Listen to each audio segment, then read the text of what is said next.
Ant Club. There ain't no party like an Ant Club party. Show you how. Wave your branches round and round. It's Ant Club. There ain't no party like an Ant Club party. Show you how. Oh, yeah. Woo, woo, there's a party everywhere. Woo, woo, throw your branches in the air. Woo, woo, there's a wizard over there. Woo, woo, and he should know better. Ant Club. Ugh.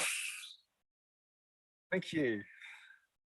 Swear to God, if I'm on mute, I will never forgive you. I will never forgive you.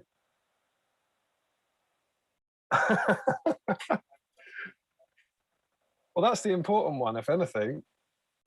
That's fine. That's fine. That is absolutely fine.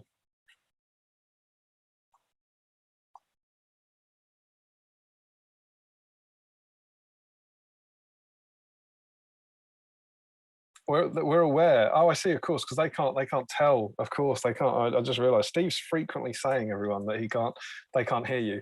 He's aware, but obviously you can't hear him saying that. So he will stop writing it in the chat. Stop writing it in the chat. We know. We've known for ages. He's fine. He's on it. It's all fine. Now they can hear me. Now apparently you can hear him. There's still people writing. There's still people writing it. The 20 seconds behind, though. 20 seconds behind, mate. 20 seconds behind. Oh, of course. Yeah, I think it's because I fiddled about in my man cave today and I unplugged all my PC setup, plugged it all back in. Something to do with that. I don't know. I think it was also that you didn't want to speak over the song. That's true. That is true. People are literally going to have tuned in then, heard you break into song, me not interrupt and say how annoying it was. I think that was fully planned. Yeah. Well, that's the dream, isn't it? Yeah. That's the dream. I'll go with it. How are you, anyway? I'm getting mixed messages. I'm just keeping my eye on the chat. Someone said, "Damn, they fixed it," and someone said, "You're both muted now." I don't know if that's no, or what that is. We're all right now. We're all right. I can see it. It comes up on my screen. I know. That's where it is. Look, it's in hand, mate. It's in hand. The thing is, I believe you, but some would say, if you can see it, why wouldn't you have sorted it to begin with? Anyway, because I was concentrating on yours, because last week you were muted, and I thought I'm definitely not going to do it this week. I did say before the intro, make sure you don't mute me, and to be fair, Steve did that, but he was so busy concentrating on not muting me, he forgot to not mute himself. Yeah. What an intro! What an intro! Apologies. Welcome, Steve, everybody. Welcome. It's Friday night. It's Battle Streams in Middle Earth. It's Ents week. Ents everywhere. There's an Ent. There's an Ent. There's an Ent. Ent week. Yep. It's going to be entertaining. There's going to be excitement. Yep. There's going to be other tree puns. Well, hopefully Emma won't go into labour, because that will be a terrible predicament. Hopefully. Yeah, should we? I mean, that's before we jump in. Should we address that baby in the room? Yes, because we might get. It could be a baby in the room. As regular viewers will know, there was a risk of this stream not happening today, because we are exceptionally close. We're past our due date now. And so we were saying in the last one, there might not be a stream where it might get interrupted. As of yet, no baby. Emma has displayed, frankly, spectacular uterus control, and for weeks, and has done her bit for the stream and made sure that we can go ahead tonight. She's done everything she can up to now. She's still got 4 hours to ruin it. She could, anything could happen at any minute. But as of yet, no baby O'Byrne. Which is cool for the streams, good for stream week. And then the ideal situation. Though. Yeah. The ideal situation, I would say, is that she goes into labour at about 9 a.m. tomorrow, get a night's sleep, get the baby out, and then 2 weeks to get used to things before the next stream. Yeah. Minimal stream disruption. If that happens, she deserves a cake. Indeed. Yeah. I'll get her a cake. We can do that. Once she's given birth. Doesn't deserve it for it. So there we go. Yes. So we are here regularly. There was no disruption, which is great, because this is Ent week. Normally, of course, there's no Ent week. This is normally Battle Streams in Middle Earth, where we take a little look through the Dig Steeny Partwork battle games in Middle Earth from the early 2000s. And we take a look through every issue. We took a look through one issue every week, and see what the rules were like back then, and the models that came out with it, and the terrain guides and the scenarios and all that sort of stuff, and kind of have some lovely nostalgia. Reflection. whilst painting up the models that came with that particular issue. That's what we normally do. Yeah. But sometimes something so tremendous yeah, happens in the hobby that we like to do a special, and that's what we're doing tonight, right, Steve? Yes. So we had the release of Treebird and Quickbeam from Forge World, which was amazing. We both invested and are very pleased with our investment, I must say. The Treebird, especially for me, the Treebird is definitely the star of the show. An amazing plastic kit. But we'll talk more about it in detail later on. But yeah, that's why we're doing a Ent special, and it is nice actually to have a little bit of a break and do something that is either more frequent or frequent. So yeah, it's nice to do that. And this week I have actually got quite a bit of hobby in, which is nice. Which we'll to do now, or to do like as in over the week. I've done loads this week. I mean, I'm on my well, fourth. I'm on my fourth Ent. Yeah, I was going to say, not only are you here painting Ents, but you've almost been part of the promotion trail for the Ents, right? I saw some cheeky little videos for you. You did a quality assembly video for Treebird, and then a painting video. Yes. I watched along, following the TV guide, which is what I've been doing. And then it was really good. Enjoyed it. And then right at the end there, you just quickly edge highlight every leaf, right at the end, and every piece of art. But no, it's good. So you got a little cheeky early look, I believe. Yeah, so I was lucky enough to be sent a Treebird a little bit early, so I did have time to film a couple of videos to promote and create some entertainment for the masses. It's a twofer. It's in there twice. Entertainment. So it's I feel very privileged, and I'm very thankful to Games Workshop for that. And I'm more than happy to sort of do my bit and get the videos out there. And very good, mate. Really good. Really enjoyed it. I mean, Peachy released his, and I thought, do you know what? I'm not even going to try to better it or go up against it, and I tried to honour it the best way that I could. So it was really good. It was really good. Yeah. I did think a couple little different things. We plunge on, because I'm just, as we talked about before, I'm about to chuck paint over these, so I thought I'd show you what I'm working on as they begin. Yes. I have new Treebird. Yes. All ready to go, primed in Mechanicus Standard Grey. Thank you, Sophie. Sending it down. And my new plastic Ent who arrived. Yeah. I own this model because I didn't want to pay for postage on the second set of dice. That's why I have him. Yeah. But it's brilliant. Now got him assembled. He's been already dubbed in the Patreon chat Darts Ent. It looks like he's chucking a dart, which is quite cool. What is that, Stephen Crow? Just because you mentioned well, dice. Lovely and grey, and I'm going to chuck Skeleton Horde all over them now while Steve deals with the stream. What is in there, buddy? What is in there? It's a live unboxing. What is that? A little package from a Mr. Damian O'Byrne, full of sexy dice. Careful with the bubble wraps bit, yeah? Oh, why? I told you what else was in there. Did you? Oh, right, yeah. You're right. Is he all right? Yeah. I just saw you chuck the dice on the table. I was like, that's your builder pony. And this is like, I opened it, like just stuck my nose in and went, oh yeah, that's what I want to see. And I've not actually opened it properly. So yeah, I've got some dice. So dice and t-shirts will be going out very, very soon. Is also your dice? Yeah, baby. Should have a little bag for yourself. There you go. Look at this. This is what we do. There you go. That's how we roll. Got 8 black ones in there as well, mate. They're super rare. Loving life.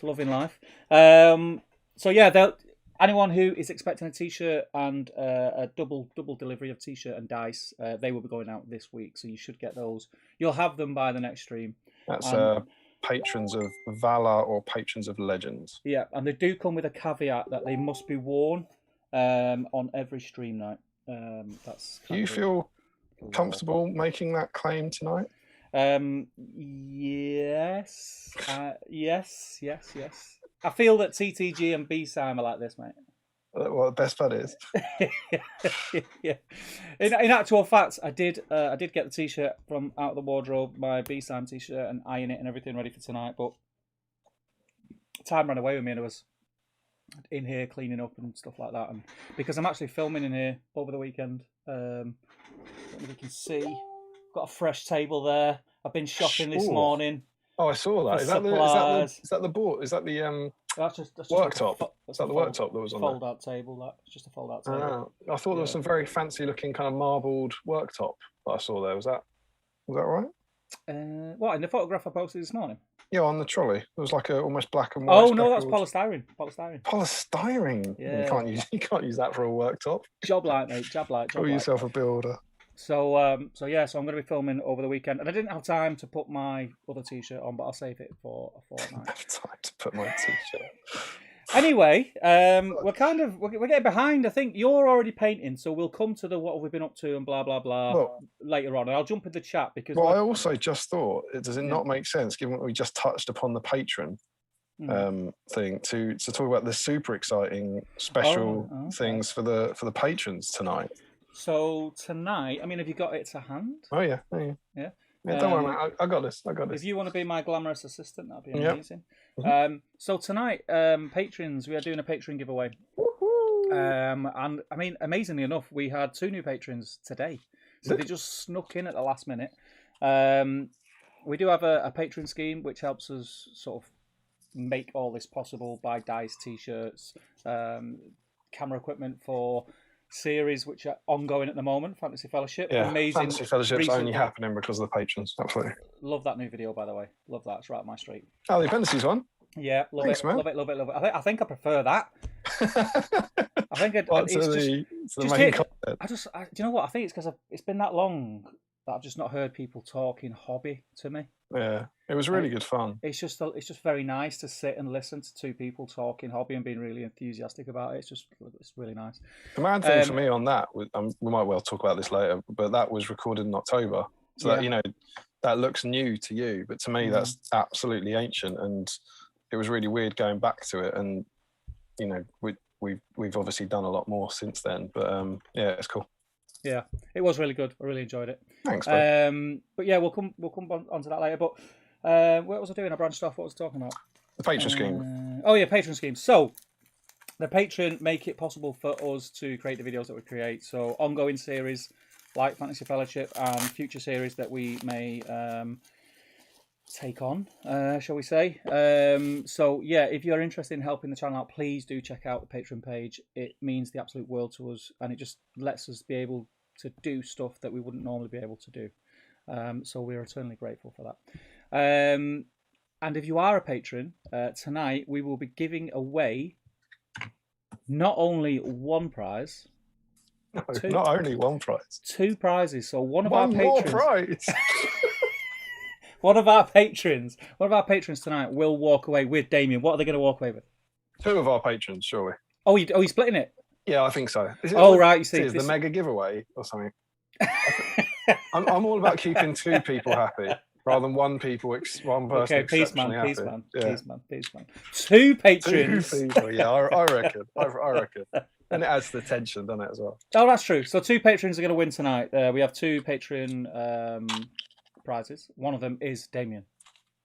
Dun, dun, dun. Bang on dice. Do you want to see how they roll? Sold out. Absolutely. Yeah, sold out on. They Games sold Workshop. out in. Was it? As usual, they were mega rare, and they sold out in about 10 minutes, I believe, or or about 8 hours. But for the purposes of our stream, we should probably say about 10 minutes. Yeah. Oh, here we go. They're rubbish. Mate, I think that is toilet, isn't it? I think that is absolute toilet. It's you. It might be me. It could be me. It's got Look at that. Look at that. Go on, give them another roll, mate. Give them. Look at the purple patron dice mocking them. Warm them up. Give them another roll. Give them one more roll. Let's see what they can do. Right, I want to see 2 6s minimum. They are proper nice though. Yeah, they're very nice. The green and brown is really, really nice.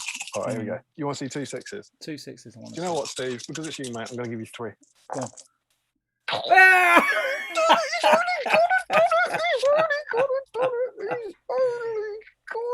They are really, really, really nice. And the logo reminds me how annoying it is to paint leaves on ants.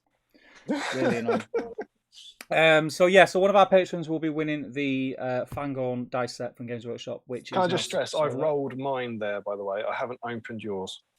Yours are crisp we and wouldn't unopened. do that. No, we wouldn't do that. Not here on Big Time. But as well as the Fangorn dice, which are now sold out, a very, very, very lucky winner will walk away with what tonight, Damian? I'm covered in contrast, so I'm going to have to work my fingers. I'm going to walk away with. Bum, bum, bum. The Mighty Ent. The Mighty Ent, yeah. The Mighty Ent. Of all of them. And what a kit it is. It's amazing. Beautiful. I was blown. Absolutely stunning. We've seen images anyway, so I knew it was a nice kit. I knew it was going to end up being a nice model, knew all that. But I think you mentioned it in a post that you put up today where the sheer amount of pieces it's 46. It's 46 They go together so well. Yeah.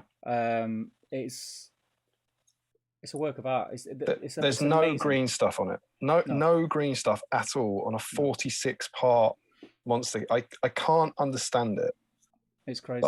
I'm honestly like staggered by the. I've thought this with all the plastic kits they've done recently, but like the engineering, I don't understand how they make it happen. You hold 3 random branches in your hand that don't seem to do anything at all, and then at some point you just turn them into the right place and they slot together into a beautiful kind of 3-dimensional tree. One thing I will say is on that comment you just said that you hold these 3 parts and they don't look like they go together. Some of those parts click together really quickly, and then others you're there for 15 minutes. Yeah. It took a long time. I actually genuinely, I think your video really helped because your video is you just kept. I know it was time lapse, so you were narrating over it, but you kept saying just take your time, and I was like, Steve doesn't take his time. I was like, if he's saying for me, that was taking my time. I did take my time with that. I was like, if Steve's saying you got to take your time, then you better take your time. That's a man who quickly edge highlights his army just before breakfast. You know, like that's not a. He's a hasty fellow, is Steve. I tell you, it was. As I was putting it together, I was thinking, I know there's going to be people who post on the GBHL tomorrow saying, I put glue on it before I dry fitted it. Yeah, and you now his face is upside down. Yeah. It takes some. There's some really sort of, and then all of a sudden it just goes into place, and you think, oh, why didn't I see that? You've got to dry fit it. You have to dry fit it and just experiment. And that's why I think it took me about 3 hours to like clean up and assemble the whole thing. And I thought I wasn't being hasty, but I don't feel like I was being particularly slow. And that felt like a reasonable amount of time. But I remember I had half a leg, the first half a leg, the bottoms from the knee down. I had that assembled, and I was like, "That's the best thing I've ever seen." So I was just like, "This kit is just absolutely incredible." It is a really, really nice kit. I think on the video, I think if I'm not mistaken, I sped the video up ×3. Right. Okay. So I think the video is about 15 minutes. So you think the whole thing only took you 45 minutes? Yeah. Oh, well. Yeah. I was doing mould lines on it though. I was being extra cautious on that as well. I don't know if you removed any mould lines. Yeah, it's very clever. Yeah, I use I've got a mould line remover, but I prefer just using an X-Acto knife. Yeah. Scrape them off. But I thought it was really good. I didn't think there was that much cleanup. Far less than there was on this chap. This chap there was a lot. Yeah. All right. Okay. Yeah. But yeah, it's a great kit. So whoever wins that tonight is going to be over the moon if you've not already got it. And if you have, then please do let us know. Yeah, we've done this in the past as well for our Patreon giveaways where we said, like, if you've got it, we're happy to replace it with an Ent of your choice or something else, but we'll sort you out. Yeah. So that's 2 different prizes for 2 of our lovely patrons. And it's going to be open to anyone who is in the patron scheme at 11 o'clock.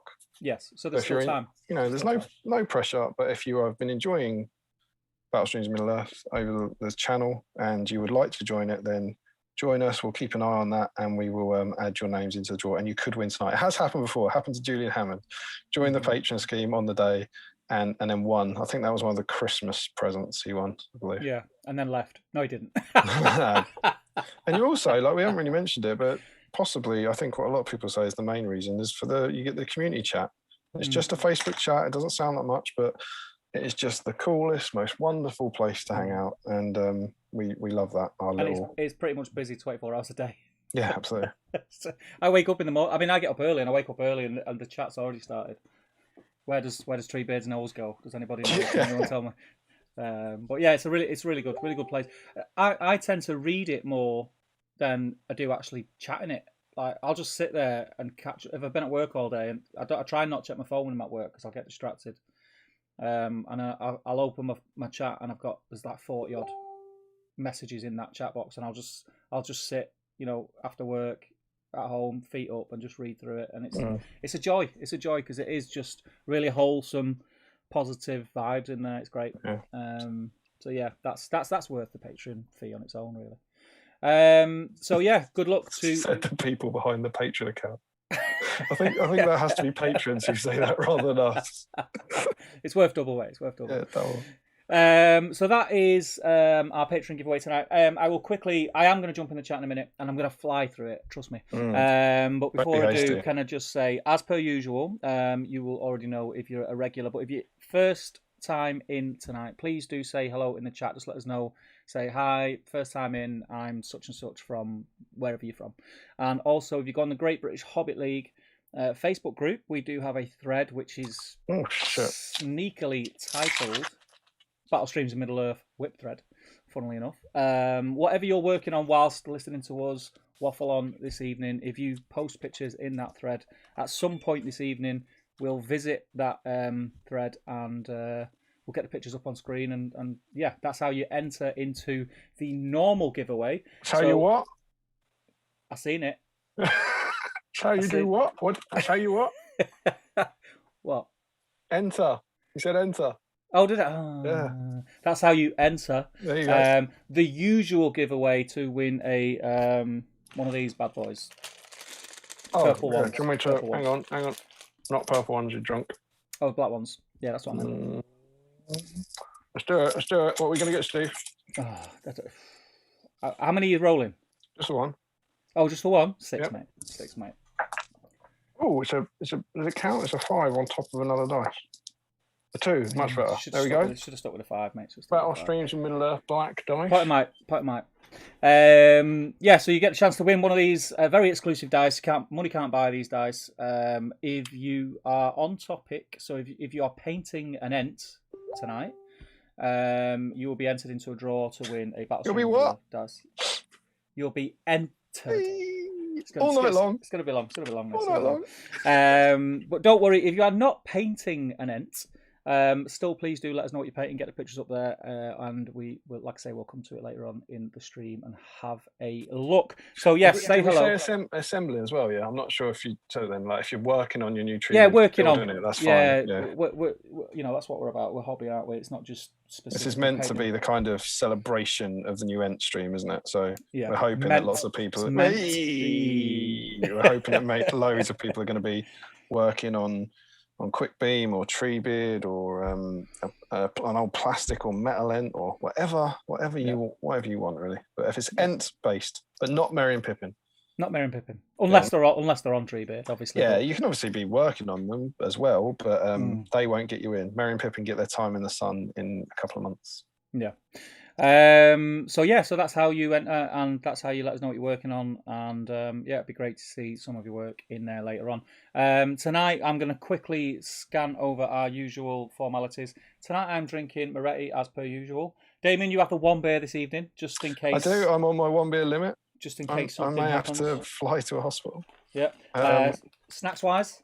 I've got a cup of tea on the go as well in my Battle Streams mug, and I decided, you know what, I will show you because it's part, the contrast can wait. We haven't really talked about Easter, have we? But 'tis the season, so I went for mini eggs. Well, they're normal mini eggs and Smarties orange mini eggs. Smarties eggs, I prefer Smarties. I don't think these are as good though. I've had one. They're a bit. I prefer them. To mini eggs. Yeah. Well, that's unfortunate. We've been agreeing on everything tonight. Yeah, I'm not mad on mini eggs. I'm not mad on them. They're all right. Do you know what I mean? I've gone white Snickers. Very nice. Limited edition, even though they've been going for about 2 years. And like Radagast. Yeah, I've got 2 bags of honey roast peanuts as well. KP. Nice. Only the best. So that's my snacks and my beer. And I'm going to jump in the chat now, Damian. Lovely stuff, mate. Lovely stuff. When I can find it, because I'm way behind. We are half an hour in and we've not even said hello. So, we've said lots of other things, though. We have said lots of other things. And I sang a sort of like Ent-based S Club 7 track, which we don't often do. Yeah, we try and avoid it. We could do that every week if you want, a different... I'll leave it. What's next week? Hal, dear. Bring it all back to La Gloria. I don't know. I'll work on it. What's Haldear's special rule called? He's got deadly shot, hasn't he? Oh, is it that what it's called? No, is he? No, it's the one where expert shot. Oh, right, okay. Oh, and then he's got the one. When he dies, can't he inflict a wound? Is it called something dull like Fatal Blow, or is it called We Are Proud to Fight Alongside Men? Oh no, that's the banner one. I think We Are Proud to Fight Alongside Men once more gives him the banner roll if he's within range of. Someone will tell us in the chat when I get to it in about none of minutes. them. Bring it all banner.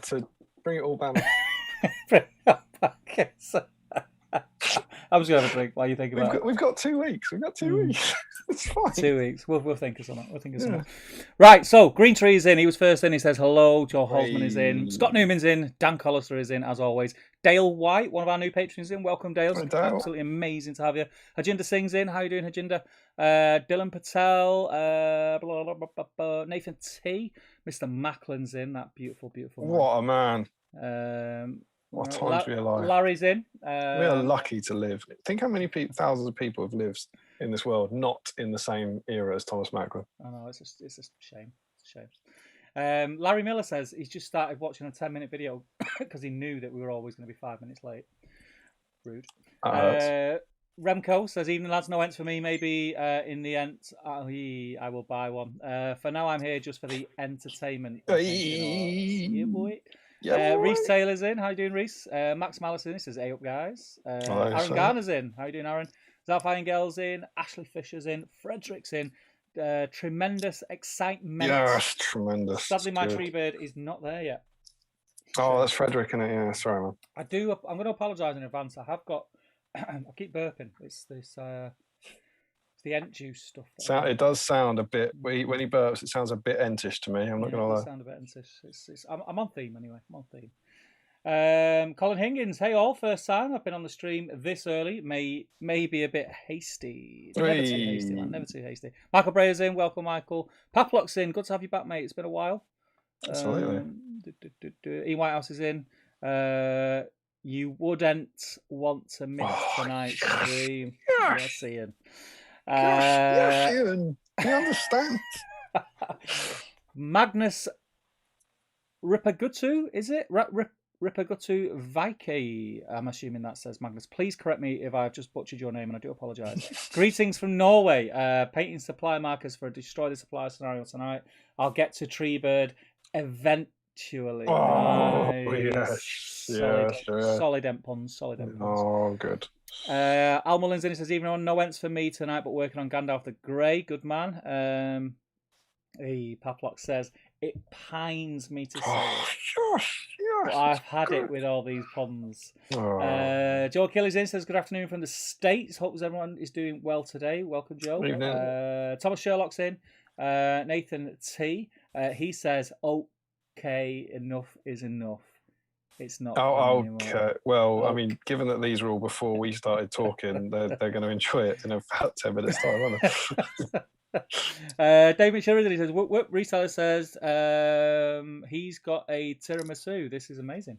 I always find people who kind of bring a proper meal or a starter or dessert slightly disconcerting, but I like it. Nathan T says we're legally allowed to leave after 5 minutes. Paplock says, anyways, the tree bird is on his jolly way to me. So I'd say both him, Merry and Pippin are still on Spruce. Ooh. Get off your chestnut, Paplock says Joe. Paplock says, by the way, thumbnail is awesome. There you go. Thank you. Tom Christine, good evening all. Been looking forward to this. Welcome, Tom. So have I, Tom. So have I. how did we say this last time? Is it Crichton or Crichton? It's Crichton, always the same. Crichton says, number 5, Stuart says Crichton. evening all. Paplot says it looks like the no-name ents was. What's this? It looks like the no-name ent wants to touch the. Oh right, okay. He's talking about your thumbnail. Yeah. Yeah.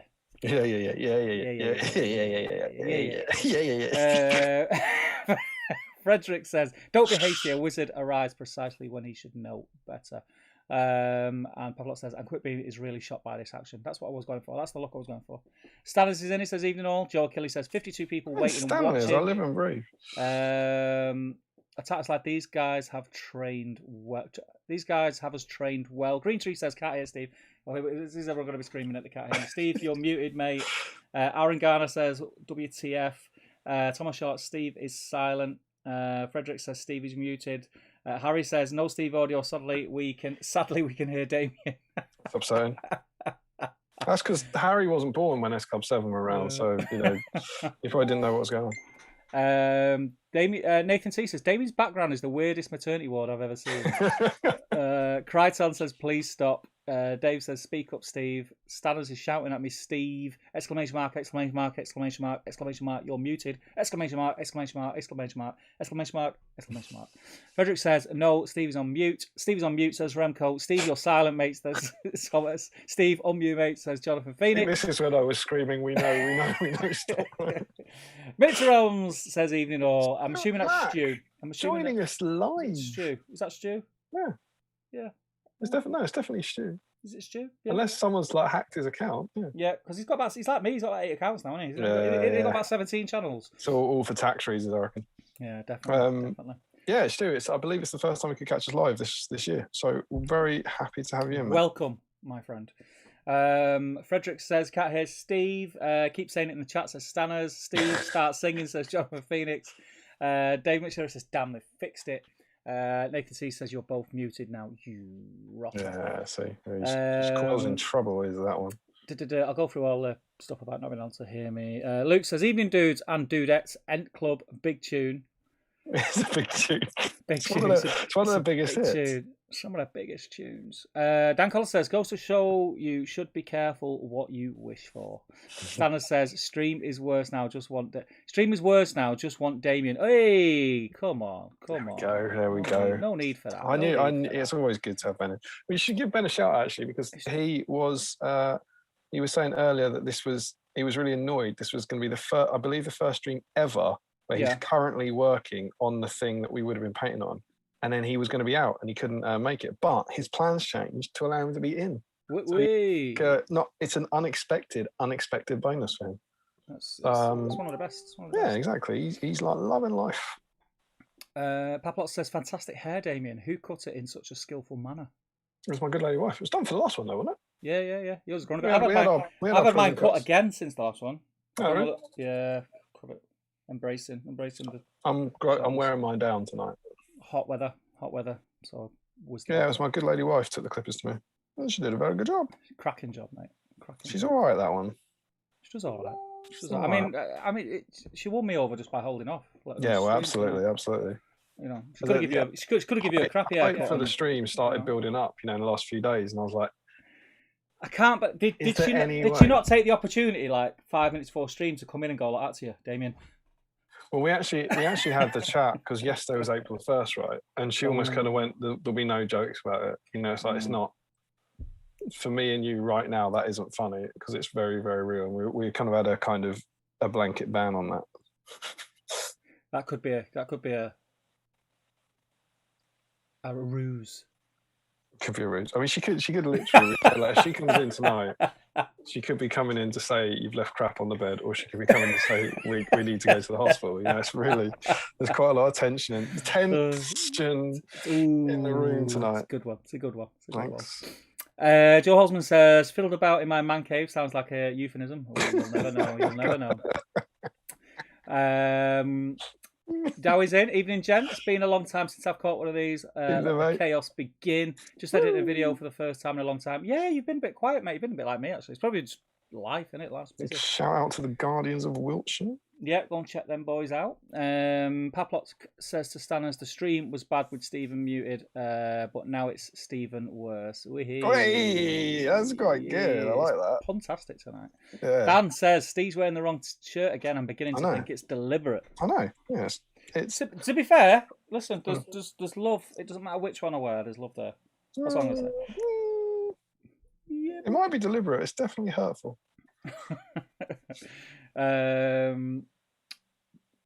Paplock says there's no end to this madness. Jonathan Phoenix, Entley's week. How's it spelled? Ent. Leess week. Leess. Endless. That's or lease. Lease. Double E double S. Yeah. Lease. Don't know. I'm sure it's hilarious.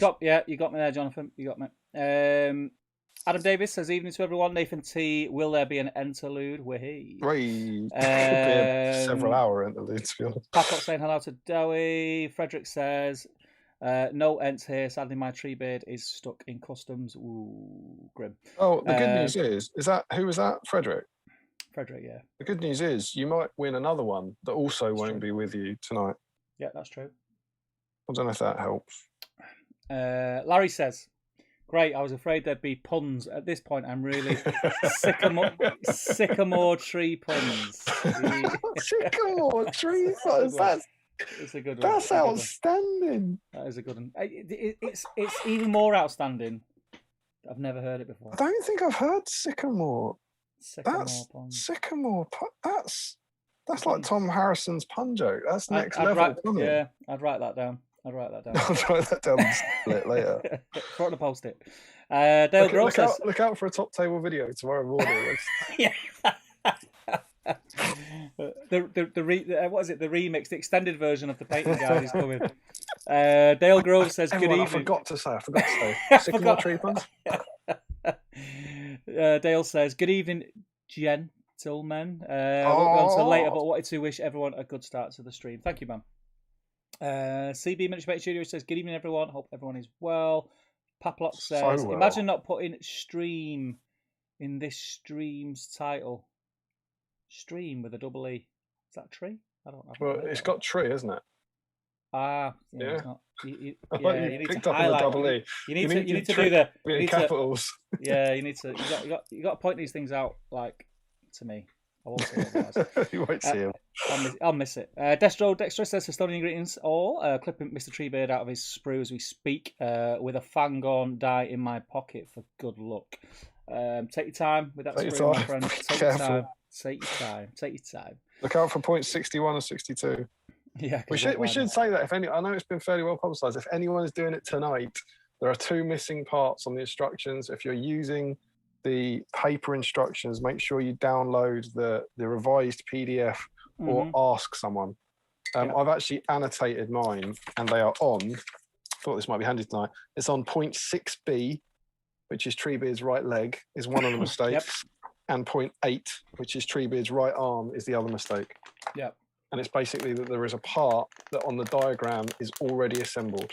It doesn't. The instructions don't tell you it's a separate part, so it's very easy to miss. Yes. But yeah, that's where they are, and they've updated it online, so you can get new instructions if you've somehow missed all the posts about that. I don't, and if you did, well done, because you'd have done well to miss all the posts. Yeah. Where am I up to? Halfway through tonight's stream, Emma will sneak in behind Damian with a newborn baby. Good outfit. Good. Paplot says, I really hope we get a mighty roar from Damian if something like this happens, just like we did last time. That wasn't a mighty roar, it was like a scream of fear, and I think he thought his life was about to end. Exactly what it was. Joey says, Steve painting ? Yes, I've already started, actually, so I'll be doing the final bits and bobs on this chap. I started him just before the stream. I thought I'd get the contrast stuff done because it takes forever to dry. Frederick says, Peace sign made me start an Ent army just like Aomer Week with Rohan. Regret not getting a metal Ent now. I'm sure they'll come back, mate, on Made to Order again.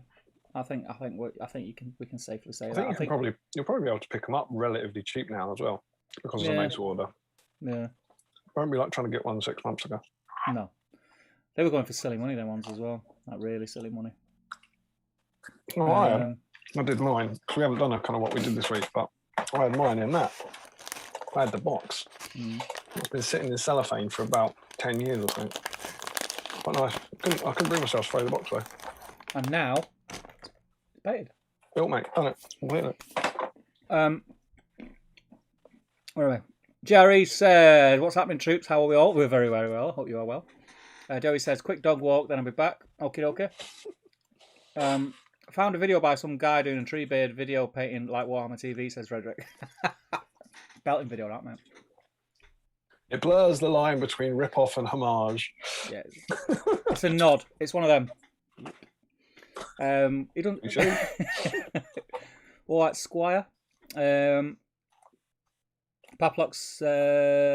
give Rollo a scratch behind the ear for us all, he says. Frederick says, entertainment. Dave McShurr says, the lengths we go to for free postage. Harry says, great to be in tonight, lads. The enthusiasm is clear on both of your faces. Yes. Also, the potential, you missed one there. Potential, you missed it. You missed it, Harry. God, for extra drama of childbirth is exciting. You don't get that on most live streams. No. And we did joke, and this might be a bit disgusting, but maybe if it did happen live on, if the waters break on live, then surely we've got a roar, break the dam, release the river. Great. I'm sure Emma would love that, mate. I'm sure she'd love that. She understands the importance of it. She gets it.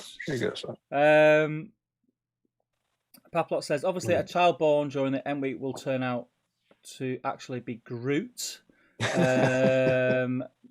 Mr. Matt Generation Shift says, hey guys, don't want to sap your moods.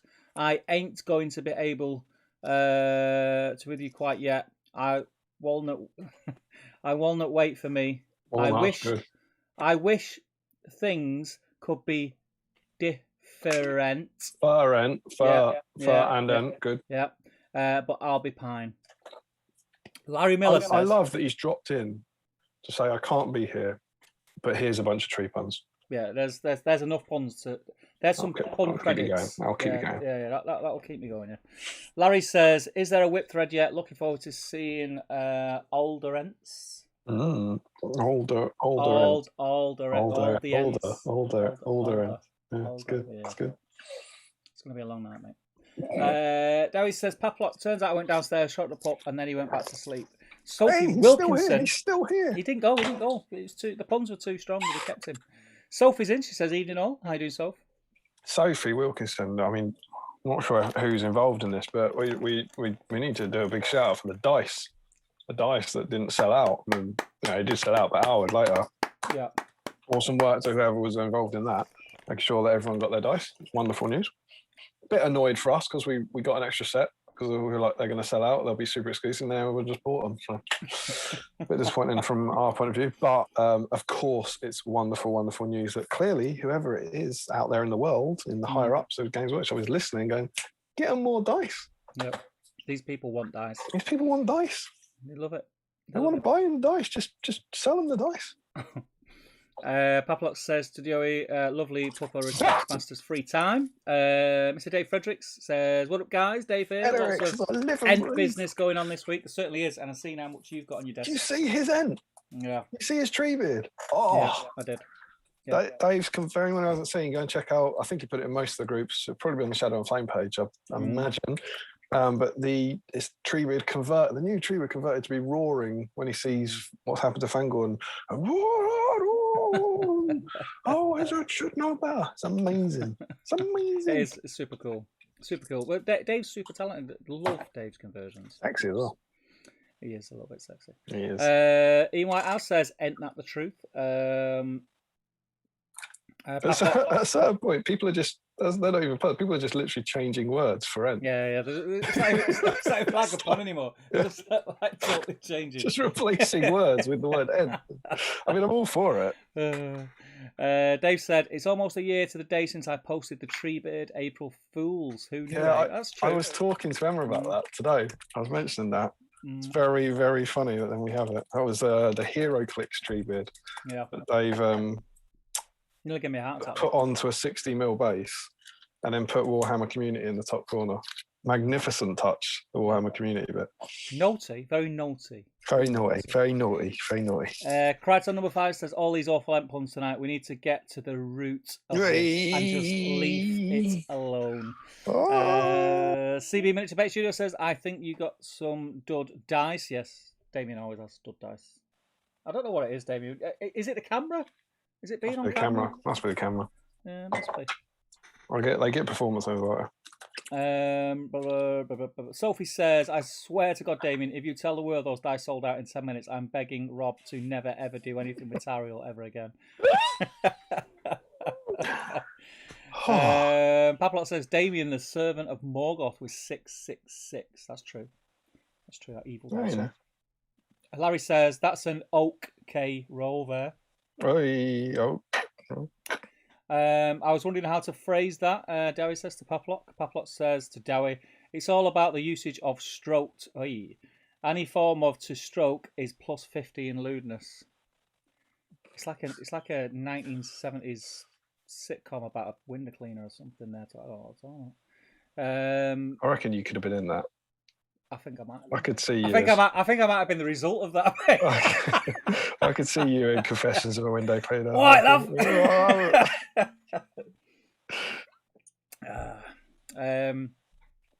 Monkey Island is a stone cold classic, says Ian Whitehouse. Larry says, this probably means nothing to most of you, but the whole Treebird Mighty End always makes me think of Guy Brush Threepwood. Don't know who that is. There's 200% of the hosts here that means nothing to. So hopefully you had more luck with the viewers. Don't know what that is. A young person's thing, Stephen. It must be a young person's thing. Yeah, it must be the young folk. The Ute. The Ute today. Oi. Nathan T says 72 viewers. What's the record? I think it was 82. I think we had one stage. I think 82 is the record. That's the number I had in my head. We're on 80 now. Oh, We're on 80. 80. See, that sounds like you could bend that in 20. Yay. Come on, guys. Get your friends involved. Two pals. CB says, love Monkey Island. Oh, there you go. Larry's got a friend. Is that Monkey Island he's talking about? Must be. Don't know. I don't know. You're lost there with me. MRSRA 13 says there were 2 pieces that weren't on my instructions. Took me ages to figure out what one was for the hand, one was for the foot. Yeah. The top of his head caused me the most pain. The top of his head, that bit was weird. Tricky, yeah. It's like you try it every single way and it doesn't fit. And then all of a sudden... It's the bit with the mushrooms, isn't it? You're about to give up. Yeah, you're about to give up and then it just slots in and you go... It's like a 90-degree angle. It's not... You want to put it flat, don't you? You want to put it level. It kind of threads. Yeah, it's annoying. It's like a fun game. Joe says the kit looks gorgeous. Could have done without Merry and Pippin's faces being separate pieces, though. It's always interesting the way they do those now. Yeah, I remember thinking, why didn't they just do that as like one cast? There's obviously a reason why, but my feeble little mind couldn't work it out. Luke says Curse of Monkey Island was a blast during my childhood. GFHFHFG says the top of the head and the right foot were the only awkward parts. Larry says MRSRA 13 they put some modified instructions with a footnote on a Warhammer community article and we've cleared it up on the stream. I think we've cleared it up. I don't think by this point we had that. No, he says our fairs could have done with those. Yeah. Destro says I think I found one mold line and it wasn't even visible. I cleaned it out of spite. That's the thing with them, because you do find some mold lines, but then you have to dry fit it first to see if you'll actually be able to see them, because a lot of them are then completely concealed. It's so clever the way they put it together these days. It's amazing. CB Petju says I had Monkey Island on the Amiga. Anyone remember that system? I do remember the Amiga. That's more something for the old people. It's for old folk. Josh Bryant says models that have separate faces just need to go and do one. I remember having a nightmare of a time with the 1 box of plastic witch elves and cauldron of blood I bought years ago. Paplot says to Joe, the faces being a separate piece is fantastic. Is a fantastic thing, though, as it allows the sculpt to be much better whilst keeping the gaps to a minimum as they're hidden by hairline and collars. Josh says separate pieces for the face and the hair was in 2 pieces. Check out the Patreon chat, says Frederick. Sophie says, look at Steve pretending the Patreon chat is about hobby. Of course it is. Of course it is. And cooking and whatever else, beers, Slippers, and deliveries, and what was it today? There was all sorts going on. There's some like serious stuff in there as well, like serious stuff, like who can roll the most sixes with Battle Streams in Middle Earth dice, stuff like that. Videos. I like people putting their first Battle Streams rolls on there. Sorry, that's cool. The beautiful Mr. Daniel Entwistle is in. He says, howdy gents, how are we all? I placed my order for the mini I'm going to be entering. I hope you meant that, Dan. Into Steve's painting competition today. Good man, good man. Yeah, so if you're not aware, over on Top Table, I'm going to run monthly like painting. Not really competitions, it's just like a bit of a fun thing. I'll give away like a Element Games voucher or something at the end of the month. And each month we'll have a theme. And the theme this month, which is the first one, was the colour purple. So you can incorporate anything in colour purple. The movie? No, because that would take on a whole new meaning. From the colour purple. It was from the flowers that I put on Treebeard's base. I thought that's a really nice colour. And I don't really paint that much purple. So no one does. That's the challenge, isn't it? Yeah, so go over on top table and check it out. I'm painting Treebeard purple. I hope you're entering. I'm currently slashing purple all over Treebeard. Well, I'd like to, but I'm genuinely in that position. I was like, well, what? I don't know what. Got a purple flower on the base. That's all I do. Is that it? Yeah. That's it. Yeah, it's purple, isn't it?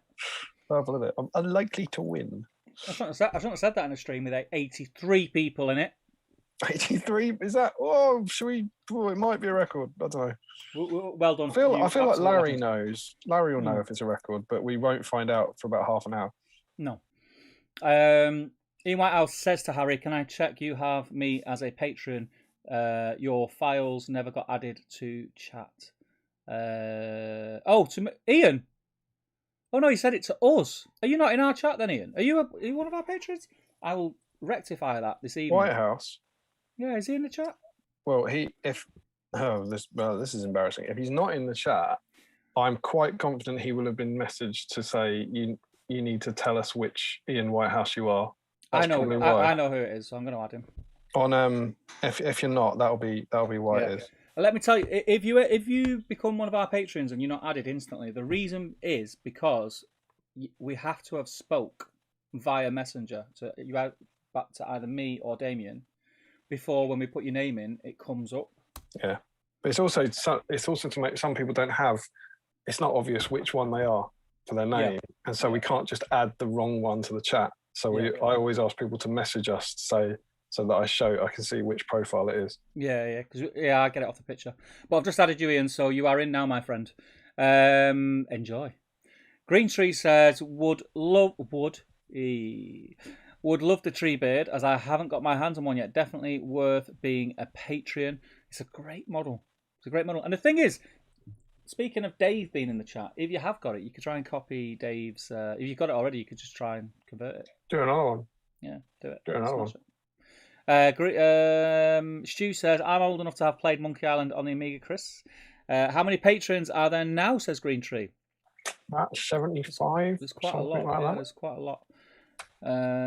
Frederick says, hello, first time here. Cutlery Staircases, AM of Brownstone. Dan says, me too, Stu. The glorious day we upgraded to the Amiga 1200 and I could install all the discs onto a hard drive. No swapping between Fat and Booty Islands. Ian says, me too, Dan. Love the 1200. Stu says, I maxed out the 500 plus, Dan. Calman's in. He says, evening, boys. Welcome, Calman.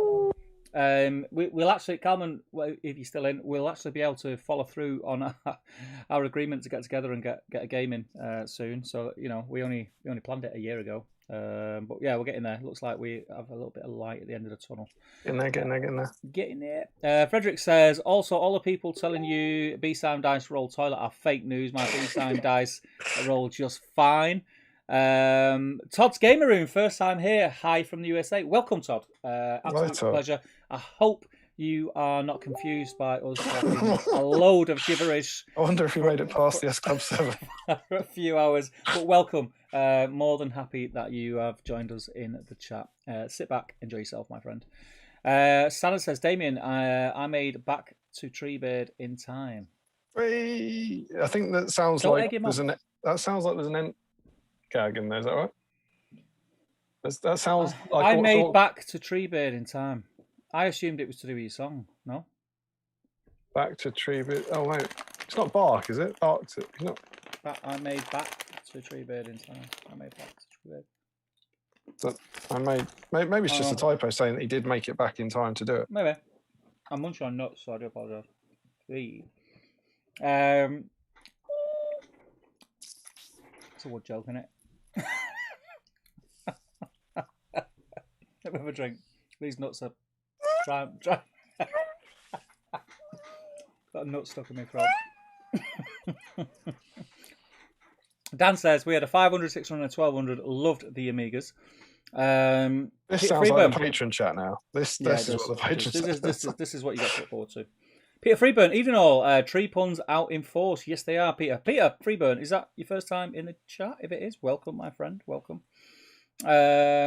Nathan T, never Halday's dream come true. Good.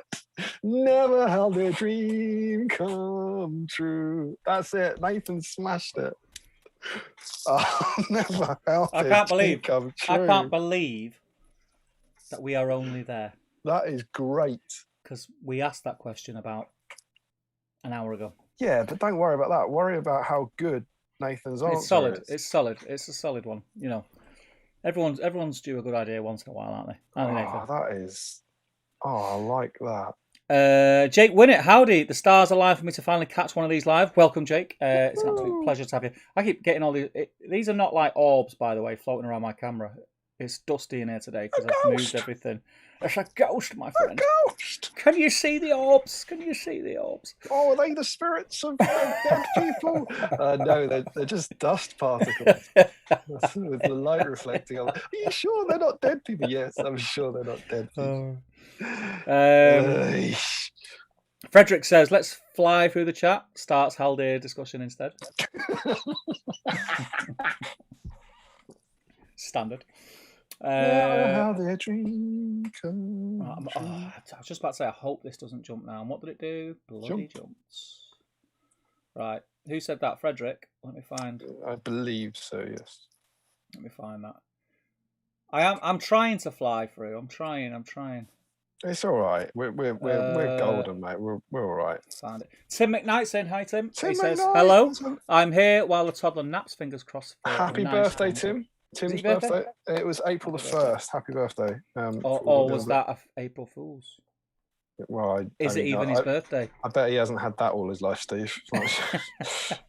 Is it your birthday, though?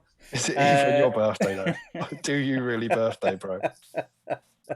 Josh Bryant says, allies till the end is Halday's banner rule. There we go. Yeah. I think, I'm sure you're right, Josh. Allies till the end. Yeah, that rings a bell, actually. Triggers within 12-inch of Aragorn or Theoden. I think his death blow rule is just one final blow. I can't believe we are this far behind, so I do need to fly through. Good evening, everyone, says Joe Garman. I'm not painting ents, but I'm very excited for the entertainment tonight.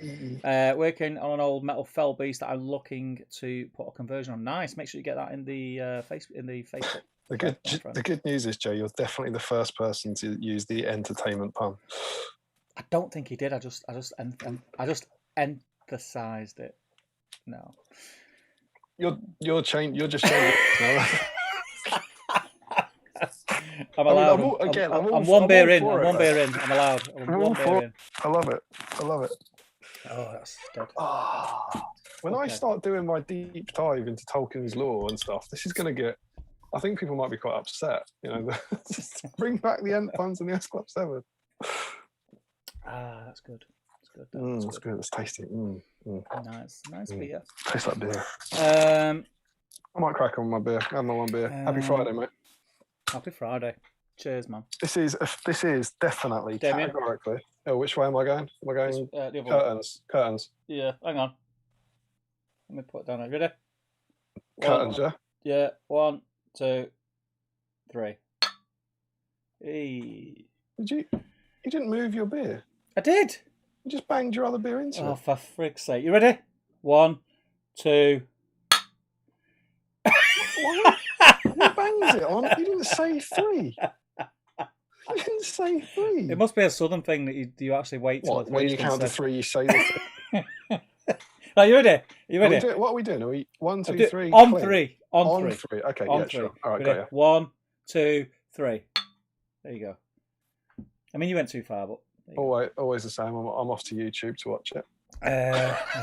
It's shocking, mate. It's shocking. This is officially my last beer on a stream with one child. True that. True. Enjoy it, mate. Enjoy it. Enjoy it. Tastes like free time. Does it taste like less responsibility? Delicious one child. You know what the best thing is? Genuinely, I know we haven't caught up, but at the moment, because we were trying to pre-plan things, Charlotte's gone to my mum and dad's. She's with them, so we've literally had the free house. Just chilling. We've gone from potential any day now to have 2 kids to having no kids for 2 days. Yeah. Yeah, you got to get used to it, and then you're gonna have 2 kids, and you're not gonna know what to do. Yeah, it's gonna be a shock to the system. Shock to the system. I've done the Metal Fell Beast thing, didn't I? George Harrell says, "Hi guys, I would usually catch this later, but watching live this evening. Well, it's good to have you, George." Was you a pun there? No. That's a shame. Shame he's missed that. No. Would like to see that at this level.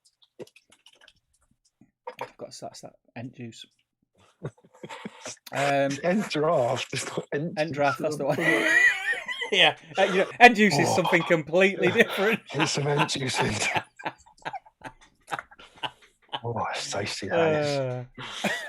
It's tasty Ent juice. That one is for. Ashley Hampstead Reese says, "Evening all.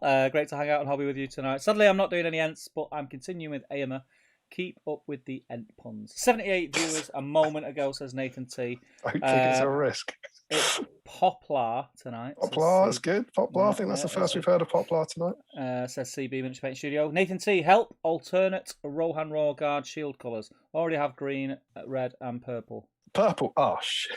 Enter Steve's competition. Don't know. Yeah, stick it in the comp. Don't know. What do you say? Red, green, and purple. Why do they all have to? Why do they all have to be different? They want a bit of uniformity. He likes variety. Spice of life. Sorry. I'm gonna go blue. I'll go burgundy. Because it's not purple and it's not red. I understand what it is. You know what I mean? It's like, but it is, if you know what I mean. Yeah, what is it? What's it trying to do? What's up with that burgundy? It's telling me your emotions. It's like what colours this dress on Facebook. Is it purple or is it blue? It's burgundy, you muppet. What are you on about? Classic burgundy. Always messing with our emotions. Tom Turtle says, "Hey, welcome, Tom." Ashley says, "I was beginning to wonder what type of tree they model Treebird on. Then I realised, given it fits in your hand, maybe it's a palm tree." Solid. That's good. Mr. Ed Ball says, "Sup nerds." Nice haircut, Ed, by the way. Good haircut. Good lack of shirt as well. You fit right in here, mate. You fit right in. Fit is the word. Yeah. I liked that a lot. MRSRA13 says, "Will you both be painting Treebird tonight in his entirety?" No, because I've already painted Treebird. I'll go and grab him, actually. I won't be painting him in his entirety. I have him here. I've got the contrast going on from the painting video, and then it'll be, once that's done, that's as far as I'll get, because it won't be thoroughly dry to do the dry brushing. There he is. So good, mate. Fella. So good. Very cool. I like painting him. I like painting him a lot. I really enjoyed it. It's funny how I had no painted Ents a week ago, and now I have 4. I'm right there with you. haven't managed 4. Maybe we'll find that out about 11 o'clock when we talk about what we've done. this week. But, and MRSRA13, you're asking if I'm painting tree bed. It's as if you haven't watched my video. Just saying. Sophie Wilkinson shouts Ed! In capital letters. A live Ed Ball was I Papot says the one thing I can say about tree puns, they will always provide joy. Solid. It's a solid one. That's a solid. I like that one. I was wondering if Redwood Ball. Redwood? Would show up. Harry says, is that a tree and an edible pun? Is that finally together at last? It's next level. It's actually too good for this stream, Larry, if I'm honest. Harry says Doom Bar started, cashews at the ready. Doom Bar? Yeah. You asked this before, it's beer. Oh. Because it's got bar in it. I'm thinking you've been confused. You've been confused by this. But also we drunk last time we spoke about it. First layer of dried bark on tree beard, and to commemorate the weekend, starting on my Easterling Dragon Cult acolytes, having a great time already. Mine are over there in my Easterling box. I've not even opened them yet. Classic box. I want to get through my Ents first. Who said that? What's that? Who was talking about dried bark on there? Harry. Barkhill? Yeah. It's interesting. I don't remember there being any dried bark on your video. No, it's like they're not watching it, mate. Yes. It's like they're not watching it. I mean, it's not as if they don't know what channel it is. No, it's hard to miss it. That's it. It's not, I always love it when on BBC Breakfast they're wearing their ITV Good Morning. We'll have a Piers Morgan moment in a minute if you can. Right, here we go. Where are we? Ed Ball says, Larry, can you believe it? Nice, solid. Yes. Harry says to Ed Ball, as I live and breathe. Rich Clammer says, hey guys, built my tree beard already today. Is it just me or does Merry not sit that stable on him? He actually does, I think. But it's similar to putting tree beard together. It looks like they don't, and then all of a sudden you just got, that's where he goes. I'm not gonna lie, Merry got a magnet in the bum from me. Yeah, I didn't. Yeah. They both sit on very snug on Pippin's completely sturdy, but I do think Merry, if you move him around, he tends to go back and forth a bit. He's quite snug on mine. That's odd. Maybe I think I know what you're talking about. Like, I think you want to sit him upright, and he actually leans forward a bit. Yeah. There's a tiny little branch on Treebeard's shoulder that actually supports his cape, which you might not notice. It's very, very clever, but I still think he's not quite as sturdy as Pippin. So yeah, I popped a quick magnet up there and where did you pop it? Up his bum. Oh. I'll show once the contrast dries a bit later. I'll stick him on and show you. Nice. It went on really well. But... nice. But yeah, I don't think Pippin needs one. Larry says someone should make a video following Steve following the video. That's what I'm gonna do. Yeah, I've watched Steve's video. Take your time. Take your time. Destro says, we're doing tree puns. I was hesitant to buy tree beard. Didn't want to hate something so brown and sticky. Nathan T, ent, something, boo, ra, rum, ent. That's pretty much Ed says, can we stop with all the tree puns, please? It's making it very hard to concentrate on Steve's dulcet tones. What about my dulcet tones there, Ed? Sophie says, the kudos is appreciated, guys. Thank you. Forecasting is a fine art of being wrong in a variety of interesting ways. So it's nice to be getting it more right for you lovely bunch. So good, so good. It is greatly appreciated, Sophie. Larry says, I don't think we'll see the end of these things. He's good. He is. He's wasted. He's good. He is wasted. He's wasted on us. Yeah, he's wasted. He should be on I don't know, telly or something. A pun thing. Yeah, a really popular pun thing.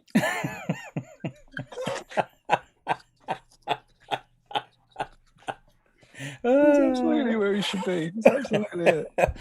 Google it. Might be something going on. Indeed, pun thing. Yeah, popular pun. Green Tree says 79 people watching tonight. Very popular. Nice. Willow we beat 82. Beat it, mate. Smashed it. Retailer says, a little bit off topic, but has anyone seen the Kong vs Godzilla yet? As it's very entertaining. No, but I do want to watch it. It does look good, actually. Quite interested in watching that.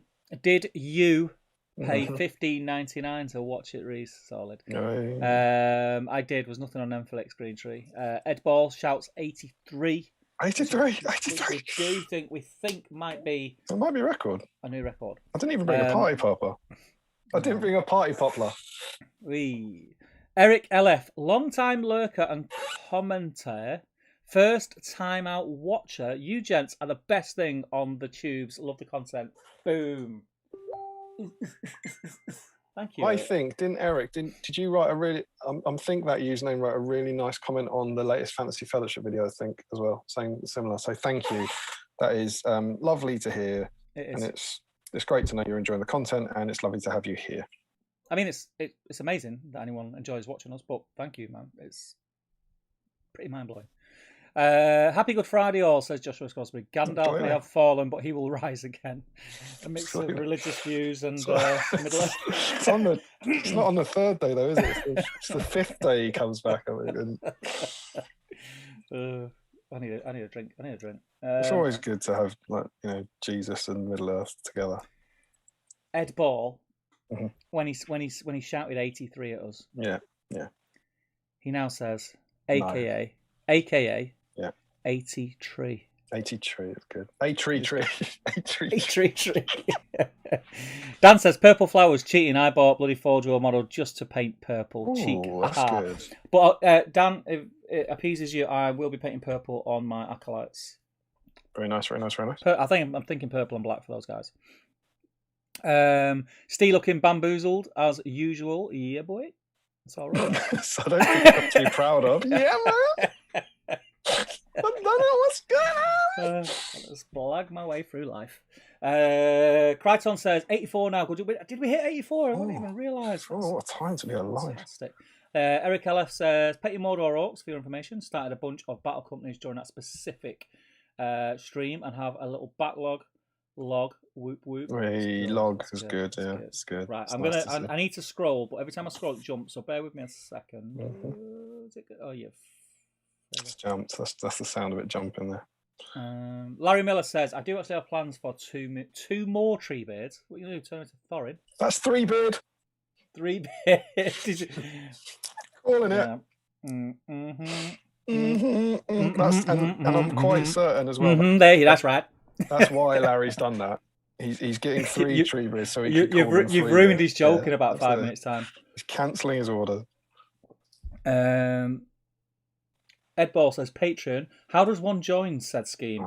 Giving, please. Bountiful overlords. Can you imagine, Ed Ball? Can you imagine? Ed Ball in the chat. It's got to happen, Ed. It's got to happen. The video you're watching, there's a link in the description below. So just check that you click the link, it'll take you there, and you can be entered into the chat and just entertain us, Ed. Just entertain us. Larry says you have to patronise them. Sophie says, go there, Ed. Go there, Ed. I reckon Sophie's posted a link, but YouTube... It hasn't happened yet. YouTube have gone now, mate. YouTube gone, no. You don't have the power. Yeah, nah, mate. No, mate. No links for you. Stanner says, definitely a typo. I missed the opportunity for a bark pun. I like your honesty. Nathan C says, Dan had the 3 Amigas. Ole, nice. Calman says, I haven't forgotten about our game, Steve. Can't wait to get back to it. Was up your way, wahey. In Stockport today, buying a load of Lord of the Rings toy figures from Facebook Marketplace. Oh man, I nipped to the studio this morning. You should have said. Could have had a socially distanced coffee or something. Nathan T says, I'll take a bow. Nathan, hashtag not all heroes wear capes. That's for, I've forgotten already what we praised him for. Was it a pun? Was it a next level pun? No, it was his S Club 7 song. Of course, yeah. Never held their dream come true. Oh, so good. Ed Ball says, patronise them. I've had a year off, so I'm a little out of practice. You'll never be out of practice, Ed. I reckon you still got it in you, buddy. Nathan T says, for Crispin. Welcome, my Crispin. friend. What a time to be alive. Says, good to see you, gentlemen, looking so good. Well, thank you. Happy Friday. You are looking good, and I look forward to an interesting, stimulating, and entertaining evening. Good news. I apologise for good news, Crispin. You are the first person to use the entertaining pun. Ian Whitehouse says this is Morecambe and Wise level entertainment. Well, that is a mighty compliment. Yeah. Light tree compliment. CB Manufacturer says just finished gluing the first end for tonight. Conifer, the life of me. Remember how from these the life of me. Again, it's good. We're just changing words. Can't for the life of me and conifer. Is it a stretch? It's like you can see people convincing themselves that it works.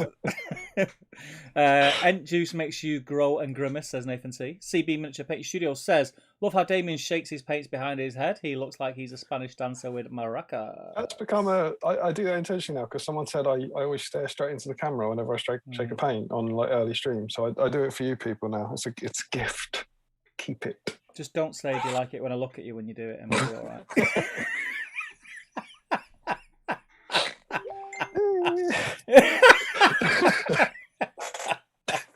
Oh, God. Tim McKnight says, it was definitely my birthday, but as it was my 40th, I'd be sick of more of them. Wait, 40th birthday? 40th is a milestone, so happy birthday, my friend. Tim is a young-looking guy. He doesn't look like a day over 37, so he's doing well there. He's doing all right. Lovely man.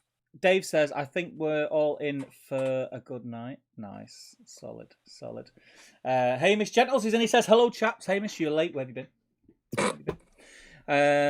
Dave says... Somebody gets aggressive. Dave says, those man caves could use a spruce up. Oh, tidy around today. Yeah, so we were talking about how happy we were with our man caves and stuff. I mean, apart from... You can see what's... I'm going to get rid of that. So tomorrow... That wall's getting painted, you see. That's all. That's going to get painted. And then there's a video. There's going to be a video filmed on what happens in that corner before a video is filmed about what happens after what is going to happen in that corner. All right. Cornerception. 2 videos. Anyway. Steve, what's going to happen in that corner? Can't tell you, mate. So obviously, watch the video. It would ruin the entertainment. Keep your eye on Top Table Gaming Community. You'll be the first to know. Yep. I'm just copying Peach's hobby corner. MRSRA 13 says the fact you missed my entirety pun is bringing out all my pent up anger. I did watch your video. I'm currently only commenting for puns. God, they're all good. I mean, it was a mouthful. It was a mouthful. Nathan T says, which one of you is most likely to storm out like Piers Morgan? I can't ask which is more like him because the both of you seem likeable. Thank you very much. Thank you. I appreciate that on all counts, to be honest. Yeah, I would not like to be put into the same bracket as Mr. Morgan. Joe Holzman says, just put together Merry. I bet Dominic Monaghan's pleased with that sculpt. Yeah, I know what you mean. Far better than anything I could sculpt. I knew what you mean. Thomas Wazel says, evening chaps, doing a Kyrian conversions even to use alongside Mirren and Dra in a list down the line. Any tips on what materials to use for arrows stuck in shields? Is that a hobby question? It's a hobby there doesn't question. seem to be any tree puns in that. Yeah, Thomas didn't read the remit. But if it's any help, I would use like dressmaking pins and snip them off and then just green stuff some... what's it called on the end of it? It's not a what the feathers called? It's not a quill, is it? A quill's a pen in it. What are they called? They are flights. Flights, yes. Use a little bit of green stuff for the flights. Works all right. If you can get really, really, really, really, really, really thin wire, would be even better, but it'd be quite hard to work with if you're not used to using green stuff. That's interesting. I would find an ant with a bow and arrow, nick his quiver. That's true.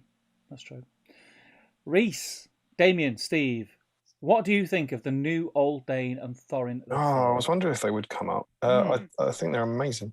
I like them. Beautiful. I like them. We should talk about those two. They sound like a twin pack. I've already said it. I think did I not put it in the Patreon chat? Looks like I'll be buying Damian. Looks like I'll be buying Damian 2 dwarves. Yeah, boy. Yeah, I like them. They're gorgeous. Cool looking rules. I think the paint job's a good paint job, a very good paint job. But I think it's a paint job it's made I think it's made them look a little bit cartoony in the pictures, and I think that's what has put people off. If I'm honest, I don't think it's put people off. I think I've seen a few comments. Yeah, there's always a few, though, aren't there? The Yeah, I've seen a few comments. To them was positive. I don't mind it, because the fact that there's those two models, to me, in my heart of hearts, it feels like a new era is coming in the game for us. Yeah. Something that's never been touched before, something that's not in the movies. We've not seen it before. So that kind of that sparks all that within me. So all the other finicky stuff, I'm not really too fussed about. I thought the reaction to him was by far the most positive reaction I've seen to a model in ages. Far more than like the Acolytes and Treebeard and Quitby and all that. There's always a few people moaning. Yeah, but... I must have clicked on the threads at probably precisely the wrong time. What, moan o'clock? Yeah, because there was just a few people going, "Ooh, I'm not too keen on it." The Dane paint job was incredible. Like, I think maybe the Thorin one's a little bit hyper real. A little bit Age of Sigmar, possibly. That's what I think it is, but I think. It doesn't. That doesn't put me off. I can just appreciate that it's a different style of paint job. The Dane. I won't paint them like that. I'll paint them quite sort of grimy and gritty. And I thought Dane looked absolutely amazing. It was incredible. But I'm just glad for what it kind of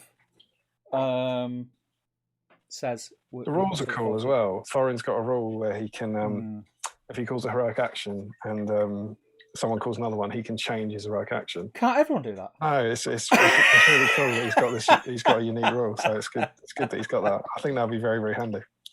Yeah. All the top players are talking about it.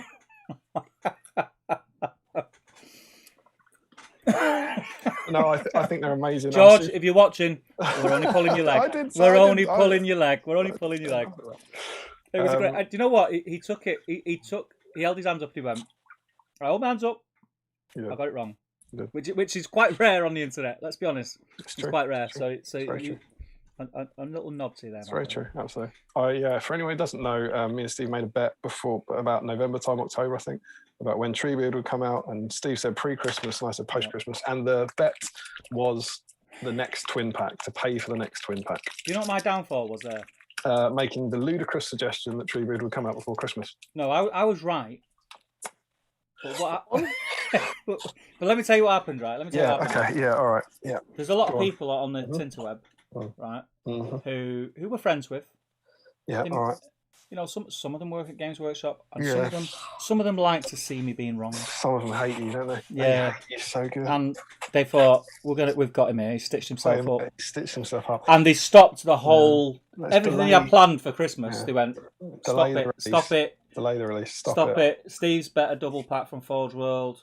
This will cost Steve 20 quid. Let's hit him in the pocket. Let's hit him in the pocket. That's what happened. That's listen, in my head, that's what happened. No, I think you're right. I think that's inarguable. That's what happened. That's what happened. Unless you're sane. That's exactly what happened. That's exactly right. I'm so glad it's dwarfs, not Easterlings as well. Well, I want them. I'm gonna have to buy them. 3 blisters. Who else did you lose a bet to? Doing a giveaway. That's a giveaway. Mega man. Mega. The mega giveaway. Like 2 packets of them and give them to the same person. That's insane. Can I just say this week the gentleman, Mr. White, wasn't it? Is it Mike White, Dave White? I forget what his name is. Terrible of me to forget. He received all his prizes this week from the mega giveaway, and he couldn't have went to a nicer bloke.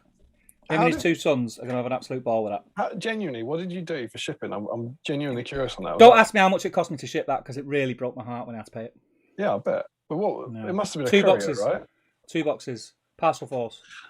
2 boxes, really? Yeah, 2 boxes, mate. Well, there was 2 mats as well. No, I'm amazed it fit in 2 boxes. Not that it took 2 boxes. It was a big box. It's a big box. A big box. Yeah. Of course, a big box. Boxes don't really come in one size, Damian. It really You might do it like that down south, but up north we have big boxes, mate. Let's there's the paint. No, this is. You know what? I don't think that 6x4 mat's gonna fit it here. You're making a joke of it. You're making a joke of it. It was like Tetris. Yeah, I bet. Because I knew I was going to have to go into 2 boxes. I really didn't want to go into 3 boxes. Nah, you don't want a third. So yeah, it was a bit of chopping and changing. But yeah, you got them this week. Must have been really big boxes though. Really big boxes. Well, it was fair size. Yeah, quite a big box. Big box. It's good though. It's good. I'm really happy it went to him. Like really happy. Nice guy. Really nice guy.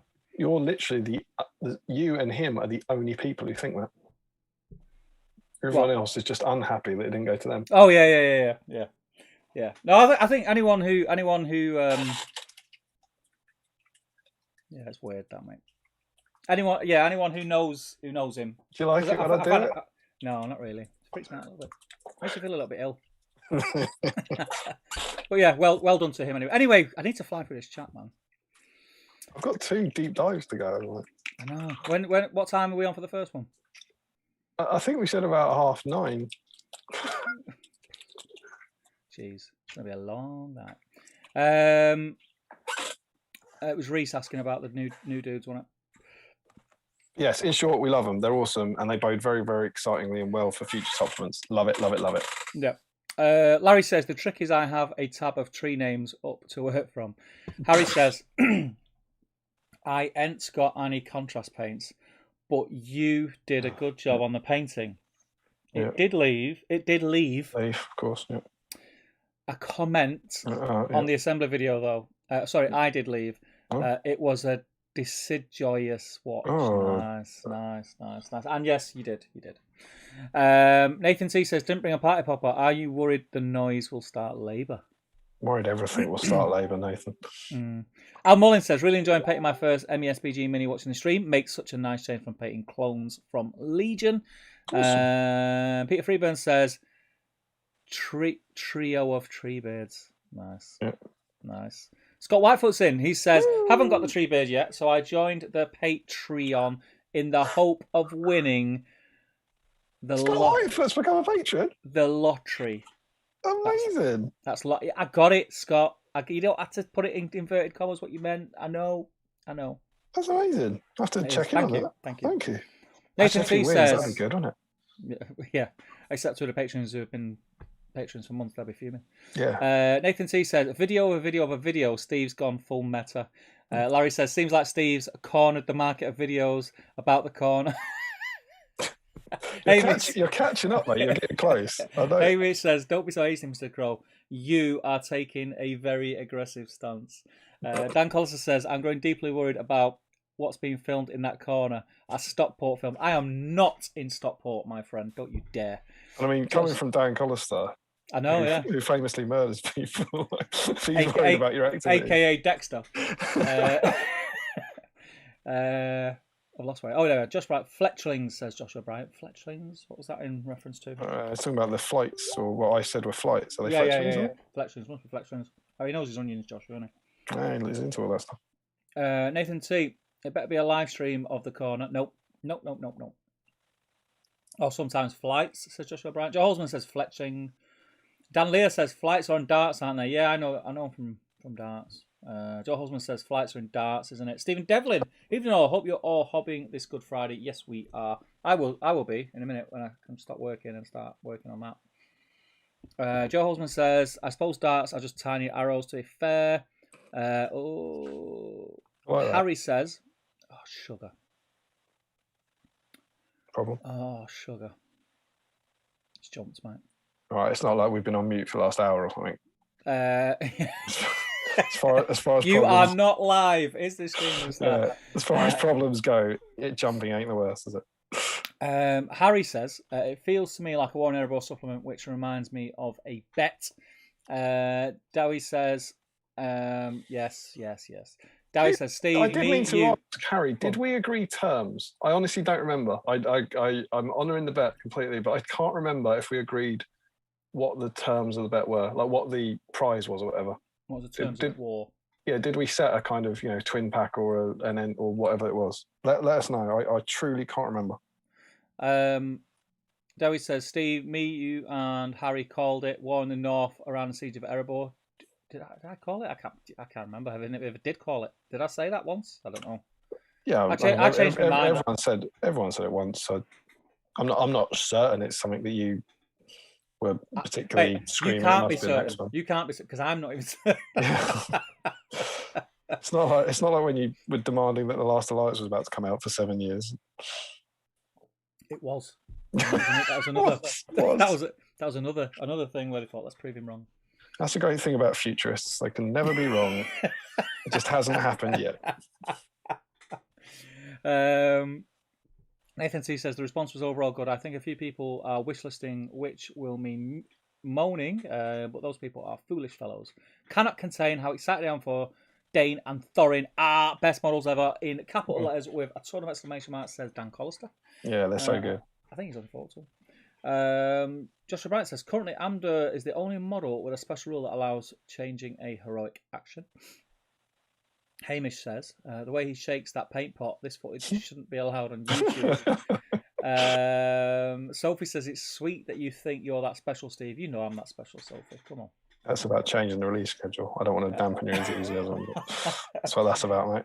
Yeah, of course it is, yeah. Nathan C. I love Steve's narcissism here. COVID slowdown was orchestrated just to make him lose a bet. Yeah, it was. 20 quid. You can see it all. You can see it all there. It's 20 quid.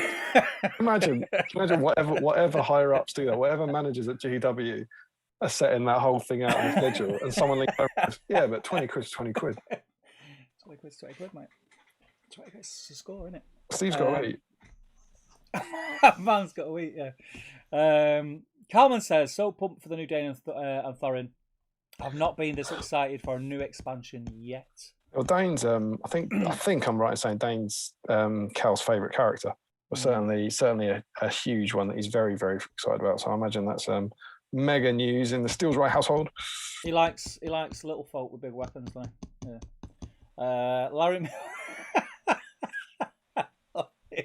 Larry Miller says, I know how Steve feels. I struggle to get Haldir and that Ripple into that one box. Oh, when he sent you that box,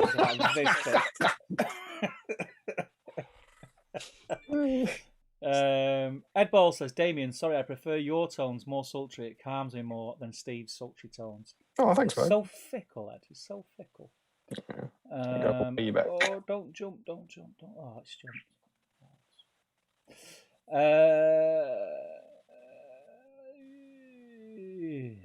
CB Inspection says, never use parcel said force. Something entish. Who did? You just. What did I? Yeah. Even I'm not too sure, mate. CB says, never use parcel force. They're way too expensive. I just went in the post office. And said, I need to send these. And they just said, oh, it's a consignment because it's 2 boxes. We'll do it parcel force. So I was just like, right, just take my money. Just hurry and take it now. I saw you coming, didn't I? Look at this guy with these 2 boxes. He doesn't know to do with them.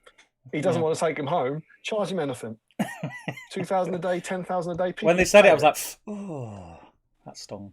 Jake Winnett says, Steve, that's a real big stretch to cedar the delay that way. Cedar, it's good. Well, true.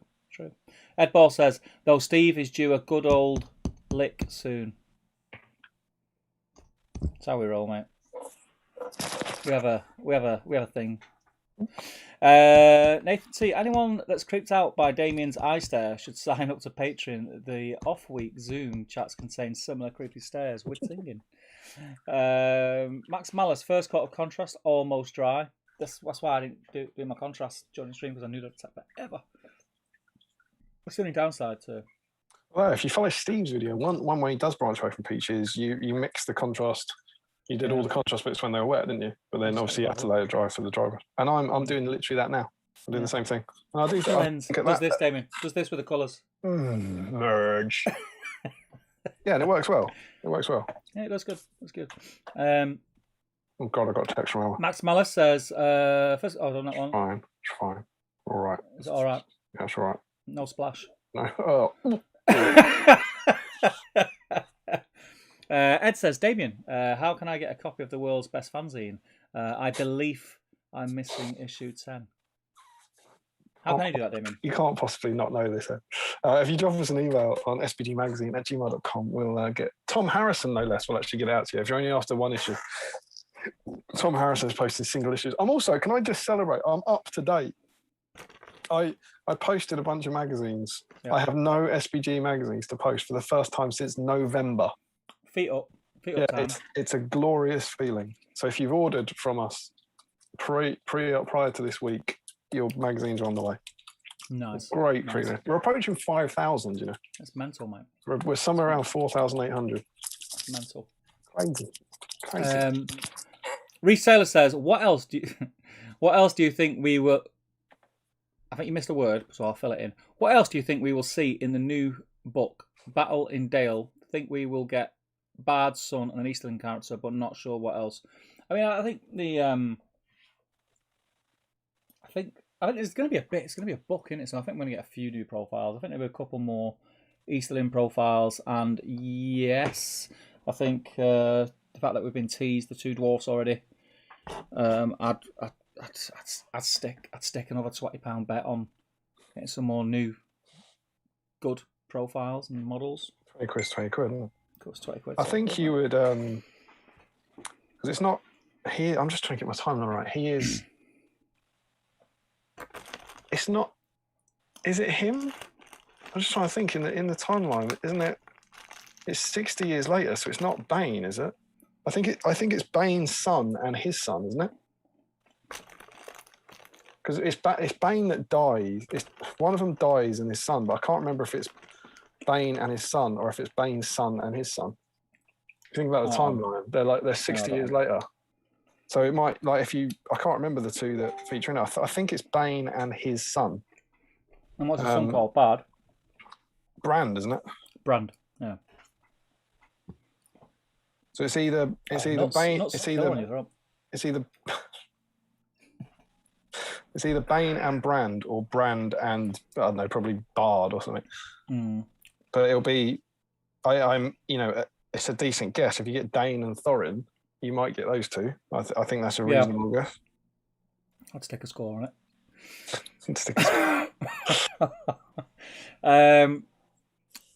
Ed says that corner, it's Steve's OF setup coming soon. OF? What's OF? It's only fans.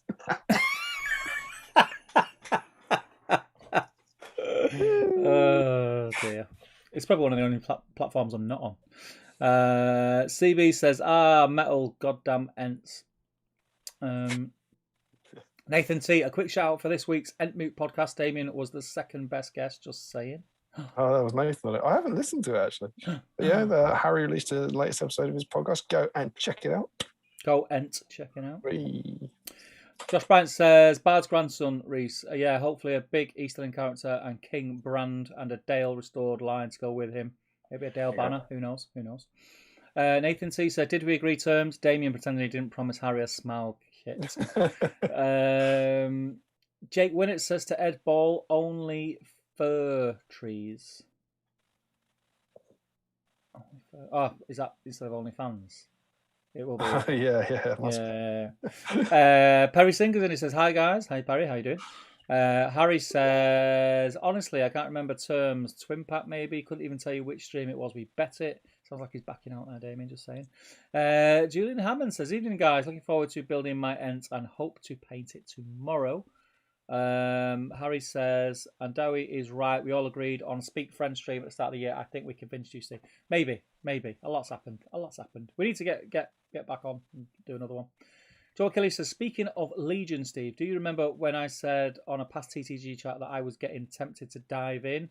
Well, long story short, I had a crap day at work last week and then promptly went over to my Amazon cart and clicked check. I do this all the time. Sounds like me, except instead of Legion, it's just Tariel stuff. Click checkout and now $150 worth of Legion models on their way to me. Well, it's cool stuff. And do you know what? If it cheers you up, then it's worth the money. $8?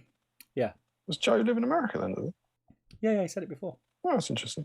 Yeah. Because we're never likely to meet him. You probably have met him, you just don't remember. No. Larry says, how did I only just realise this, but I'm going to be able to make a double Thorin Fantasy Fellowship without breaking any rules. MRSRA 13 says, does Harry Gottlieb count towards tonight's Ent theme? No. Just No. his name. No. Hamish Gentle says, God forbid it's your birthday on a stream night or a Zoom call. The personal happy birthday rendition from Damian is highly erotic while also being creepy. Joe Olsman says, yes, it's Brand and Bard II. Brand is the king, he's Bane's son. Yeah, exactly. There you go. So it's not Bane. Joe Olsman says, although, isn't it closer to 100 years after The Hobbit? Brand and Bard II, says Tom Turtle. The Hobbit's 2040, isn't it? And the Lord of the Rings 3018, 19? So it's 80 years. 80 years, 80, I think. 80, yeah. Joe Olsman says, Note Master's way off 66 years. 76, he corrects himself, says Joe. Larry Miller says, if we get Brandon Bard, will that be the first 4-generation family in the game? I reckon you could probably, couldn't you do a sort of Galadriel, Arwen? Isn't there, there's got to be an elf. What about Isildur, like Elendil, Isildur, Aragorn, Arathorn? Boom, smashed it. True that. Crushed it. I didn't turn my notifications off, so apologies if it keeps pinging up. You've just apologised that after 2 hours of it. I know.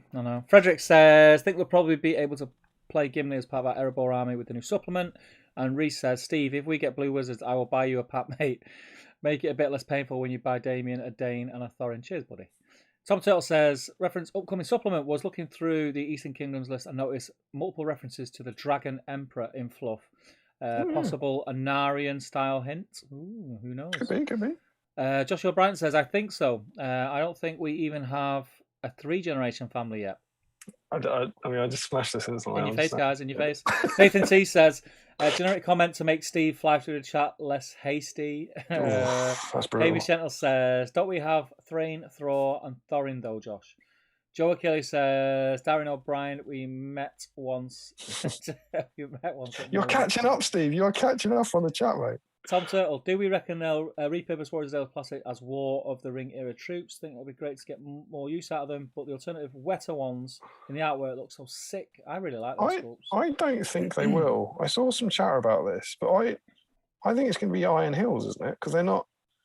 All the plastics are like the Erebor army from its heyday, and then now it's the Iron Hills, isn't it? Well, they come and take over there. So I don't. I imagine, I mean, I could be wrong, but I would imagine that those 2 new heroes are going to be leading the Iron Hills dwarfs and not the Erebor stuff. I mean, I could be wrong, but who knows? That's what I'd be, I don't know, expecting, or I think from a lore perspective. Larry says it's closer to the film universe, though, as they don't have the 15 years at the start of the Lord of the Rings, though. Lord of the Rings drops the 17 years now. Yeah. Hamish says, my bad, not fully reading the chat. Larry says they aren't direct kids, grandkids. They aren't direct kids, grandkids though. There's a few missing steps from Issy and Aragorn. Oh, I see. So it doesn't count. I don't think you made that clear in your T's and C's. No, you didn't. Definitely didn't.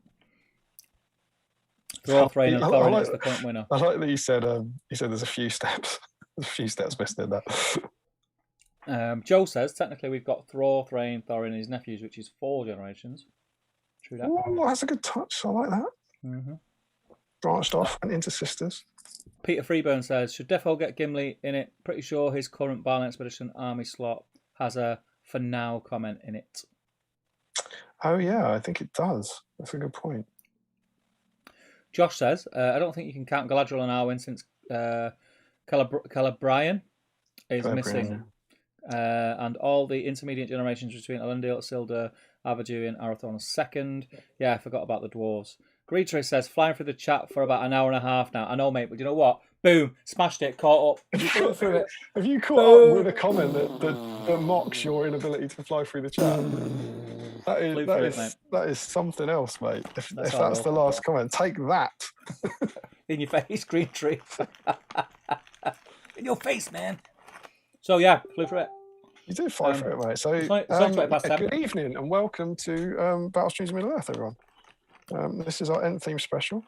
Now, the good news is, Steve, I told you that originally the plan was that while you flew through the chat saying hello, I was going to do that base coat of Skeleton Horde. And then after my first deep dive, stop commenting, by the way. We're pausing the chat. Stop commenting. We're going to start talking about serious things. When I took my first deep dive, I then let it dry before doing the 4 contrast paints after that.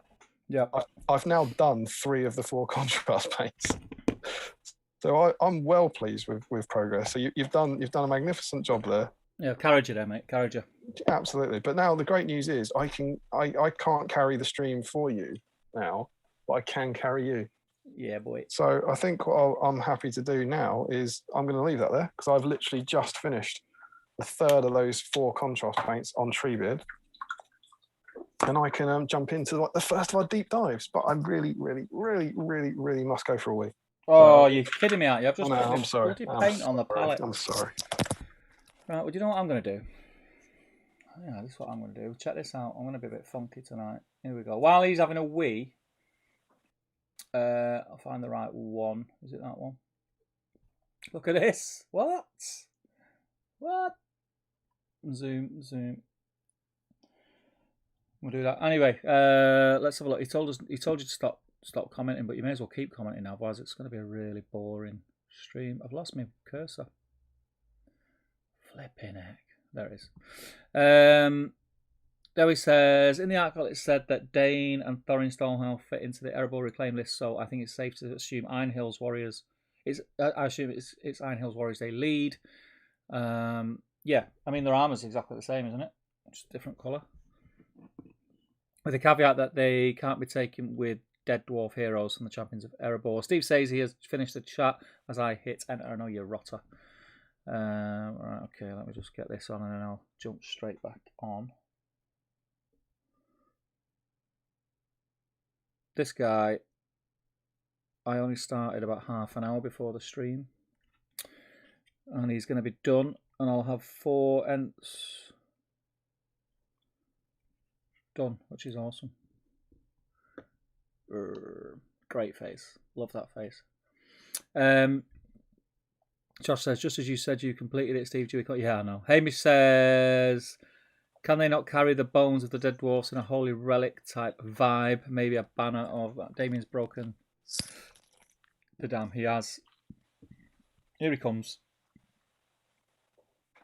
Right, I'm handing it over while I finish painting. I'm going to hand it over while I finish painting. How you doing? All right, mate. How are you doing? I'm all right. I'm full of egg. Hey. Try that. Full of egg. Took longer to eat than I thought.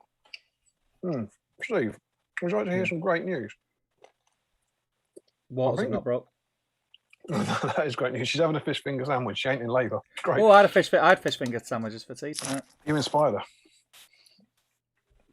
It was lovely. I think she saw a post about it on I Can You Can YouTube. And yeah, fish finger butt is one of them things that if you see someone goes, oh, I've just had a fish finger butt, you're like, oh, I could murder a fish finger butt now. As well as our 2 patrons from earlier today, and welcome to the party, Dale White and Larry Egbert. We have 3 new patrons from tonight.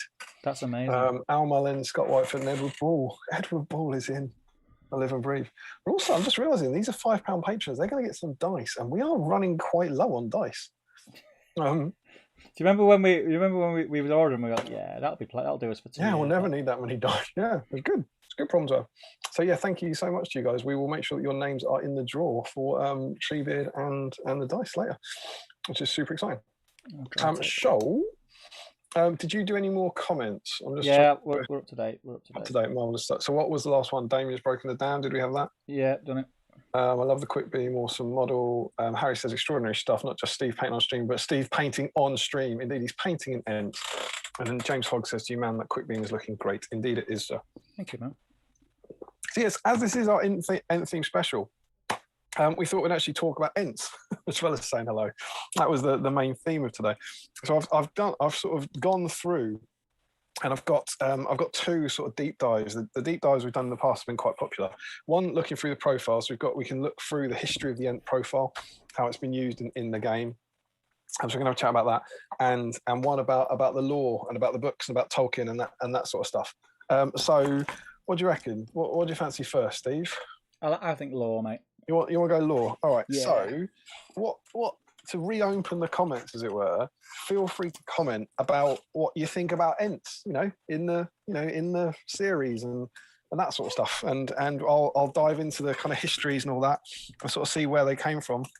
And we'll see what we stumble across. So, shall we go on? Let's do it, man. I'll keep my eye on my phone. But yeah, no, we all seem to be good. So, Tolkien loves trees. Huge fan of them. Like famously, a lot of people say that his whole work's a like kind of allegory for the dangers of industrialization, which is a bit of a nonsense because he famously says he dislikes allegory in all of its forms. But it doesn't shake the fact that his work has a preoccupation with trees. He writes an awful lot about trees and his love of nature, particularly in his letters. And I've dug out a few bits here, various points. I didn't number them at any point, so I'll have to kind of dig through them. But he says, what does he say about trees? There we go. He goes, I am obviously much in love. I'll give you a bit of context for this. People like context for Faramir, don't they? This is in 1955, so just after Lord of the Rings was published. I am obviously much in love with plants and above all trees, and always have been. And I find human maltreatment of them as hard to bear as some find ill treatment of animals, which I think is quite telling. He also goes on to say, he talks in particular. He's got this one tree, right, that he adores. He writes about a few times over the years. He says, this is the other quote. This is from years later. This is 1972. He objects. Someone writes an article in the Daily Telegraph, and they say about him a kind of Tolkien gloom. They say in that article, and he writes in like disgusted of Middle Earth, and he says, I feel that it's unfair to use my name as an adjective qualifying gloom, especially in a context dealing with trees. In all my works, I take the part of trees as against all their enemies. And he puts himself very much on the side of them. But there's this tree that he writes about a few times. I'll read this out to you, okay? He says it's not allegorical, but some parts of it are, of course, biographical. And he says, there was a great tree, a huge poplar with vast limbs, visible through my window, even as I lay in bed. I loved it and was anxious about it. It had been savagely mutilated some years before, but had gallantly grown new limbs, though of course not with the unblemished grace of its former natural self. And now a foolish neighbour was agitating to have it felled. Every tree has its enemy. Few have an advocate. Too often the hate is irrational, a fear of anything large and alive, and not easily tamed or destroyed, though it may clothe itself in pseudo-rational terms. This fool, and he puts an asterisk and says, only in this respect, hatred of a gallant lady, said that it cut off the sun from her house and garden, and that she feared for her house if it should crash in a high wind. It stood due east of her front door across a wide road at a distance nearly thrice its total height. Thus, only about the equinox, I love how he goes into this. Thus, only about the equinox would it even cast a shadow in her direction. And only in the very early morning, one that reached across the road to the pavement outside her front gate. And any wind that could have uprooted it and hurled it onto her house would have demolished her and her house without any assistance from the tree. I believe it still stands where it did, though many winds have blown since. And it's this kind of wonderful, like, anger about this woman who wanted to get rid of a tree. And what's really fascinating about this is this was written in 1962, and he's recalling this from years and years before. And at the end there he says, I believe it still stands where he did, though many winds have blown since. And in the foreword to Tree and Leaf, which is the kind of combination of things like Leaf by Nigel in Ethiopia, he talks about it again, and he says he's talking about Leaf by Nigel, which is a story about a guy. It's basically autobiographical. This guy trying to create a great tree. And he says one of its sources was a great limbed poplar tree that I could see even lying in bed. It was suddenly lopped and mutilated by its owner. I do not know why.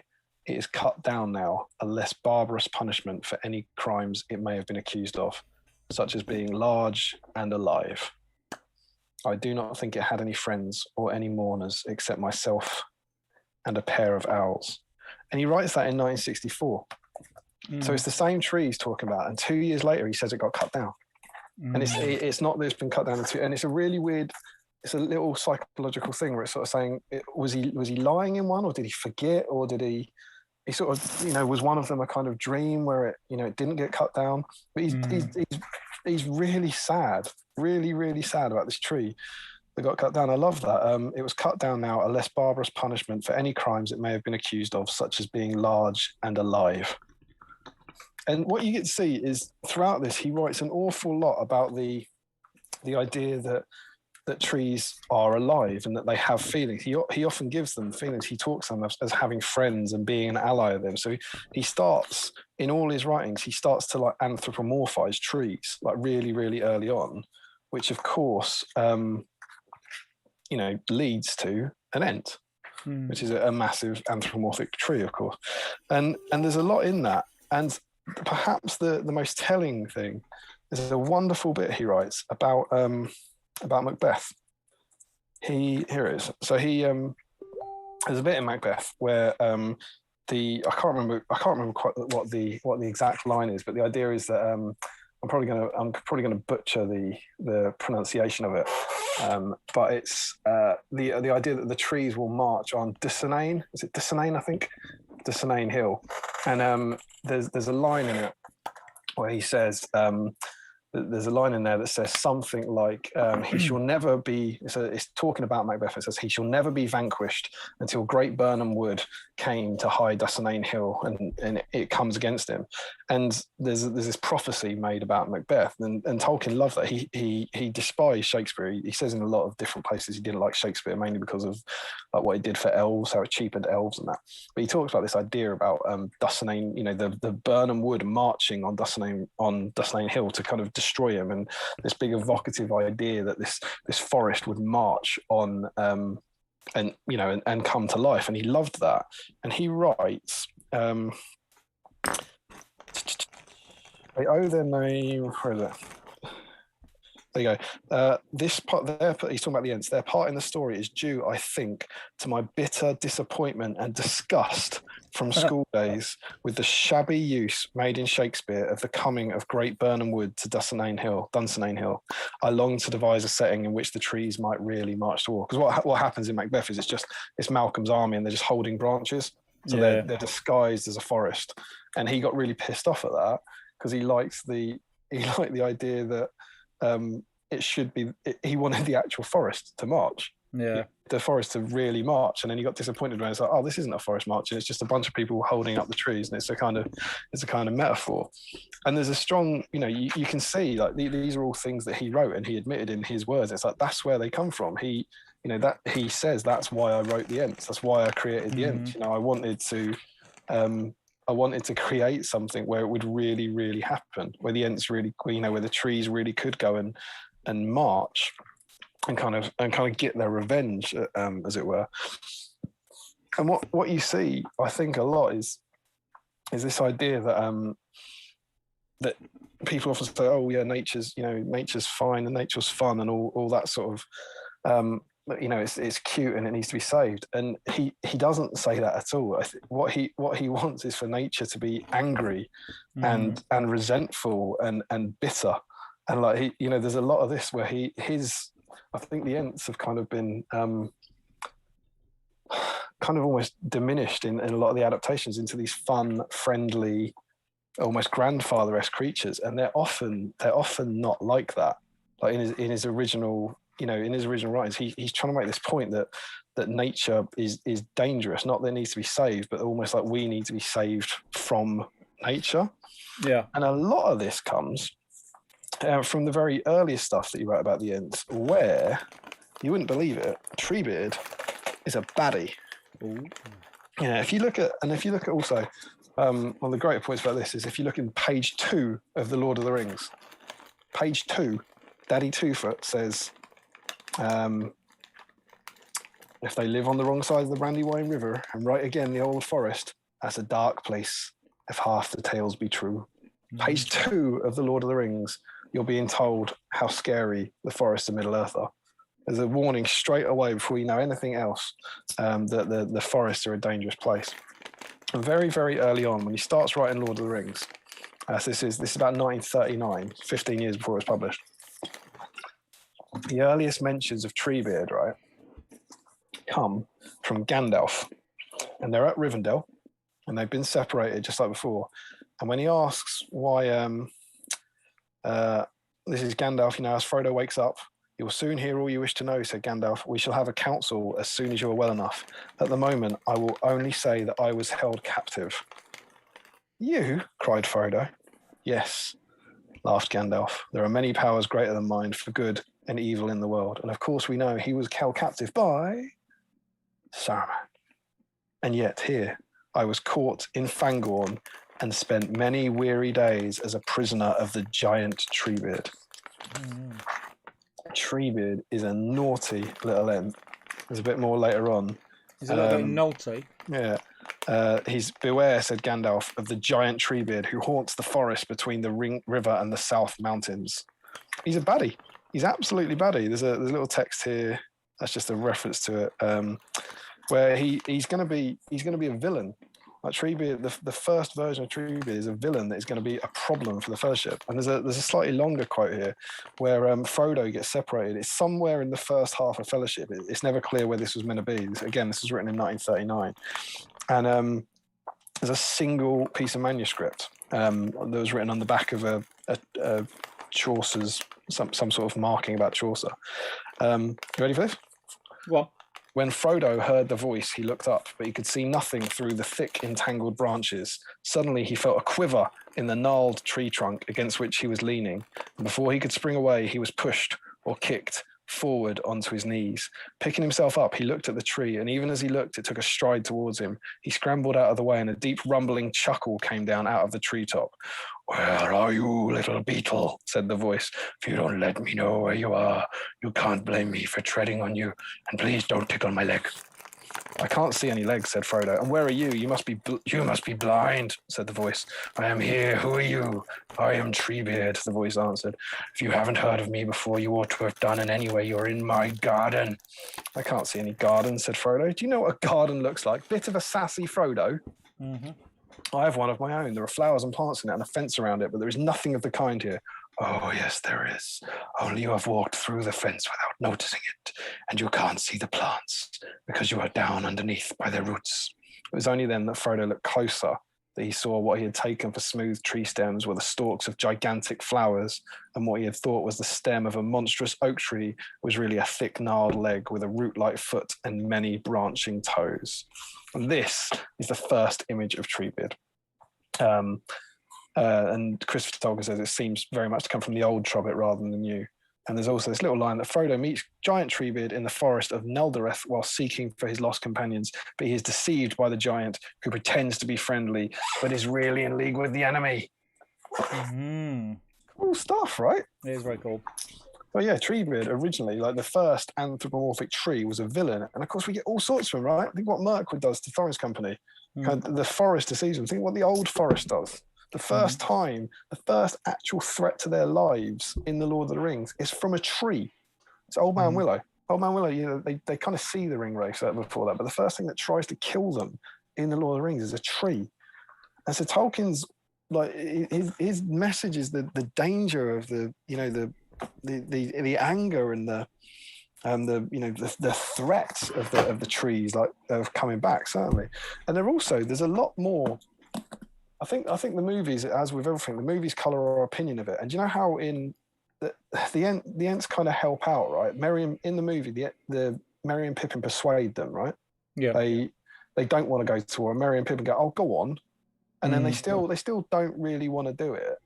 And then Treebeard sees all the cut down trees and he goes, "Bloody hell!" And then he goes and fights for and helps, right? In the book, just the finished Lord of the Rings book, it's nothing like that. It's like the Merry and Pippin don't convince them in any way, shape, or form. The Ents are already going, and they're just going because they're pissed off about their trees. There's no sense in which in the Lord of the Rings that they're actually trying to trying to help. Yeah. There's an awful lot of self-interest. There's a line here where Treebeard, this is in the published version, I will stop it. He's talking about Saruman, he boomed, and you shall come with me. You may be able to help me. You will be helping your own friends that way too. You see what I mean? Like his primary, he's like, well, this might inadvertently help you, but primarily, this is what we want to do.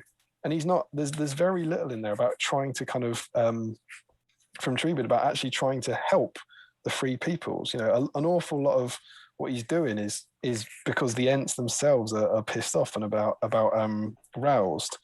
There's a thing about them being, is this the one about them being roused? Yeah, here he goes. This is Treebeard.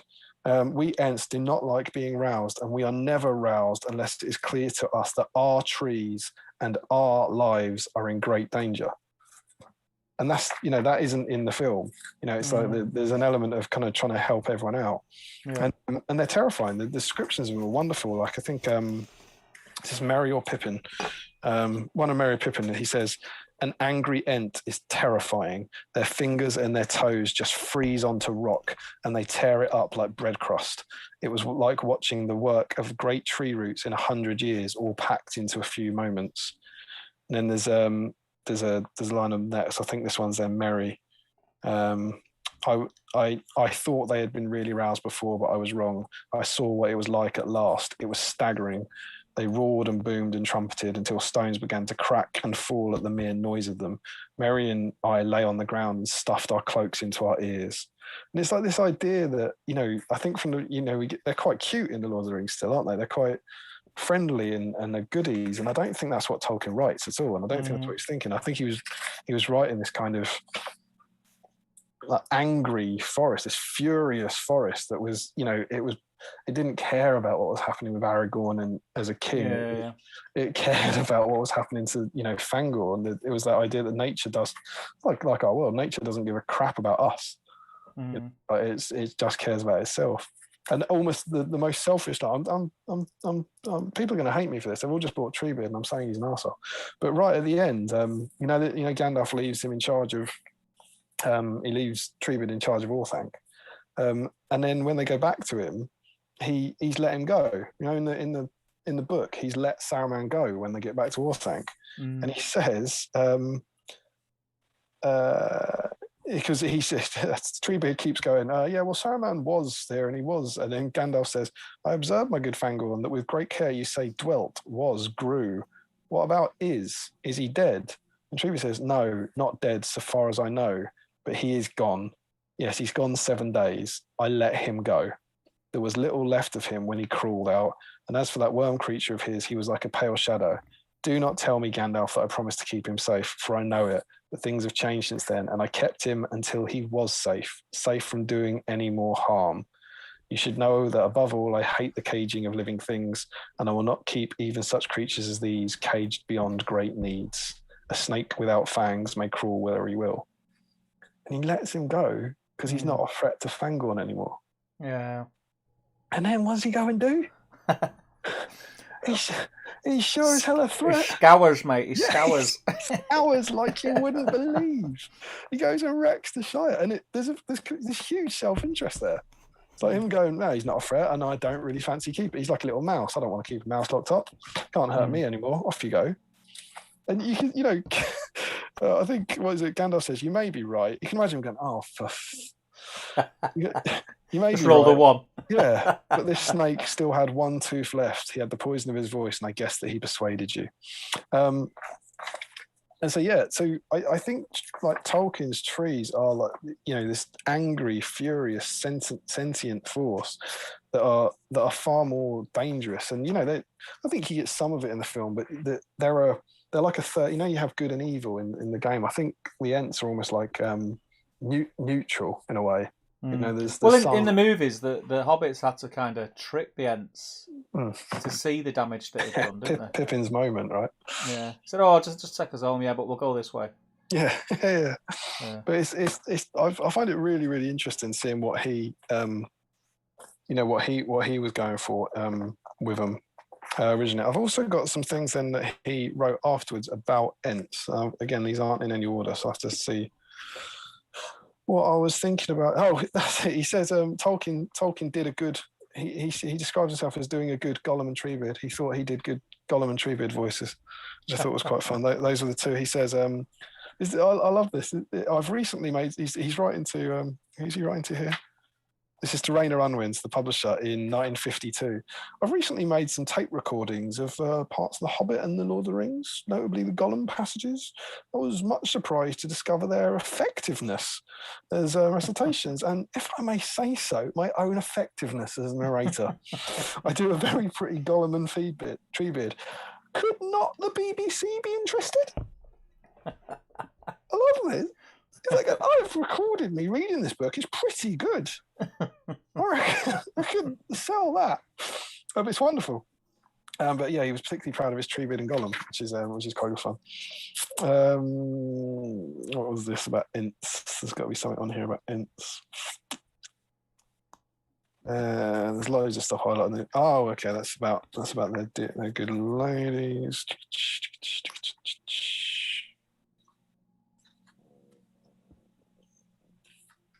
Oh,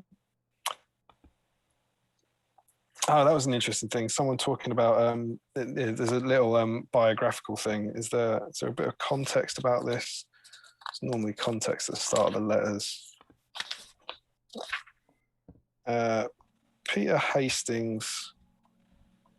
So there's a manager of a bookshop writes him a letter concerned with how Treebeard stated that the Dark Lord created, it's very religious, created trolls and orcs and how that would work. I think he implies that Tolkien sounds like Treebeard, and Tolkien says specifically, Treebeard is a character in my story, not me. And though he has a great memory and some earthy wisdom, he's not one of the wise, and there's quite a lot he does not know or understand. That's in reference to him going, is Treebeard your voice?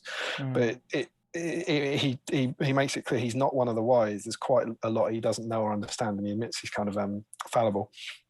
But then he answers that other question by saying that he made them in counterfeit. That's the kind of get out. The Dark Lord makes those trolls in counterfeit. But it's interesting that he counters that. And what was quite good fun is there's one of the longest letters in here is this rant. I think we've talked about before about an adaptation and animated animation where he just thinks it's rubbish, this kind of script. And he's talking about the bits you remove from the story. He says, he basically says, don't give me a kind of a slimmed down version of the Ents or a slimmed down version of Hornburg. He's all for abridgment. He's all for like taking it out. He's like, just remove one of them. And he says, if both the Ents and the Hornburgs are Helm's Deep, if both the Ents and the Hornburg can't be treated at sufficient length to make sense, one should go. It should be the Hornburg, which is incidental to the main story. So he thinks for Tolkien, the Ents were more important than the whole Battle of Helm's Deep, which is again quite interesting. See where he came from. But yeah, I think that's some of the things I came across on digging around. Fun stuff, right? Really, really interesting. But yeah, so that's where he was. Shall we see what the nerds think? Let's do it. You still painting? I'm just waiting for the wash to dry on the open limbs. Edward Ball has also contributed to the greatest SPG fan scene made in the Greater Western London area. Thank you very much, sir. Amy says, I'm eagerly sitting by the mail room at work for my shiny patron goodies. Don't think my manager is happy though due to the lack of work getting done. Hamish, you should have your dice, right? I don't want to panic anyone. Maybe this one isn't for the chat. It might be send me a direct message. I think I've sent you dice. You should just be waiting for your shirt from Steve, I hope. MRSA 13 says, do you reckon we'll still get a beach bone? Steve? Yes. Damien? Yes. I also agree. Don't know when. Yes. Yes. The answer is yes. I think it's a bit odd he didn't come out now. Yeah. But it's obviously a resource thing. They might be saving him for a gap. You know what I mean? I've said it 100 times before, but I think it should have been it would have made sense to me to be a body with different arms and different legs like the Gunbird Troll. So I don't know. Maybe he's done. But yes. It says he donated. Yeah, he didn't pay. Josh Bryant, the team is committed to every profile of the model. So yeah, Beachbone will appear. Joe says they're tremendous. Harry says, I've always found it interesting that Ents in the movie are actual trees, but from memory, Ents aren't literally made of wood. I love a good Ent. Yeah, it's It's not clear, is it? They have skin like bark, I believe is the description. Nathan says the key is he dislikes allegory, but also encourages readers to find their own meanings in his work. Yeah, he says he makes a distinction between allegory and applicability. Hamish, I just finished the first half of the Two Towers book for the first time. The fangirl parts were very nice. I agree. Frederick, Ents, and Radagast alliance are quite different from the stuff I usually like, being quite colourful and so on, and also being different from actual army. I agree. I'm very excited by my own growing Ent army. It somehow makes them interesting. Tanya says, hi all, I'm very late, but I'm here. It's good to have you, Tanya. We've barely finished saying hello. Larry, interesting stuff from Tolkien, but you could have done with more tree bumps. Here comes the backlash. Frederick, why the hell are they talking about Tolkien stuff? That's not what I paid for. I want chocolate and beer and takeaway slippers. Nathan says, very good point, Harry. About whether or not they're Ents or people or whatever. I'd assume PJ was looking to show the Ents were nearly entirely trees. I think historically, long before the films, they look like trees.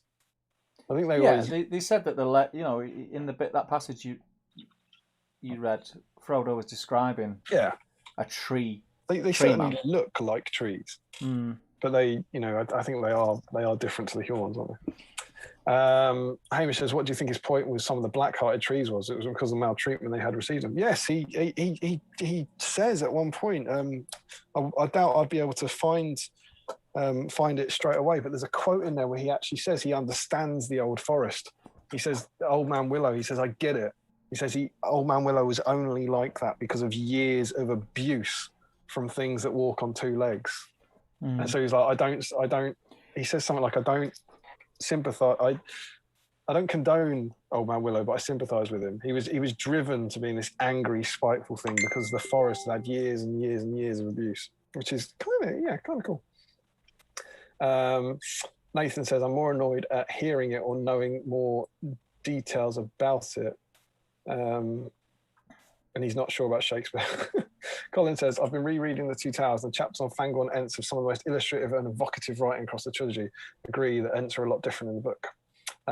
Chris says, when nature fights back, does anyone remember the film The Happening? I don't think anyone remembers the film The Happening. That has all sorts of impossible science in it, doesn't it, as memory serves. Nathan, Damian, or maybe Steve, what are your thoughts on the giant tree seen on the edges of the Shire? Oh, of course, yeah. In the book, it's too big for an Ent, but is that just hyperbole in the bar story? What do you think about that? I don't. You don't? I don't. No, I don't. I don't know anything about it. Oh, I see what you mean. I just don't. I don't feel strongly about it. It's Sam, isn't it? I don't know. Is that likely to be highlighted?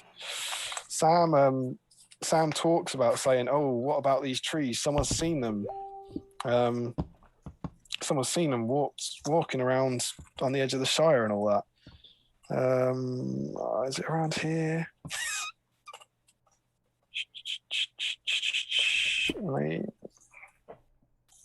There's a gag about like kind of what do you think about that? He goes, I think he's been drinking or something. I can't see, it's not in that first conversation. But yeah, there's supposedly they see a tree, they see a walking tree, and then they think, well, he's lying. He's making it up.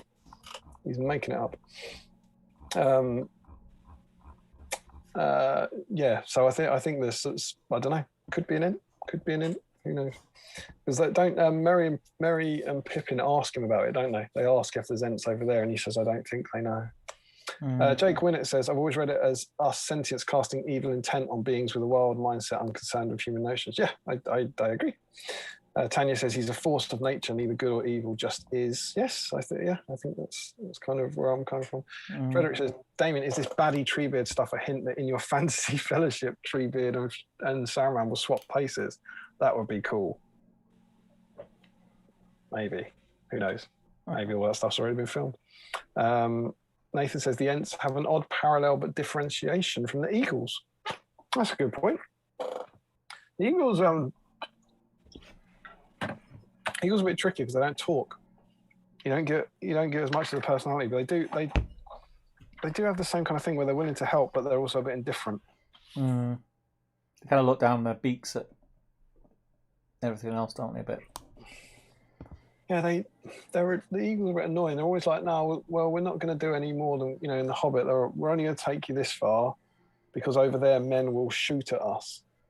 But then they'll arrive into a battle where people might shoot at them, arguably. They are a bit Deus Ex Machina. I think the Eagles are a bit kind of turn up quite usefully an awful lot. Hamish says it's great finally reading the books and finding out all the differences from the films and books. I really like the Ents decide to go to war on their own rather than being egged on. Yeah, I think it's good in the film though, because I think they give Merry and Pippin something to do, right? They give in the books they are kind of luggage, and they give them their kind of agency, and they give Pippin his moment, don't they? Pippin gets his moment to kind of grow up a bit and kind of help. Peter Freebrand says, I do think the same motivation exists in the film, to be fair. The Ents remained unmoved by the Hobbit speech until Pippin tricked Treebeard into seeing the cut down trees, many of which had been his friends. Yeah, I agree, actually. It's certainly, he's not...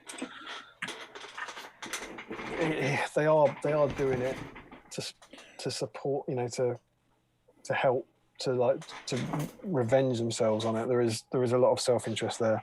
I think it's more like, if anything, that means they're kind of more aligned with the book. But I just think they're not the kind of goodies. I think they're often painted out to be quite friendly allies, and we think of them as that in the game stuff. When I think them being a neutral faction is quite a nice way of looking at it. So Holtzman says, I disagree that the Ents want to help in the movies. They're still very so he's agreeing with Streeter. They're still very self-interested and refuse to help and see what's something else. Good. I'm fine with that. Although they do cross on more friendly there. Yeah, I agree. Harry says, you could say they're on no one's side because nobody is on their side. Joe Holtzman says, also, doesn't Saruman use what's left of his power to convince Treebeard to let go? Yeah, there's that line that I think I must have read it after that. What are you holding up there in the past?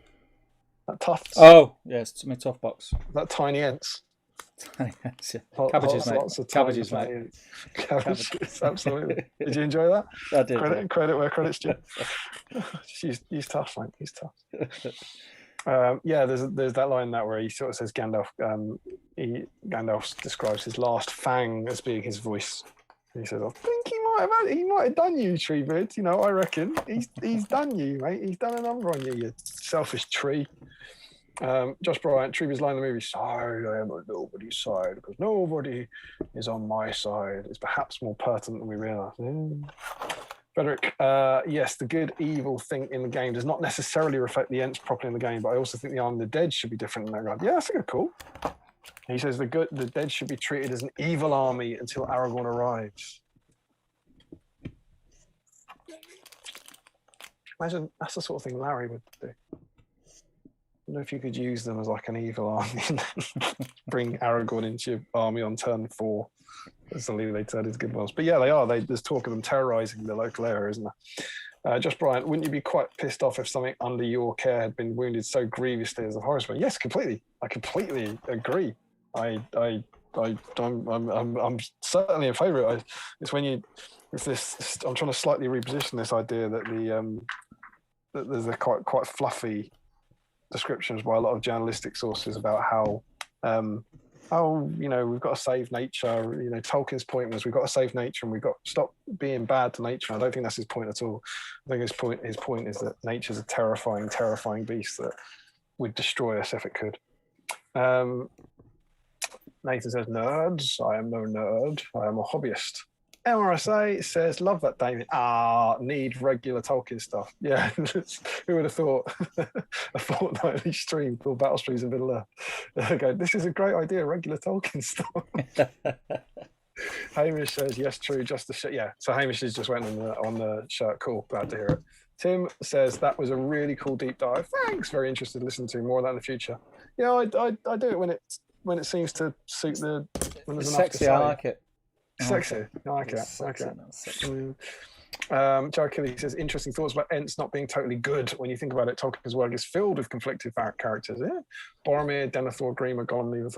That's really interesting as well, because I think Tolkien's work's often described as being quite classical fantasy and having good and evil. It's often compared to Game of Thrones, where there's Game of Thrones doesn't really have goodies and baddies. And Tolkien's work's almost that more classical sense. But yeah, there certainly is an awful lot of conflict. Gollum, of course, being a great example of that. Joe Holzman, my headcanon's always been that the Huons of the Ents have almost become trees, but retain that spark of sentience. Yeah, I think I'd agree with that. MRSA 13, the theory that it's an Ents wife near the Shire. Oh, Ent wives. It's a shout, mate. It's a shout. So, Steve, what do you think about Ent wives? What happened to Ent wives? Are they around? Where are you? I think they just got sick of hearing Treebeard waffle on, and they just stood very still. I like that. They just thought, "Oh, shut up." It's like when you meet a mate. You know, in the old days when you used to be able to meet people and stuff. Yeah. And they go, "Oh, you still seeing that girl?" Oh, no. What happened? Oh, it just wasn't working out. It wasn't working out. We parted ways. She left, didn't she? She left you. I think maybe that's what's going on with them. They go, what happened to the Ent wives? You can't find them. They all left you, mate, didn't they? All of them. But I wonder if anyone later on, I might have a scan. I wonder if anyone's going to say the troll theory. There's an idea that the Ent wives became trolls, and it's all fan theory. The troll stuff doesn't come from Tolkien. He's got stuff in here about Ent wives. Give me a sec. Let me dive. I'll give you 2. Let me dive. He's got stuff about Ent wives, and for Tolkien, then it's not one in the Shire, and they damn well didn't become trolls. It's a sad ending, I'm afraid, guys. It's not. You're not going to.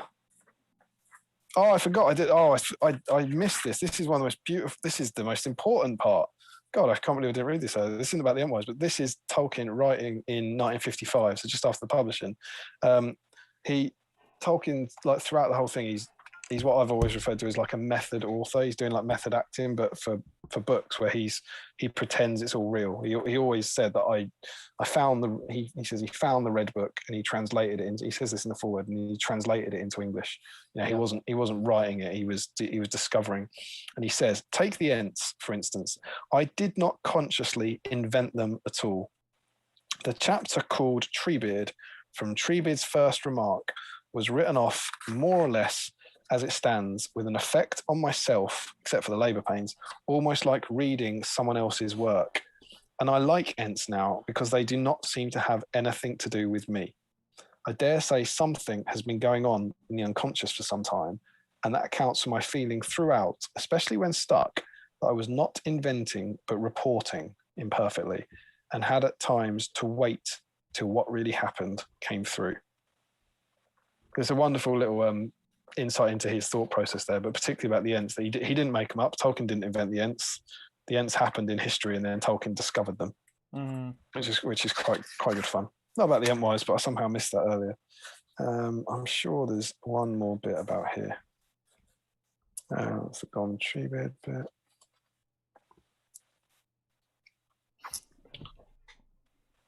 I'm sure there's 2 bits in here about it. See if there's any more comments for you. Otherwise, it's just me reading a book. Gosh, now where did you get up to? I got up to MRSA 13, theory that's an Ent wife near the Shire. Then Aaron Garner, I'm going to have to hit the hay now, chaps. Great stream as usual, and all the best to everyone for the Patreon giveaway. Take it easy. Josh Bryan is talking about the Ent in the Shire, saying, yeah, it's the first couple of chapters. I think it was Sam's cousin who actually saw the walking tree. It was supposed to be as tall as an elm. And Chris says, after some deliberation, I love the metal Ents. Yeah, they're very cool. They're just a pig to assemble. Built my 2 trees for tonight. Good work. Josh Bryant says the Eagles aren't indifferent. They're commanded by. Yep. So Josh says the Eagles aren't indifferent. They're commanded by Manwë. Not to get overly involved, much in the same way that the Astari are bound never to expose their full power, nor to command, merely to advise. I agree with that, but it's just a bit convenient that they then get involved when it helps the plot. Joe Osmond says, surely the dead should do sod all until Aragorn arrives. Nathan T, my feeling is Tolkien was telling us to stop pissing off nature. It's vengeful. Joshua Bryant says, exactly, they just stick in the dim hole and occasionally are seen in the surrounding areas, which scares the pants off the locals. Yeah, there we go. Harry says, wonderful stuff. Really enjoy these deep dives. Yeah, I do. I learn a lot. I learn a lot. Thanks, Harry and Steve. Entwives were written about Sauron tormented them, says Nathan. Here we go. If there's another comment about Entwives, I have it. So there are two references in here, and I'll start with a slightly more positive one. I think this one's more positive. So this is in 1972, answering a question to Father Douglas Carter about, did the Ents ever find the Entwives? This is so Tolkien. As for the Entwives, I do not know. And I love that. Like, he's not saying they did or they didn't, or I didn't. Okay, he's saying I don't know, as in he never found out. You see. I've written nothing beyond the first few years of the Fourth Age. And then he goes on to talk about the New Shadow that he wrote. But I think it is plain that there would be no Ents for reunion in history. Oh, sorry. So he doesn't know about the Ent ones, but I think it is plain that there would be for Ents no reunion in history. But Ents and their wives, being rational creatures, would find some earthly paradise until the end of this world.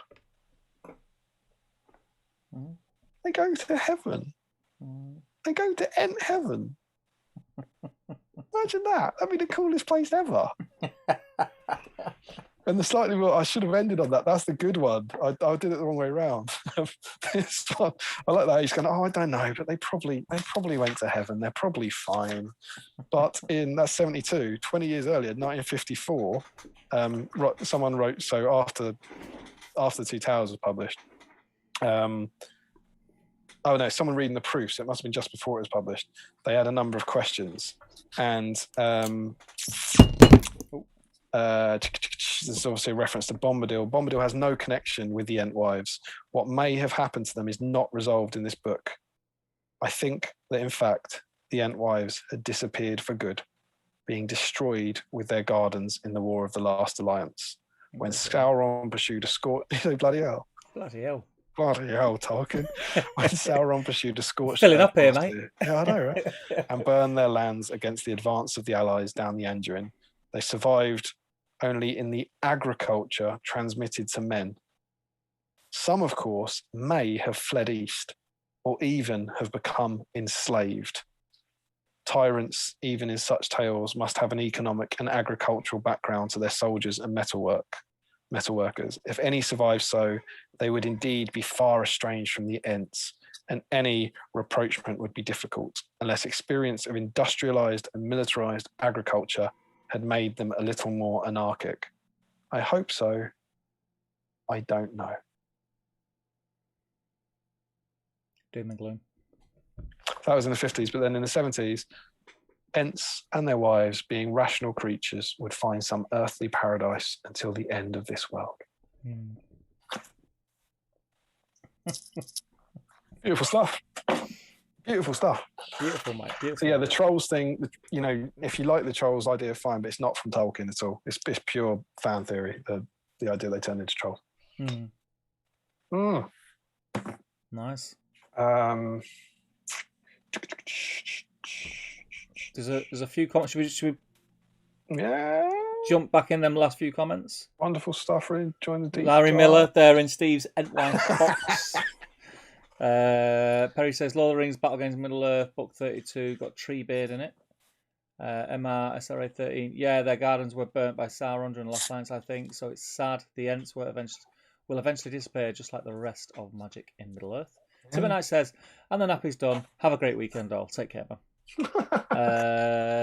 Josh Bryant says, yeah, the Entwives did leave and they headed over to Ravanian, into an area that is thought became the old Brown Lands, and trolls were created in mockery of Ents. Peter Freeburn, couldn't source it all, but I believe they resided in the Brown Lands near to the Dead Marshes, meant to have been wiped out in the Wars of the Second Age. There you go. Nathan T says, Harry, you should do some deep dives on the lore on Entmute. Josh Bryan, if we take that creation was being similar to the Orcs, which was the capture? If we take that creation as being similar to the Orcs, which was the capture and torture of elves until they became unrecognisable, that could be the origin of trolls. I think he's speculating there. I don't think he's saying that is what if the timeline works, of course. Scott Whitefoot, the Entwives went to go live on a happy tree farm, Timmy. Yeah, absolutely. They're all living on a farm. They're fine. Julian Hammond, at a best friend's wedding 10 years ago, I was asked to do a reading. He picked Treebeard's song about the Entwives, which was nice. Oh, that's cool. Mm. That must have made the wedding 3 hours long. Yeah. Oh, I saw you smile. Oh, little tree, I like your leaf. Look, there's a snail in my beard. Or our own. Larry says, fled east. Is that why Quickbeam is an Easterling? She and Entwife. Perry Singer, Damian, The Lord of the Rings, Battle Against Middle Earth, Book 32 got Treebeard in it. Haven't you read that already? Yep. Same comment, I think. Okay. We're gonna get to that. It's Merry and Pippin. It's a Merry and Pippin issue. Nathan T, I'm certain it was written, the Ents refused to search the wreck of Mordor because the Entwives were still there. It would be heartbreaking. Cal Daly, evening all, just got home after work, going to crack on with Saruman. Put your feet up, son. Put your feet up. He is no Ent. Rob says, hi all, a little late to the party, no painting Ents tonight, but I do have a backlog of Rohan to try and get through, and I have a Doom Bar to help me through this pile of plastic. Wonderful stuff. I'm just going to go and grab another beer. I'll be 2 minutes. Do you have one for me, please? I will, mate. Don't you worry. Are you going in? Is that in the house or is it? Like I mean, we can't hear that. It's 2 minutes. But he's put up 4 fingers. The man can't count. Lovely stuff.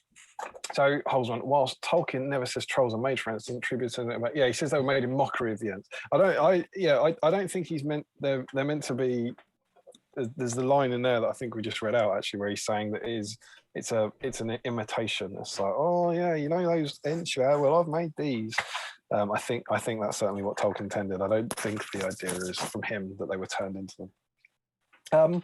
But Ents, there you go. Ents and trees and Treebeard, wonderful times for everyone, and we're all painting Ents at the moment, which is quite cool and exciting. And so we're going to move on and start looking at the profile and the history of the profile in the game. So tell us now. Stop your commenting, but let us know what you think about Ents in the game and who uses Ents and do we like Ents and what have your successes been. I am completely down the rabbit hole on Ents. I've never painted an Ent in my life.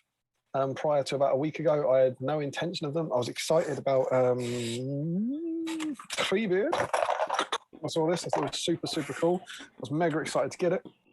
He's back. He's back with a 4-pack. I like that. Back with a 4-pack. Nice work. Just making sure I'm all right, mate. Just making sure I'm all right, you know. I started to move on to the models and stuff. Before this, never done one. And I thought when this was coming out, I think I might do this for the stream because I don't have a Treebeard. I've got no intention whatsoever of ever doing an Ent. And then I can't remember when, but about a week and a half ago, Peachy's video went up. And another one. The Warhammer TV video went up.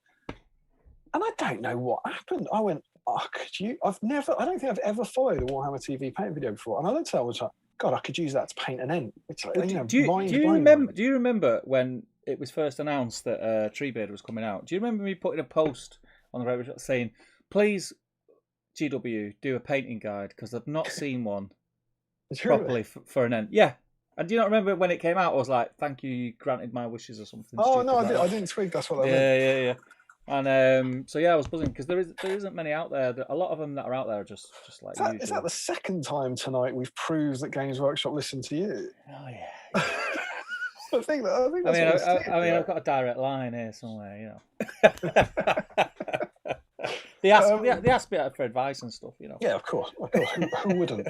Should we release Treebeard pre-Christmas? Yeah, do it, mate. Do it. No, do it after Christmas. Damien needs the help. He needs a favour.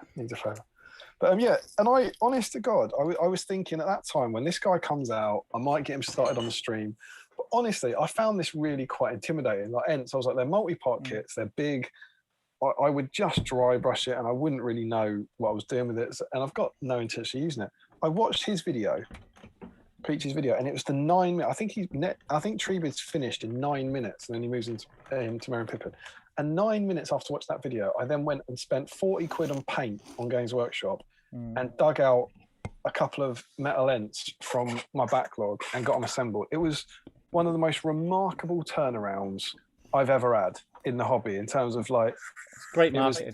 Yeah. I mean, it did exactly what it was going to do. This guy, I was still in cellophane, and then I had a tree beard that I got in a bundle deal that was painted really, really badly and just in pieces.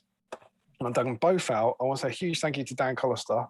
Look at that little ent family there. It's looking good. Is that your quick beam from tonight? Yeah. You finished? Yeah, man. Smashed it. I thought you were waiting for something to dry. Nailed it, mate. Work, solid work. And Dan Costa gave me some amazing tips on stripping because it was, my stripping knowledge was a sweet. It was essentially like nail varnish remover, and he got me all the gear. Start with the socks. Don't. Socks before trousers. Socks before trousers. And then what I ended up doing was then digging them out and following that guide. And I'm not too happy with them. I don't think they're amazing, but they're fine. And there is my metal end. Should we go over to C-Cam? Yeah, because you need a backlight. Yeah, always backlight. Let's see what C-Cam's up to these days. We haven't really tested him, but could almost do with another. Should have been prepared. Never prepared. Any chance this is going to work? What do you reckon? Yeah. See him? Yeah. That's all right, isn't it? Yeah. I can't really see it. It's got small. Yeah. Yeah. There's Metal Ent. This one's called Aoife. Yeah. Nice. Yeah. Nice Irish name. Yeah, absolutely.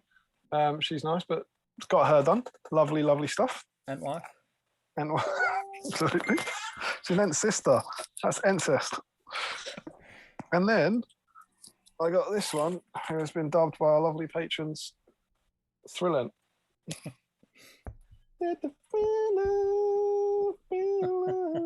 He was meant, it's a bit far away. I might try and, I don't know if it's going to focus on the dice now, but that gives you a better idea of the pose. It's meant to look like he was about to stomp on an orc, but he also looked a bit like he's dancing to Thriller or has stepped on Lego. But that is Treebeard. So that was my metal Treebeard, which was stripped. You can see that's Treebeard's leg and Treebeard's body. That's then the spare face from the metal end. It's glued on top. Metal end arms. And then Treebeard's leg just bent. Nice.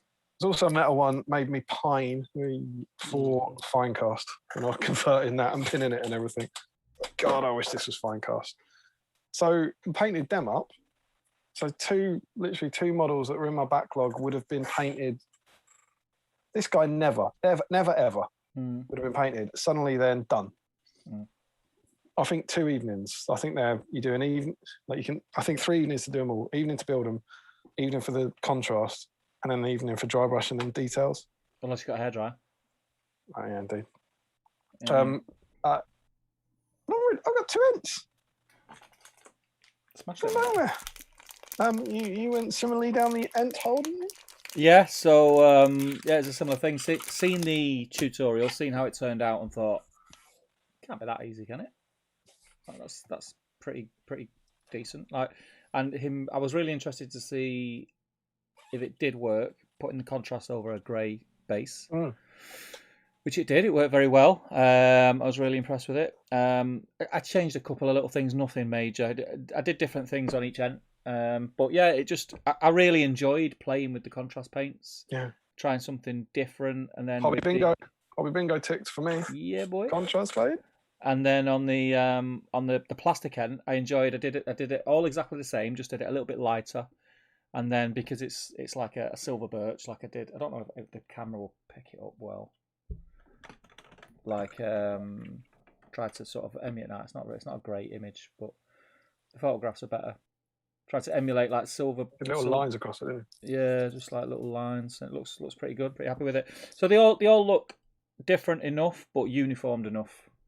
And that was all the same to do with that coming out and thinking I could do that. And before I know it, I've got 4 ents painted. And I'm like you, I've got a tree beard. What I've just started messing around with.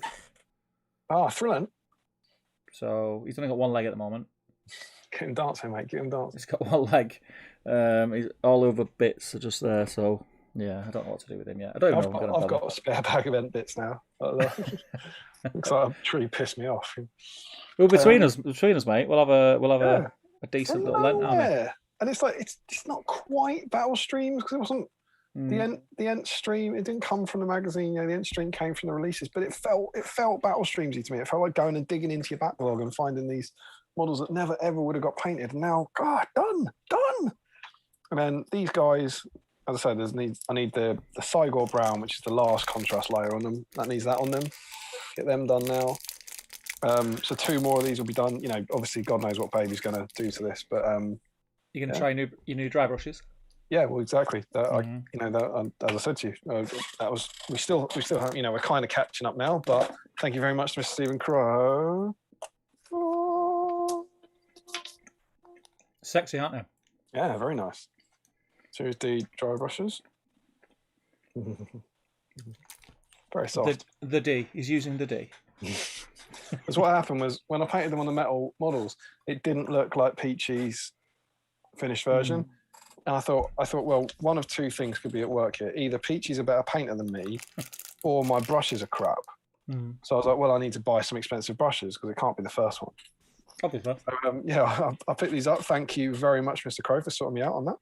And I'm going to give them a go on these ones. Now, all joking aside, we did suggest that maybe the old school Warhammer Ent style, where they're metal grooves, they're like recessed grooves, might not make it look as good as on Treebeard and this plastic Ent. Yeah. They're like a different kind of bark, aren't they? Yes. A different kind of texture. So I'm intrigued now. I started with the metal ones because I wanted to try it out before I did it on the new Treebeard kit, and I'm a bit disappointed because they didn't come out as well as I wanted them to. But I've now got the better brushes. Steve's going to give me a bit of help, a bit of a Zoom tutorial or something. And my hope is that one way or another, even if they only turn out as good as them, baby dependent, in a couple of days, I'll have 2 more Ents. Then I can't not do this guy. That's Quick Beam. I've just done 4, I've got to do 5. And honestly, after that, I've got 2 of the old Shadow and Flame Tree Giants in the box. I'm honestly thinking... Get them done, mate. Yeah, exactly. It's like they take 3 evenings. They take 3 evenings. Get them done. I might, and if I don't paint them now, I'll probably never paint them. Get them done. So I honestly think I'm going to have gone from having no Ents and not wanting any Ents to having 7 painted Ents over the course of about a month. Yeah, and I think that's wonderful, and that is just very battle streams. I think I haven't got any of the Shadow and Flame ones. I managed to get 2 of them. Yeah, I regret never getting them. Right, but I've not got them. So if I was you, I'd get them painted. Yeah, that's kind of what, and that's all. It's all that video. That one video, 9 minutes of Peachy. He's not one of the people that I'm like friends with on Facebook. I want to go and reach him and go, thank you. Look what you've done. This is madness. Do you know you've got me a new army because you did 9 minutes. Spent 40 quid on contrast paint. Great. So I've been like buzzing and super happy about the hobby. And now, of course, I'm looking forward to kind of getting stuck into using them in the game. Before we talk about using them in the game, should we see what they're saying in the comments? Yeah, I'll let you jump in, mate. Are you sure? That's very kind of you. We're up to Larry and discussing my that fun fact, no. the Entwife tours. Of course, I think it was Chris saying, the Corsair ships made from Entwives. Yeah, maybe that's where they went. Joshua Bryant says, the trolls coming from Entwives is pure conjecture on my part, but Treebeard does say they're correct in mockery. Yeah, that's right. Larry says, fun fact is that all the Entwife talk made me think of willows are in fact one of the few tree types that have genders. I didn't know that. That's cool. Joe Holzman, he also says something about Melkor and Sauron being unable to create anything. Yeah, only corrupt things into new. Yeah, that's one of the slightly overtly religious themes in Lord of the Rings, isn't it? That they don't have the power to create. Never in my life. Never in my life. Is that an Irish joke or is life a kind of tree joke that I'm not familiar with? Don't know what that is. Larry says, is Steve drinking for both of you? He's having a go. You doing it? Drinking with me? I try. I'm not doing too bad tonight, actually. The worst thing is, she might not. I get really angry with her every day. She doesn't go into labour. I was like, I could have got drunk last night. You're rude and selfish. Nathan says, always like the Ents in game, but always been too intimidated to pick one up, even with a massive dry brushing. It's a real morale booster of a post. Is it? Of a model, not post. morale booster of a model. Oh, I see. A morale booster of models. That's good, isn't it? But yeah, maybe, hopefully, if this was before we were saying all that, do what we did. Watch the video, paint them all. Chris says, I think Steve is secretly the GW undercover millionaire boss. I wish. Yeah, absolutely. Joe Holmes says, don't we start with a sock? I like it. One sock, no mercy. Nathan says, when are you going to fling Aoife against the wall? It's the only way to be sure. Peter Freeman. Oh, that's a great question. Are we a fan of clump foliage on the Ent models or keeping them bare? Steve? I've gone bare. I'm really torn. Particularly, I wouldn't do it on Treebeard, but this girl, Aoife, you know, they've got these big, they're crying out for clump foliage on the back, I think. I've just not. Sticking clump foliage to metal is going to be tough. I mean, it's just going to come off. Yeah, I mean, that is the risk, isn't it? It's just... Problem is, if you glue that on, it might come off. We never glue anything to anything. That could come off. Be considered. You know what I mean? If it was plastic or resin, it's got a better chance of staying stuck. Like metal models. I was quite pleased with this. When I was doing Thrillent, can you see in there? I know you've probably seen this before. There's an added branch in between the head and the back, and it's one of the branch off the Crabane bases. All right. I had lying around. It's about the right thickness. I had all these Crabane bases lying around. I can't think why. Randomly. And I put that on so that he had a bit more height to him, kind of thinking about maybe foliage, you know, so there was more place to put foliage. And yeah, I don't know. I always think it looks good, but I'm a bit worried that on mine it will look crap. Mm-hmm. I did it on the Crabane. I put clump foliage on them, and I think that looked quite good. But I don't know. I'm looking at the ones. I mean, I don't think they need them. Especially like Treebeard's got it just enough already sculpted on him. I think. Yeah. There's quite a lot on there. The plastic Ent's got more than I realised. It's not a lot, but it's enough just to break up the bark. The new beach bone again's got quite a bit, and then that metal one is a bit funny because it hasn't really got any leaves. It doesn't have leaves. Yeah. I think you're absolutely. That's exactly what I was thinking. That Treebeard, the plastic one, and Quickbeam all have leaves sculpted onto them, whereas the metal one doesn't. Yeah, because the metal one literally looks like an old Warhammer Treekin. And they were sculpted by the same person. It looks exactly the same. Yeah. So yeah, I don't know. I like it, but maybe for me, maybe not. Larry says, you mean pine grass? Boo, boo, boo, boo, boo. Joe Holzman said, I was absolutely going to paint Treebeard the same way I did my Groot after the video dropped. I spent £43 on new paints. Good market. That's what everyone's doing. Shadow and Flame Dave. I've always loved the movie Ents, which is why I was quite disappointed with their models in the mid-2000s. Quickbeam is the Ent I always hoped for. Yeah, and of course, sculpted 4, 5, I think, maybe 4 were released. Staggeringly good Ents. Dale Groves, I'm back! Hope stream has gone well so far. This whole Fangorn release was amazing. The video from Peachy, the incredible Quickbeam sculpt. I've ended with both heroes, and 3 Ents. Great, lovely stuff. Like very much us. And Dave says, but then if I hadn't felt the need to make my own back then, maybe I wouldn't be sculpting today. It's funny how things work out. It's the circle of life. Wonderful stuff.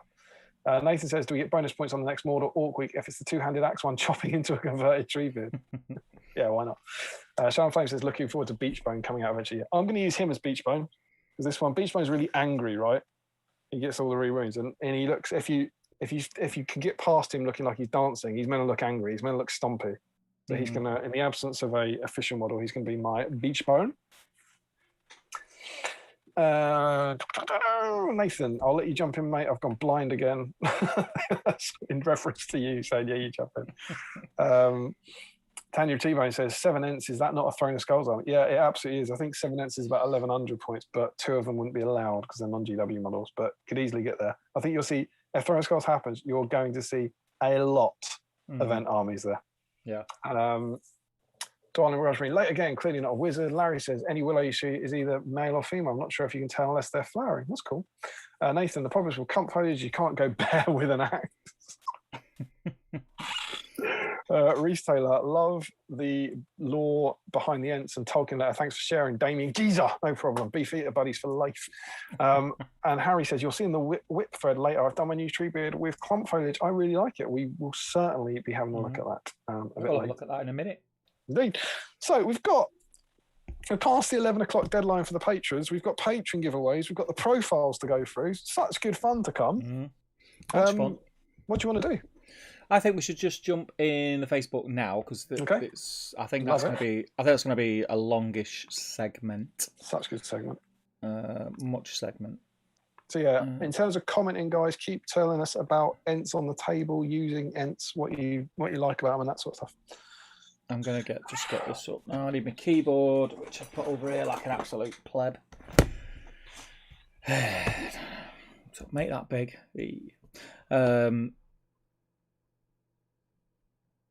There's 53 comments we got. Good. But it means nothing. Do we have 53 entries? Oh, let's have a look. Entries, I like it. Yeah, I knew you would. Entries. It's a double. It's a double. Right. Okay. Are you ready to kick ass and take names? Nah. I'm finding it. I'm going to get that in every stream. No, you do. You say I'm going to, as if like you haven't been. The crucial thing is to always make sure that you never use it correctly.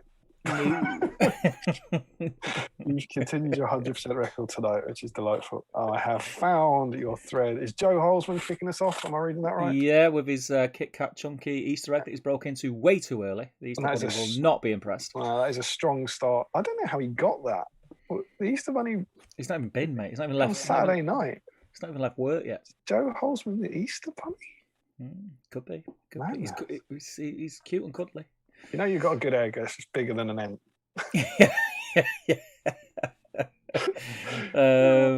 Yep. So he's in. Joe is in. He's ready to go. Mr. Stuart Mack is in. Lovely prawn. I mean, he's ate his chocolate and then he's kept the wrapper. That looks to me like a 2.5 hour build for Treebeard for Stu. If I'm reading those comments right. I mean, the wrapper being there is sending me signals of him being a hoarder, but there we go. I don't think that can count, I'm afraid.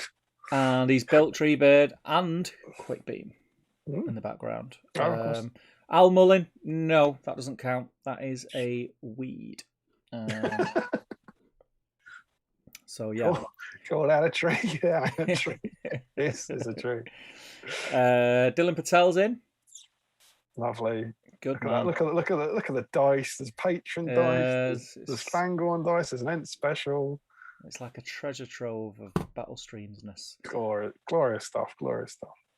Nathan Talbot is on some. What is that? What's a Jazuki Chalwa? I mean, I've not had a dime bar for ages. Emma gets a dessert, a frozen dime dessert. Yeah, is it like a cheesecake thing? Is it that one? It's harder than a cheesecake. It's frozen, but you let it defrost for about 20 minutes. It becomes like, it's quite chewy, almost kind of caramelly thing. Oh, right. I've had like the cheesecake one. It's all right. Looks like Nathan is working on an Ent there in the comments there. Yeah, an Ent there, plastic Ent. He's painting his little mushrooms, red and white. What are they called? Can we remember? The red and white dotty ones? Mushrooms. Yeah. They look great. Those mushrooms are awesome. They're Mario mushrooms, aren't they? I don't know. Mario, yeah. Frederick Schultz. Oh, I look forward to a Frederick Schultz table. Look at that. Look at it. There's got to be an Ent in there. There always is. Is there? No, he doesn't have Ent, does he? Because he's on Orcs. He's on Orcs. I mean, there's an excessive amount of different types of drink. I think I'm not writing Frederick Schultz on this list for the first time ever. Oh, I feel bad.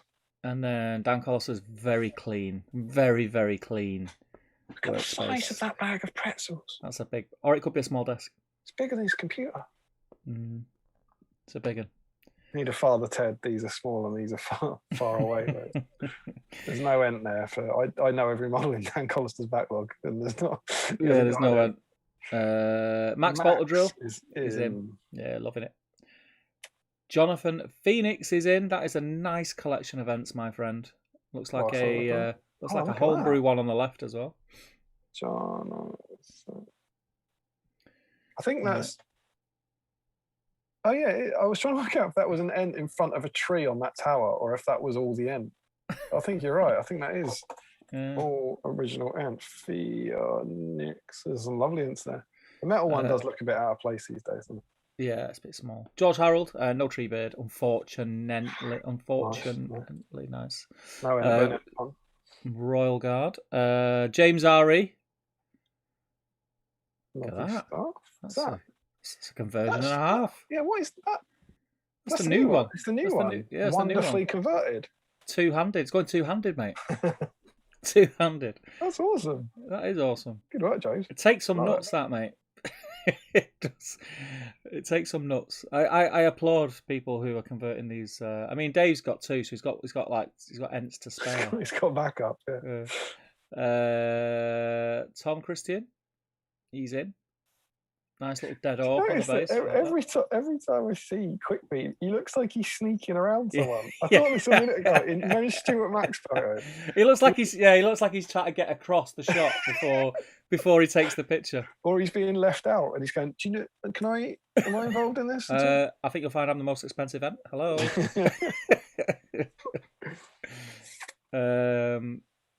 Yeah, Cameron's in. Am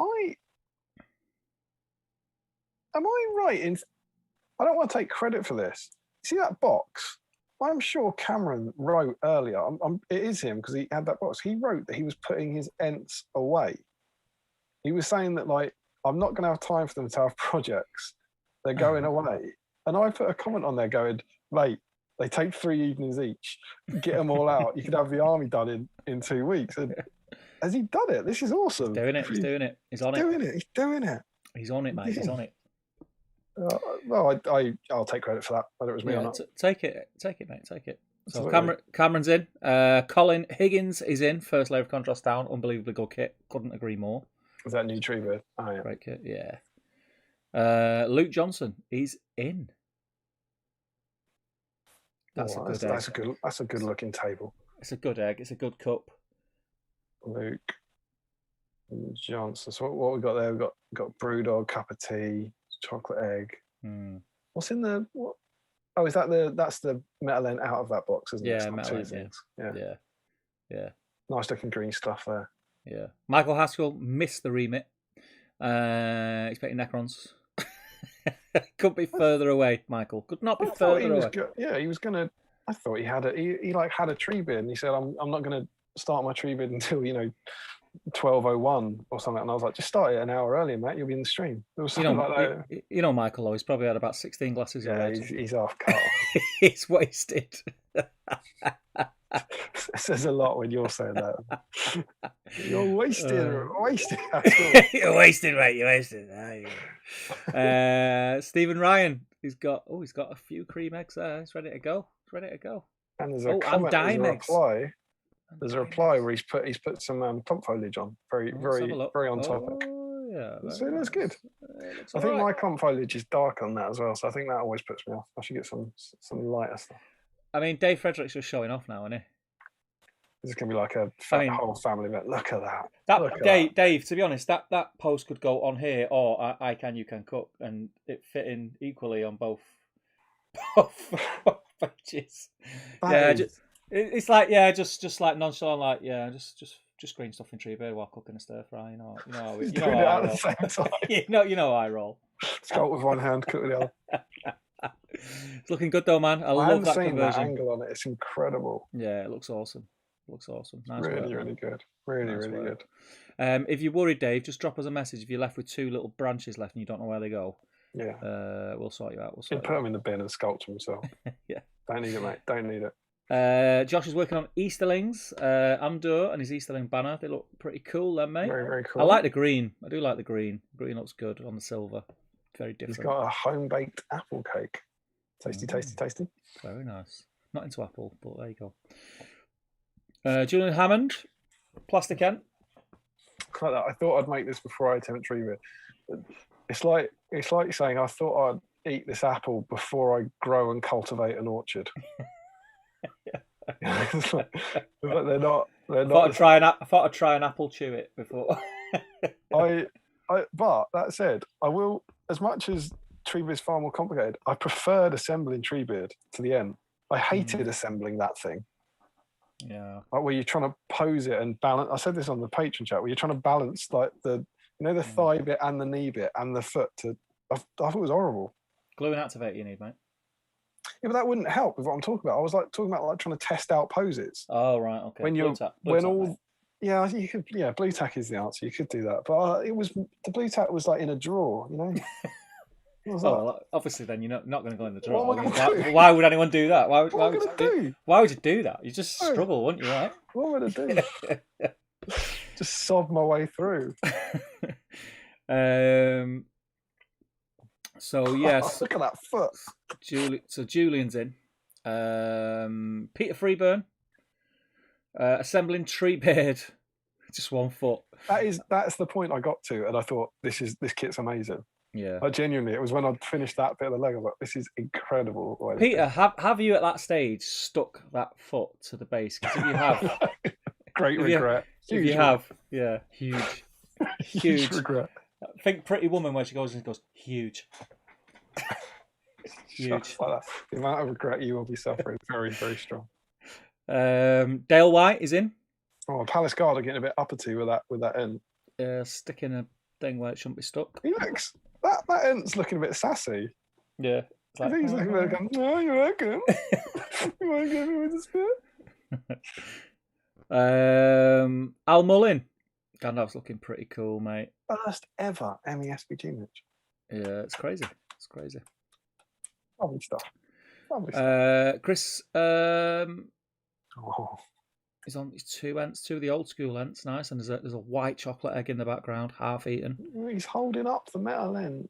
Mm-hmm. So cute. Mm-hmm. It's like he's taking his little brother to the park for the first time. Chris Murphy fixing a second-hand ent for tonight after work. You can get some bargains. I mean, these plastic ents, you can pick them up for next to nothing on eBay now. I think that's just a load of sprues that someone's put on eBay. Second-hand ent. Murphy's been like, yeah, I love that. It's done you, mate. Done you. Thomas Sherlock, no Middle Earth this week. Started painting some Fallout models. Looking good, man. Very cool. Josh Crosby. Look at this absolute loser, he says. Oh, no. What is that? That looks like a I wouldn't dead have end. had to slaughter him if the acolytes were out in the competition. He's making us feel guilty. Yeah, you've killed an ent, man. That is dark.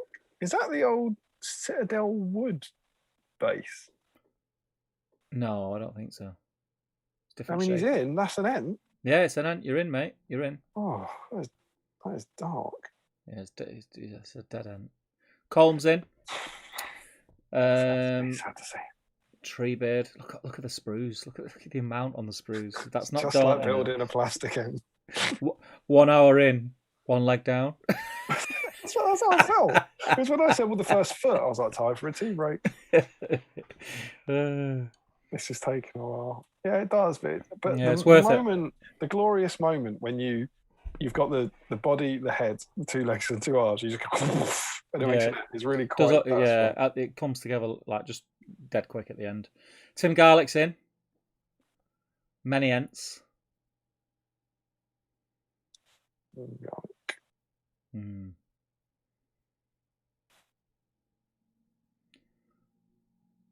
Frederick is doing his first orc conversion.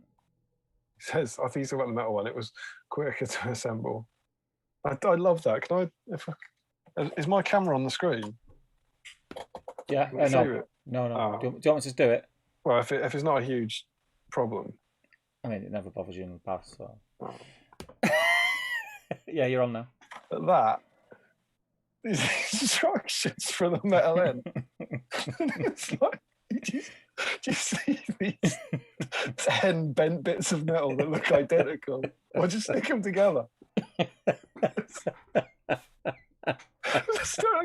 don't even know which way. Which one's the leg? Yeah, it's just 10 bent bits of metal.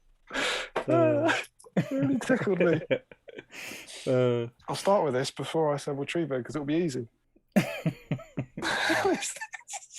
Oh dear. So we've got so Frederick is on his orc converting. Ian Whitehouse, yep.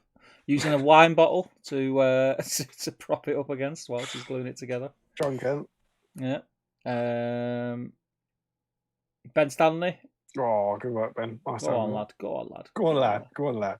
Go on, lad. Ooh, lad. Ooh, lad. Ooh, lad. It looks great, man. Ashley Fisher. Loads of tree bed, love. This is awesome. Yeah, loads.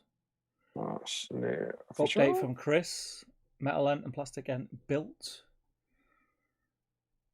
Oh, this guy's definitely in. He's got 4 Ents on the go there. Definitely. Put him in. Rancid self-promotion. They do that great, though. They look really, really good. They look good together, man. I like how they look together. The made to order metal one sticks out like a you know what. I think the green light on your speaker or your fan or whatever that is looks like a glowing ant eye, like in the background. That's my microphone, boy. Cheeky little miniature epics in the background. Stephen Crow not in, finished before the stream. Larry Miller. Vodka, love it. I don't even know what's going on there. It looks like a snow scene. Citadel Woods, Treebeard. He's in. Maltesers buttons, good shout though. Good shout. So yeah, Larry's in. Rob is painting his Rohan up. This is less than half of what I hoped for. I mean, not less than half of what needs to be painted. Yeah, it's grim. Painting horses, man. Horses. Hateful things. Horses for courses. Peter Freeburn. He's in. We've got Peter already. That's an update pick. Is it? Oh yeah, it is. Yeah, I was about to say, isn't it funny how there's quite a few with Treebeard and Easterlings in the background. It's the same guy. Looking good, Al. Looking really good, mate. Yeah, it looks great, man. I think you've done really well with that because I don't think it's the best sculpt for me. Then Plastic Fellowship's not the best, but you've made it look really good. Looks awesome. Let me get rid of that. That's the Metal Fell Beast. No, it's like I'm working on Metal Fell Beast. Happy with the progress so far. Has anyone any decent tips on how to make it stand out even more? I think the red, mate, looks striking enough. Looks good. Yeah, it looks good. A Wraith on it. Yeah. A Wraith on it, I reckon. Dan's painting Goroth.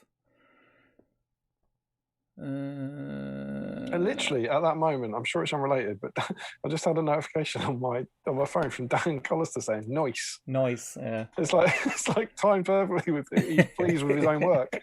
Dan's working on Goroth. Nice. Harry Parkhill with his little bit. Yeah. So you've got like really subtle with the flock. It does look quite good, mate. Wait a minute, I'm putting his name on the list and then have a look. I like it. Oh yeah, it does look good. Yeah. So we've got a pre and a post flock. We've got naked and clothed Treebird. Before he goes out, we've got company coming round. I better put my flock on.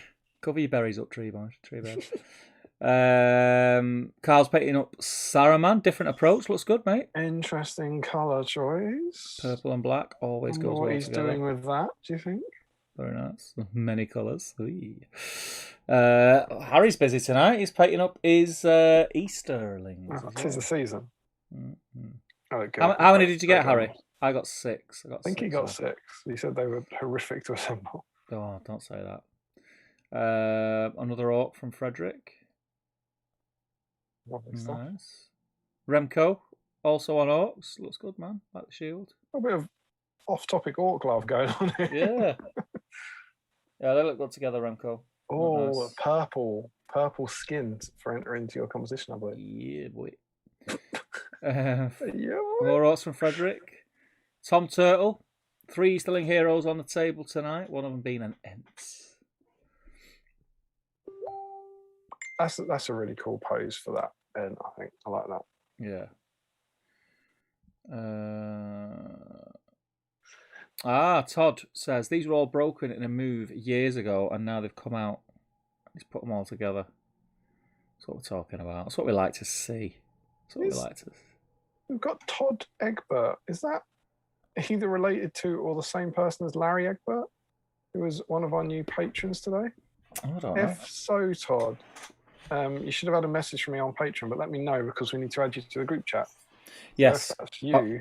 And we can't add you until we speak to you first. It doesn't let us do it. Do let us know. Jonathan Phoenix. Indeed, like Italian. Yeah, so he's put that since we looked early. Yeah. God, this is amazing. Oh, that's cool. It does look great. I like that. I like that a lot. I like that. I like that. Nathan Talbot showing off his next terrain piece after a poor eBay buy, a damaged catapult. It's cool. Cool terrain piece. Cool. Yeah, cool. So let me get rid of these chat boxes. James R.E. getting there. Bit of an update. Very cool. Hay fever's kicking in. Aaron's painting up Boromir and some running hobbits. Reese got 12 of the acolytes. I love that because it's a troop type I just couldn't care less about. No money for me. And that is all the entries. But I would like just to focus on that because someone's posted that in the group today and I've seen it before. And it's awesome. Merry. It's an awesome paint job. Toenails. That's annoying. Which Merry? The new Merry from the Tree Aaron's? No, Will Lavis. It's not on our thread. It's the next thread. Oh yeah! Oh my god!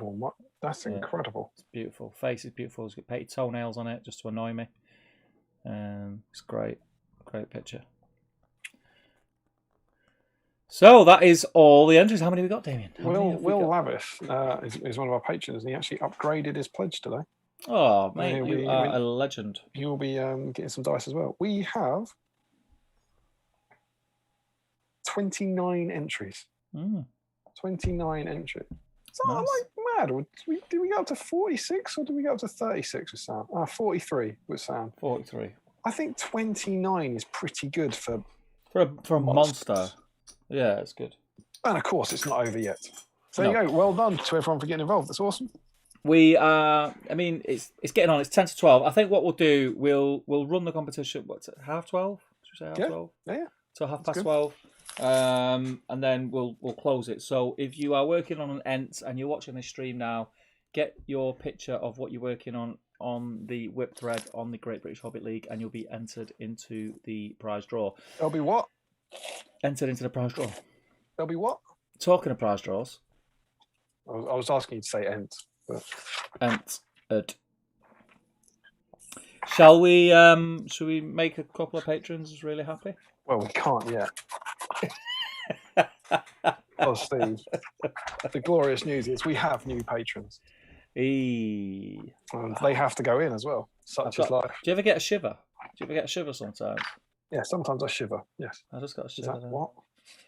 I just got a shiver. I think it's a sign, mate. It's a sign. I think I might win a dice with my entry. You're not in. Oh, this is a joke. I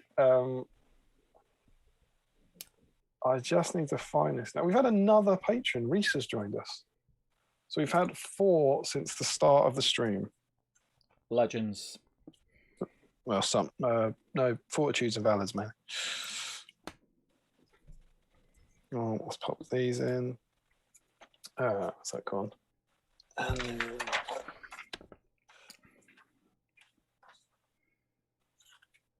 And I need to scribble. Maybe jump in the chat, see what people are chatting about while I update this. Where were we up to, my friend? Tell you, mate. Couldn't tell you. Start with a sock. Start with a sock. One for sculpting today. 7 Ents thrown skulls. You'll see in a whip later. Ian Whitehouse. I'm so tired. Pretty sure I will sleep like a log tonight. Laters, guys. Wee nice. Sleep like a log is good. Joe Holzman, first in. Hope you use the Patreon dice tonight. What's that? To do what? First in what? First in. Hope you use the Patreon dice tonight. Oh, he's because he's the first commenter. Oh, So right. he should use Yeah. Patreon dice to pick the winner because they're really dreadful. Josh Bryan, I used to have an old metal. Oh, excuse me. Oh, excuse me. That snuck up on me. I used to have an old metal tree beard that I picked up on a job lot, incomplete naturally. I gave it away to someone doing a project, never used, and then never fought against one. I think I've played a tree beard. Not played against. I think I've used one. Oh yeah. Yeah. It was a long time ago though. Larry says they should be talking about Ents in game at the moment. That was the topic of conversation. Larry says Stu's picture with Quitbeam behind Treebeard reminds me of that meme where the guy is checking out the girl while his girlfriend's annoyed. Josh says, I adore the concept of bludgeon attack. I really want to drop Treebeard into a list purely to pick someone up and beat his friends with him. Yeah, it's a great brutal power. For some reason, it always reminds me of something that my papa used to say, I'll rip your arms off and beat you with a soggy ends. All. Frederick says, not the first time I'm doing something different, but I've been on topic for quite a while. And Harry says, I always think Quitbeam looks like the classic Yeti pose. Yeah, I know what you mean, like that. Yeah, he does. Yeah. You ain't seen me. Please don't. Larry says, I've done a subtle conversion to make mine not look like he's calling someone something rude. Josh Bright says, Steve Crow 2021. I applaud people who convert in production and easily available models. You've changed, man. Says the guy who's infamous for chopping up rare and OOP models for harebrained conversions. Michael has a mind of metal, says Larry. Joe says he's doing Necrons, you see. Do you plug B-Sam this much on your other channels, Steve? I do, actually. He does give us a lot of shout-outs. I do. Yes. Chris says, I'm off now, I'm afraid. Great stream as always. Lots of giggles. Have a good night, everyone. Take care, man. Joe Kelly says, don't forget to check your battle streams email. Of course, we always do. Thank you for constantly reminding us. Yeah, because we will forget. Dan Nelly says, evening, gents. Late in this evening. Hope you're all having a good one. Glad to see you haven't been summoned away, Damien. Yep, all good. Harry says, I got 9 and they were the worst models I've ever assembled. Took 2 evenings to do it, but by God, they do look cool. Keep going. I'm sorry. I need a wee. Perry says, Treebeard is 190 points. Options, Merry and Pippin for 10 points. Yep, true. Larry says, got 9 myself. You are not making me look forward to them. 29. Yeah. Aaron says, does taking the cellophane wrapping off my Treebeard count as working on an end? No, you cheeky monkey. Josh says, they look much better with proper helmets on them, Larry. Joe says, the puns are great, but Steve missing the entry one every single time is comedy gold. I'm pretty tired now. It's like 5 to midnight. But I have been doing it all night, so that's not an excuse. Larry says, Aaron, unless you clip a bit off or something, you will not be entered. Very good. Very good. Perry says, Treebeard is 190 points. I was running 10 points from Armies of Lord Rings Modular Strategy Battle Game. Yes. Yes. Yes. Did you just write that, Perry, a minute ago? I'm sure you did. Nathan T, given the current love for Ents, is it worth shoehorning anything that can cause a blaze into my lists? Yes. I think at the first few events that we go to, we're gonna come up against a lot of Ents. A lot of Ent armies. Yeah, because I think people are gonna do. I've done it, Damien's done it, you guys are painting them tonight. They're fun to paint because they're so different to what we're normally used to painting, I think. So they're quite fun to paint. So I think there's going to be a lot of people who have them. Obviously, if you've spent the money on, especially buying the 2 new ones, and you spent the time painting them, you've got a ready-made army there and a couple of models. You're going to see a lot of them. Boom. Crispin says, great evening, thank you. I must now leave you both. Solid pun work from Crispin. I wouldn't expect anything less. Remco says, all right, guys, you have a good one. We'll watch the rest in the morning. Good night and stay safe, you legends, and you, mate. Tom says, throw stones on a 4+ is rough AF, especially with some mic knocking out. Yeah. Jonathan Phoenix, have to go to bed, guys. Got an SBG game starting at 11:30 in the morning. Cheers and thanks for the excellent stream once again. To Damian, good luck with your family in the coming weeks. Thank you very much. Much appreciated. Harry says, Ents in game. Michael and I had a fantastic time using Ents in the previous edition of the game. They were tricky to use, but a lot of fun. A lot of MESPG edition. They are hard as nails. Got thrashed by them in Sterling, as used by James Alexander. Also, he says. Carl says, I feel very odd not painting the stream model this week, but doing what it's all about, including the backlog. Exactly, my friend. And Aaron says, does anyone know if the Night of the White Tower model ever came in metal? No. Always sculpted Finecast. Finecast, yeah. In 2012, when they released the source books and those commander packs, they did a new model for lots of them. So like Gondor got the Night of White Tower, the Elves got the Hornblower, I want to say. Rohan got the King's Huntsman, that sort of thing. They were only ever in Finecast. I've just had confirmation. I don't know if he's watching or if it's just from. He must be watching because the only way I know that we said this. But Todd is Larry, so that is. Well, we thank you for that message, Todd. I've just seen it, and we will add you to the patron chat. So, Steve, yes, we have all our patrons in here with all our 7 new patrons, not from today, from the last week, and 4 new patrons from tonight. So, thank you all so much for joining up and continuing to support us. And hopefully no one will. We work on trust here. Yes. You could sign up now, lose the draw, and then cancel your pledge. Ooh. And there's nothing we could. I mean, you could sign up, win the draw, and cancel your pledge. There's nothing we can do about it. But Santa will know. So we have 2 prizes. Yes, we do. Right. We have the brand new set of Fangorn dice. Ooh. And we have the empty Treebeard box. This is not your Treebeard. This is my empty Treebeard box. You will get your empty Treebeard.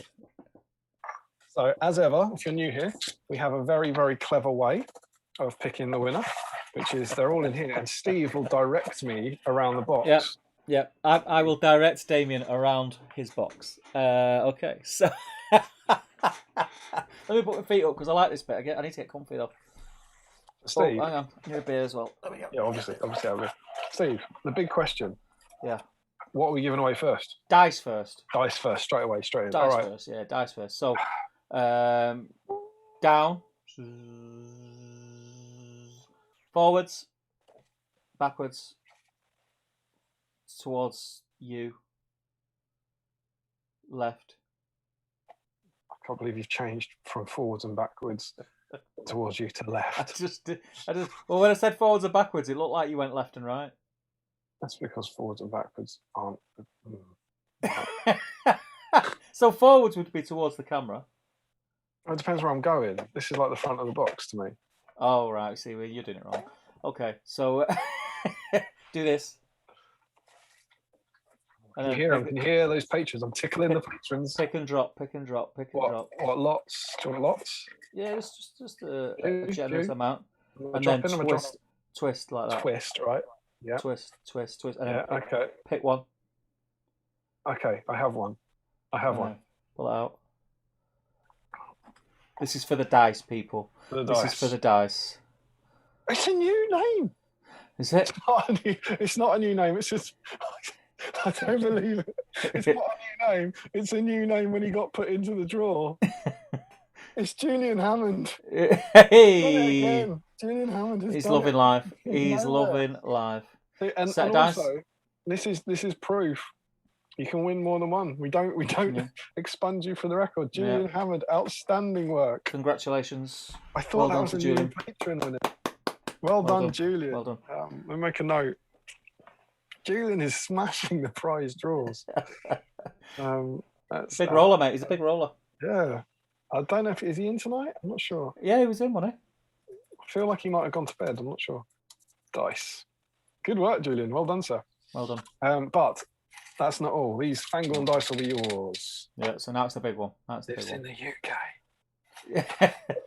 Okay, so this is for Treebeard. One like stir with one finger. Okay, yeah, like yeah. Just like on you can cook. Yeah, like stir. So have you gone counter or clockwise there? I'm going counterclockwise, anti-clockwise as we say on this side of the Atlantic. So can you go the other way now then? The other way, clockwise. If yeah. Yeah. And then just flick some to the side. yeah, and then pull them back. Pull them all back. Yeah. And then do another twist. Twist. Counter. Counter. And then twist normal. Normal. Yeah. Pick one. I've got two. I've got one. No, I've got two. I've got one. Drop one. Pick one. Thanks for helping me through that. I've got two. Drop one. You'll have to drop one. You're gonna have to. It's another handwritten. It's another handwritten note, but not someone from today. It's Dave Shearer. Nice. Well done, Dave. Nice. Congrats, Dave. You have won Treebeard. Treebeard, the mightiest. Treebeard. And as proof, let's just make sure you can all see this. What I now do, I mean, I say proof, I could do anything after the stream, but you trust us. Back in for the next time we do a patron giveaway. And I will add that Dave Shearer. I don't believe Dave's won. I don't think he has. He hasn't won anything with us like that. So congratulations to you guys. Enjoy them. And we will be in touch to sort that out, particularly you, Dave, because we'll probably just get it kind of shipped straight to you. If that makes sense. 2 UK winners, saves on a postage. Boom. After that. That's a classic postage. Wonderful news. Wonderful news. So, what we thought, our kind of last main segment, is to talk. You're chatting about Ents in Game. Is to talk about the Ents in the game. And I've got their history here. Let's do it, man. Let's do it. Get your comments in as ever, guys. Let us know what you're thinking about Ents. So they began in the Two Towers, as you might imagine. Two Towers rules manual, and we have. It took me ages to find it. I honestly flicked through this and thought, oh, the profile wasn't in here. You know, it must have been a White Dwarf thing. You know, like Sauron was in the Fellowship version. And I went to the contents, and it was there. And do you know why? Can you read that? No. It's Gandalf the White's profile. Yeah. Gandalf the White.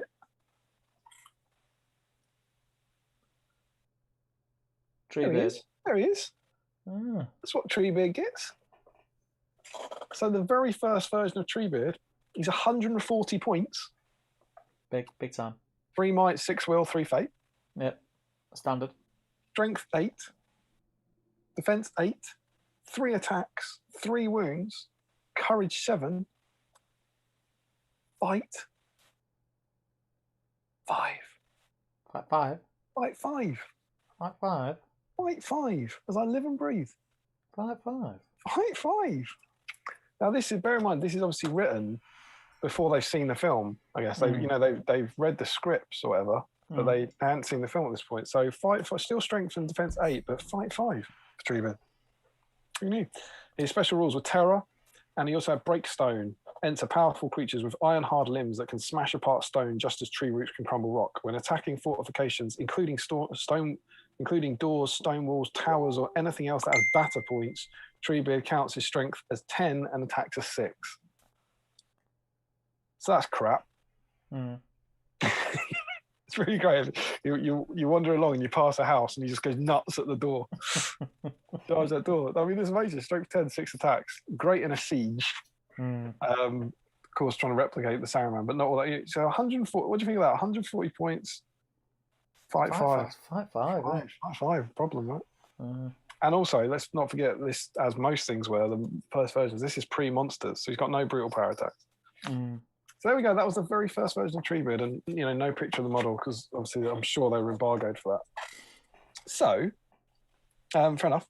Then, what's this? The best of White Dwarf: The Two Towers. This is, to my mind, the best of White Dwarf. The best. This book is amazing. The hobby content in this one and the battle reports are just through the roof. It's fantastic. And in this, they had this kind of wonderful article, which slightly inspired my one, by Matt Ward. Is that reading all right? Can you see that, Treebeard? Yeah, go to your left. Bit more. Down a bit. Yeah. So that was Matt Ward converting a Treebeard to be a bit more stompy.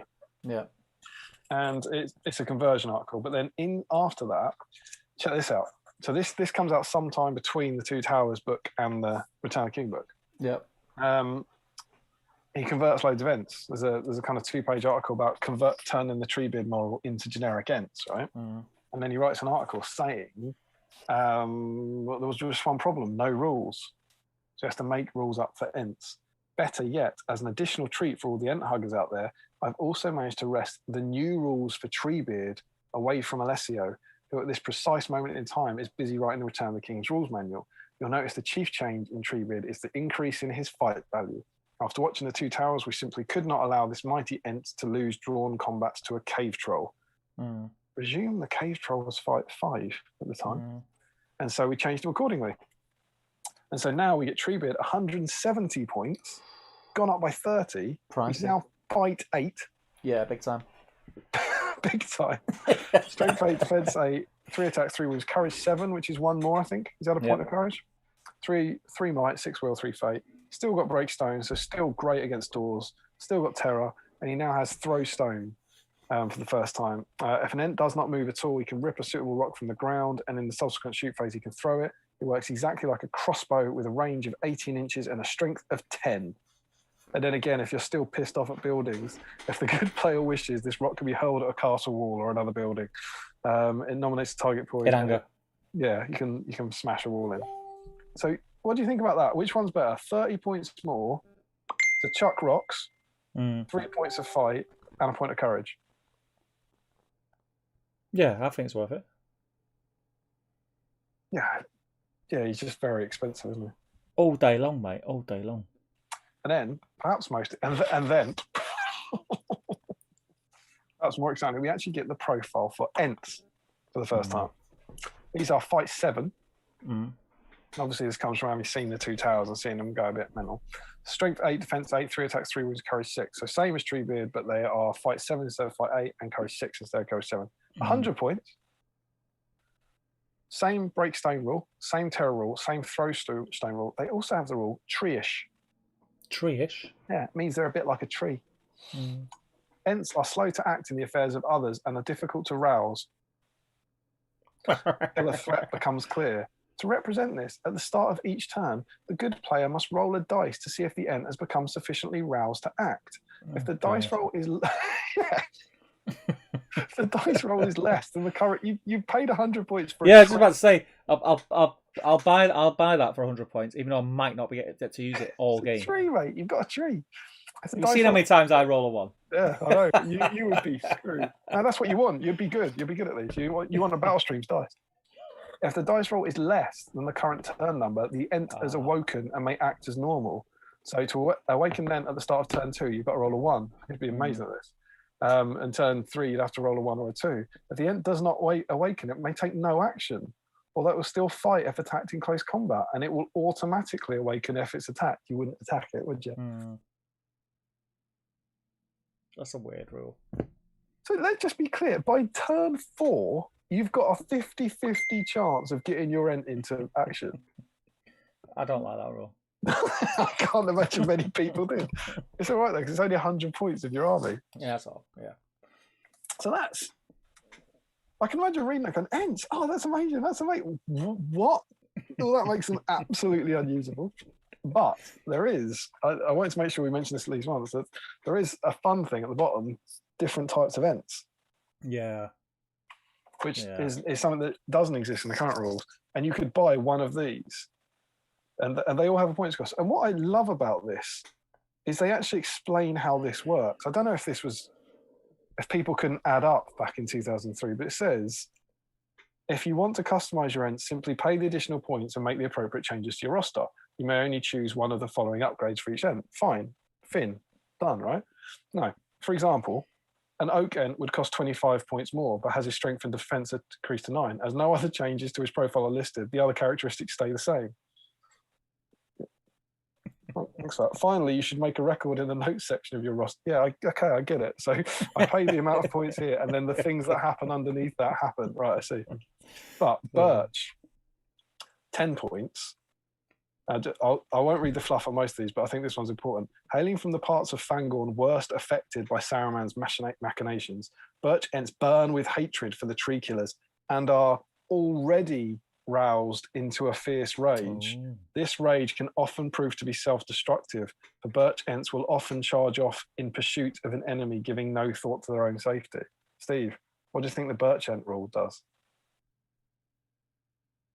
What do you mean? You just told me. No, but in terms of the rules. Oh, so they've got to charge the nearest enemy. Oh, they do actually. That's the second part. They are already roused. They're already roused. Yeah, so they don't need to be roused. They don't get tree-ish. Right. You see? They ignore the tree-ish special rule, but then they also have to charge them in. So that's 10 points. So you suddenly, it's like, right, and then isn't 100 points, is it? It's 110 points. If you buy that for them. Yeah. And then they always have to charge an enemy model if they're able to do so. So there's the chance of them being Which you're going to do anyway, aren't you? Yeah, you could send a wild ride around the side, couldn't you, and get them to charge in the wrong direction, all that sort of stuff. But so you obviously do that, right? I mean, you'd obviously pay that every day of the week. Then you get Hawthorn, which is 20 points. They have a fight value of 6. So fight value goes down. Any model striking a Hawthorn and in close combat takes a strength 4 hit, which is pretty cool. So it's kind of like, is that Sharku who has that now? I don't know. But the thing is, I don't know, the named Wraith, the Tainted. Poisonous thing, yeah, something like that. So that's quite a cool one. So lowers your fight value to 6, and then anytime anyone strikes against you, they get a strength 4 hit.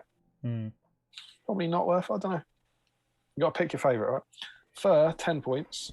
Whenever a Fur Ent takes a wound, the good player may roll a dice. On a roll of 6, the wound is discounted. So it gets a fate point on a 6, and it can shield. Tree! Yeah. The fir tree, it like hides and becomes a Christmas tree. So yeah. Willow, when a Willow Ent wins a fight, he may make 3 strikes as normal, or he can make a single strength 6 attack on every enemy model involved in the same fight, including spearmen or pikemen. That's cool. That's like a brutal power attack. Yeah, that's kind of like rend type thing. That's quite cool.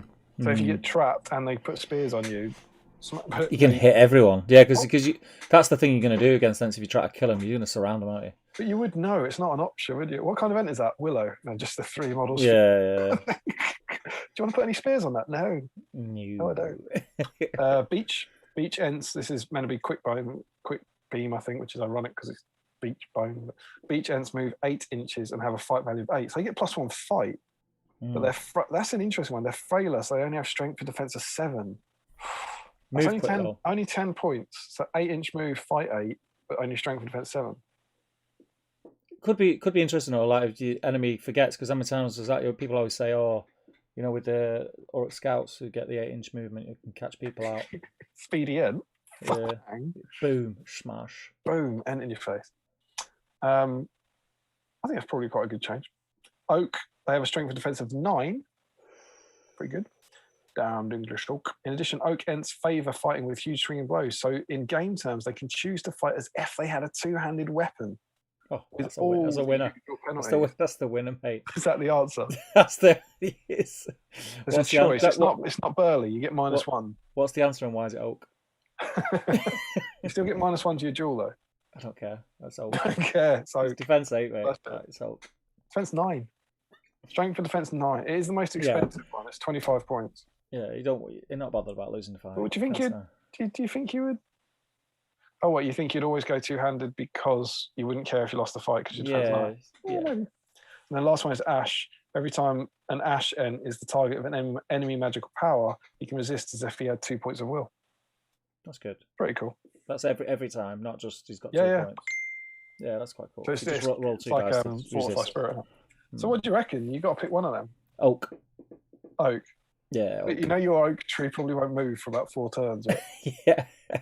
I'm not 25 points now. I'm not going with the obvious one. Obviously, the one if you were playing to be competitive, you're going to pick the one that lets you move around. Your army. You're going to pick the one that lets you move around, aren't you? But it's hard to move past Birch, isn't it? I don't know. But yeah, there we go. So then I hope Let's see if these truly were work in progress. What is that binging? Stop the binging. Oh, it's my bloody thing. You never normally bing. Stop binging. It's doing it all. It's peeing me off now. Stop it. And then Return of the King rulebook. Yep. We have Treebeard, who is exactly the same as we just read out. So there was no change between that White Dwarf article and Return of the King. So he's now up to 170 and he's fight 8 and he can courage 7 instead of courage 6. But the Ents from here don't make it into this. Okay. So there are no Ent rules in Return. I wonder why. Why would, because they're quite cool rules. It could be the model thing, There was that old idea that they didn't have plans to make a model, and they were obviously out there, weren't they? You saw all the other ends. They could have done them, but yeah. And we jump forward 2 years to the Big Blue Rulebook, my favourite nostalgic book. Yeah, and that got me back into things in 2010, and the impossible way in these days to find any faction because they're just split up by, I don't know, colour or something. So check this out. This is one. The section of this is the Woodland Realms, right? And under this army list, which it's not really an army list then, but still, Woodland Realms: Galadriel, Celeborn, Legolas, Haldir, Elven Captain, Radagast the Brown, Gwaihir, Treebeard. That's like one section. And the warriors in that are obviously Great Eagles and Elf Warriors. The end. Treebeard, 190 points. Getting pricey. It is, and he was not cheap. Same stat line, exactly same stat line. Fight 8, strength 8, defense 8, 3 attacks, 3 wins, courage 7, 3 attacks, 6 will, 3 bait. Still got break stone, still chuck stuff into doors. In the Fury, the still causes terror, still has throw stone, exactly the same profile. He's just been made 20 points more expensive. He has got Woodland Creature, which I can't help thinking that in the Return, I reckon he had Woodland Creature in Return King, but it wasn't. This is the first book where Woodland Creature becomes a rule. Before that, it was like in the movement section, it said things like elves ignore this and that sort of stuff. 190 points. That's a lot of points. No brutal power attacks. He's gone from 140 to 170 to 190. It's quite a lot, isn't it? Yeah. And then about a year after that, quite innocuously, we get the Two Towers Journey book. Nice. You know what came out for this? Love those journey books. Yeah, they're good. You know what came out for this? Go on. So for the first time, we get your normal Ent. This is when they released the Metal Ent at last. So it's like 3 years after the first profile. Yeah. 120 points. So remember, Treebeard's currently 190 in this order. Yeah. He's 120, fight 7, so 1 less than Treebeard. Strength 8, defense 8, 3 attacks, 3 wounds, courage 6. So the same profile as in that White Dwarf thing. And then it's exactly the same. Woodland Creature, the same throw stone, the same terror, and the same break stone, but you can't customize him. So they were 100 plus the customization, weren't they? The other one. Yeah, exactly. So they've gone up by 20 points, which is exactly what happened to Treebeard. Yeah. There's clearly a sense. Someone made the decision that Ents need to be 20 points more expensive. Oh, no, wait, hang on. He's not tree-ish. Right. Just imagine people screaming that in the chat. He's lost tree-ish. So fair enough. But he's 100 points. Would you like to pay 20 points more and be able to use him? Yes, please. I would like that. Yeah, that'd be super if you wouldn't mind. But yeah, finally we get an Ent in 2006.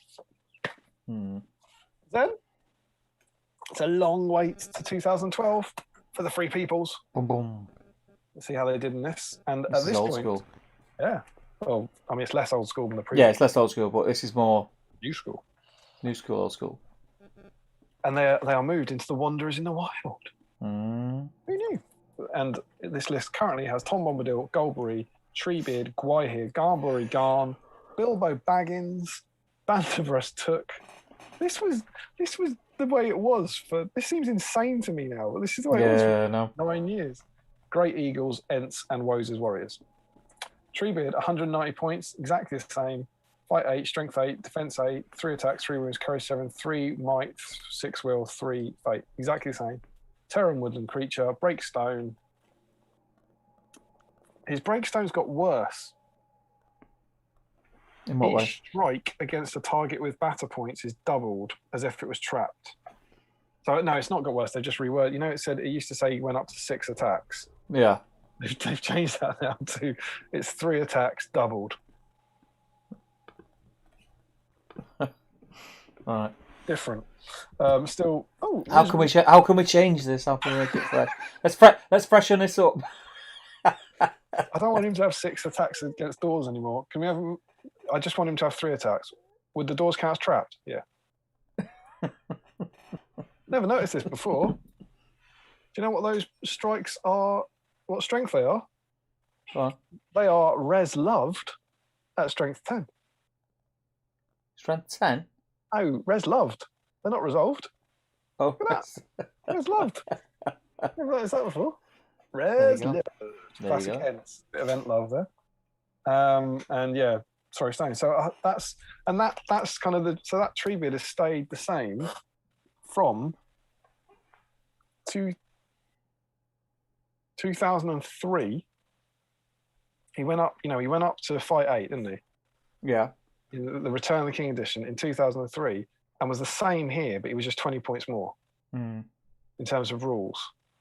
So that's 2003 until the new edition. That's 15 years. 15 years. Treebeard had the same profile, apart from the fact he'd got 20 points more expensive. That's pretty weird, isn't it? Yeah.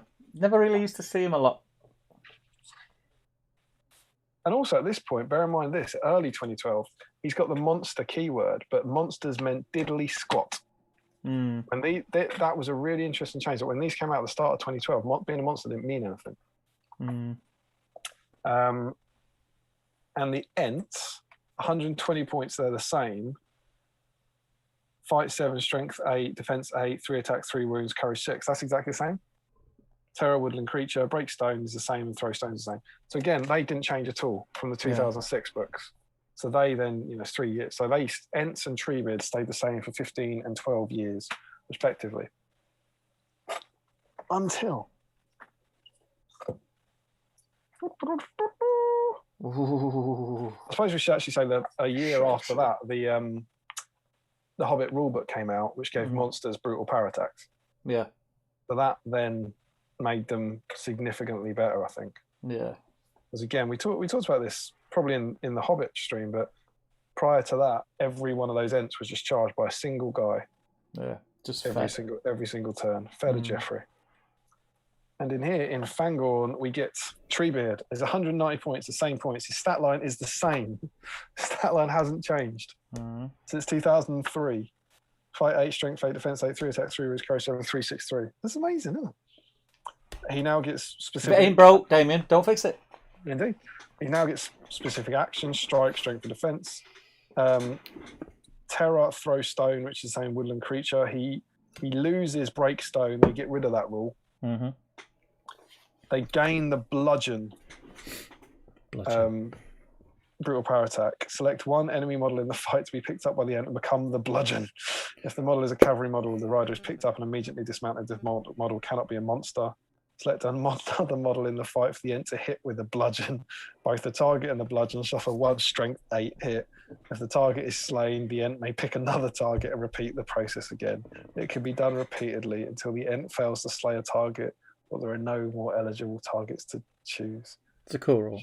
Should the bludgeon survive, they will be knocked prone.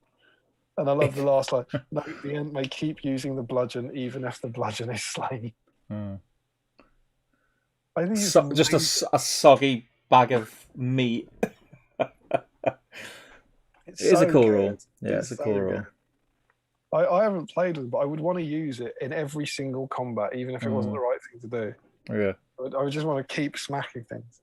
And you also have the option, they've been absent. What's the word? Notable by their absence. Merry and Pippin. Now, I'm sure in some version you could ride them, but none of the profiles we've looked at had them. I'm sure at some point they could, but who knows? Merry and Pippin for Treebeard cost 10 points, and they ride into battle on Treebeard. You're saving 10 points because they're 10 points each normally. Doesn't count. They spell out. It doesn't make him cavalry. While upon tree bid, they can use throwing stones special rule, which is awesome. So you would absolutely use Merry Pippin on them, wouldn't you? You get two shooting attacks a turn, and they can dismount and remount. That's super awesome.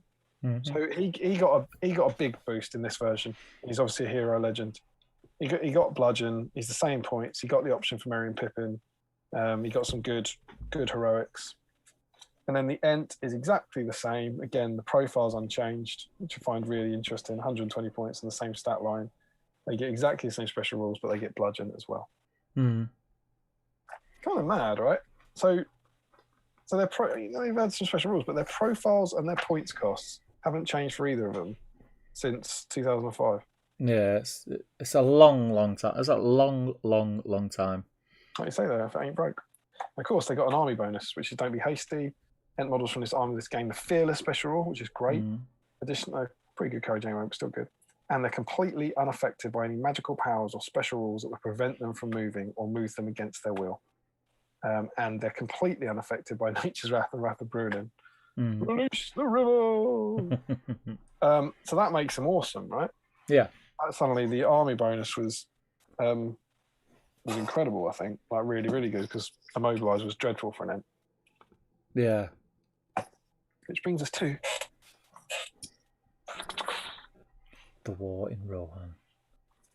And the last two. Finally.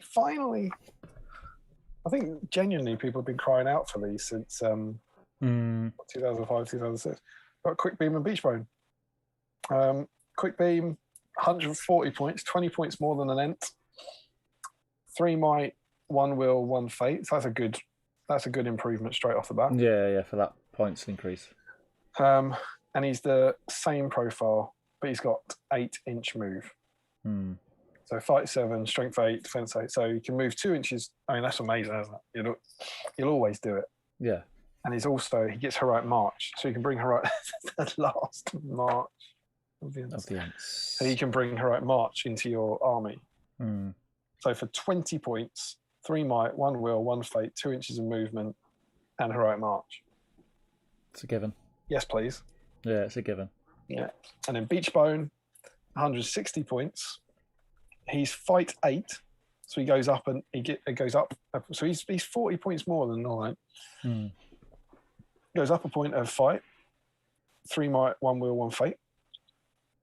So I guess he's got the fight where Quick Beam's got the movement. Yeah. He's got Heroic Strike and Heroic Strength, which are good. And then he's got Deep Rooted. Patron Deep Rooted. It's root. It's good. Trees have roots. Beach Bone must re-roll all failed to wound rolls when making strikes against Orc, Uruk, High Goblin, or Isengard models.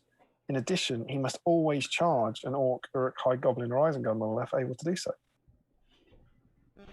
Sounds familiar. Yeah. Oak. It does. Was it? No, it was Willow, wasn't it? It was the angry ones. Was it? I thought it was Oak. Yeah, no, Oak had the two-handed weapon and. So here, I'm gonna be controversial and say I don't think he's worth it. I think he's there to take out like the fell beasts and stuff. Like the other enemy monsters, I think he's there for. Like he's got heroic strength, heroic strike. Got a strike, yeah. So if he's already fight 8 though. I mean, it's handy. He's obviously useful in the army because he brings 3 might, but consider that what Quick Beam does for 20 points. Oh, I think Quick Beam. I think what you get for those 20 points is far better value than what you get for 40 points for Beach Bone. But I think it's very situational. But I think that there'd be situations where he could win you a game, but it would have to be against a certain. Ideally, Orc or a High Goblin or Isengard. Yeah. But you'd want him to. I mean, you'd want him in the army because he's 3 might, right? You'd want your Ents to have might. But I just think as well, it's when making strikes, and a lot of time you're going to be using their normal strikes. You're going to be using brutal power attacks, right? With Rend or Hurl, and you're not going to get any benefit of it. I find it really surprising how expensive it is. So yeah, and that's the Ents. I believe that's a bang up to date. They're cool. It's great to finally have them in there. And the other cool thing they've done, I think, a part of the driving was having a 140 point end and 160 point end allows you to build different armies. Yeah. You know, to build armies at those different point levels. Mm. So, there you go. What do you reckon? Where are Ents? Like them? Good?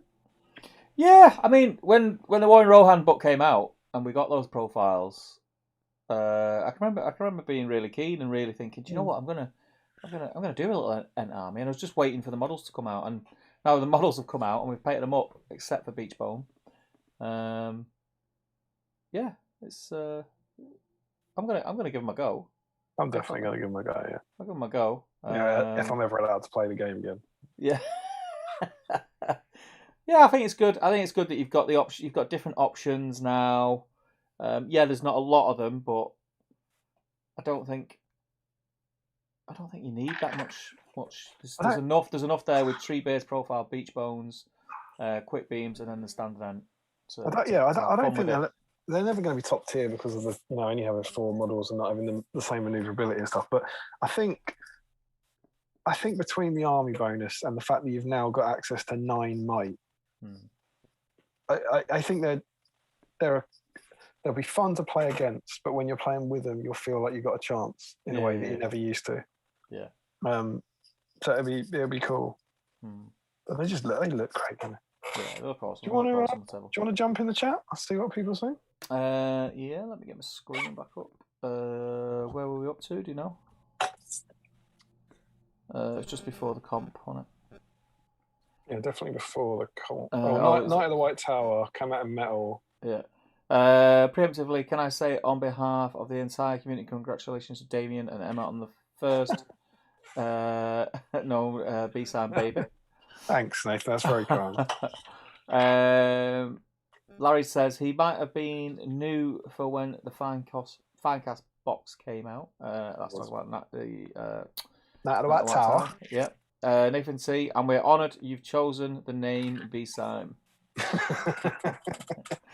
Josh Bryant says it did not. It was introduced as the Commander's Pack when the Commander's Pack went to Failcast. And Larry said some of those command packs had new models. Yes, they did. Larry said, and now Damien is saying what I'm saying, so my comment is pointless. I said this like hours ago, man. Time ago, mate. Reese says, well, let's see Smile play Ents. I think the Ents will get smashed. Let's get set ablaze. Does the set ablaze do anything to Is that in the set ablaze rule? Is there like a bonus for doing something to wood? Because it's not in the Ent rule, is it? Don't know. Keep reading, I'll have a look. Inflict a wound, won't it? Every turn, is it? Something? Julian says, quick beam looks like Bigfoot in horse caught on camera. Aaron says, just realised, Steve, you are in your man cave. It looks different than before. Yeah, because the shells used to go right along that wall to that corner. Always looks different. He changes it every week. But then I moved it because I need an area to work on because I've not been doing much terrain stuff and I've got terrain stuff planned. I needed to make space, so I've moved everything back up. All these where the desks are going to move around as well. It's just getting time to do it. There's nothing about Ent. It's just fun. Set ablaze doesn't. Just set them on fire anyway. Yeah. Just take a wound away.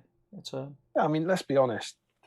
Setting an Ent on fire isn't going to do any more damage to it than setting a human on fire would it?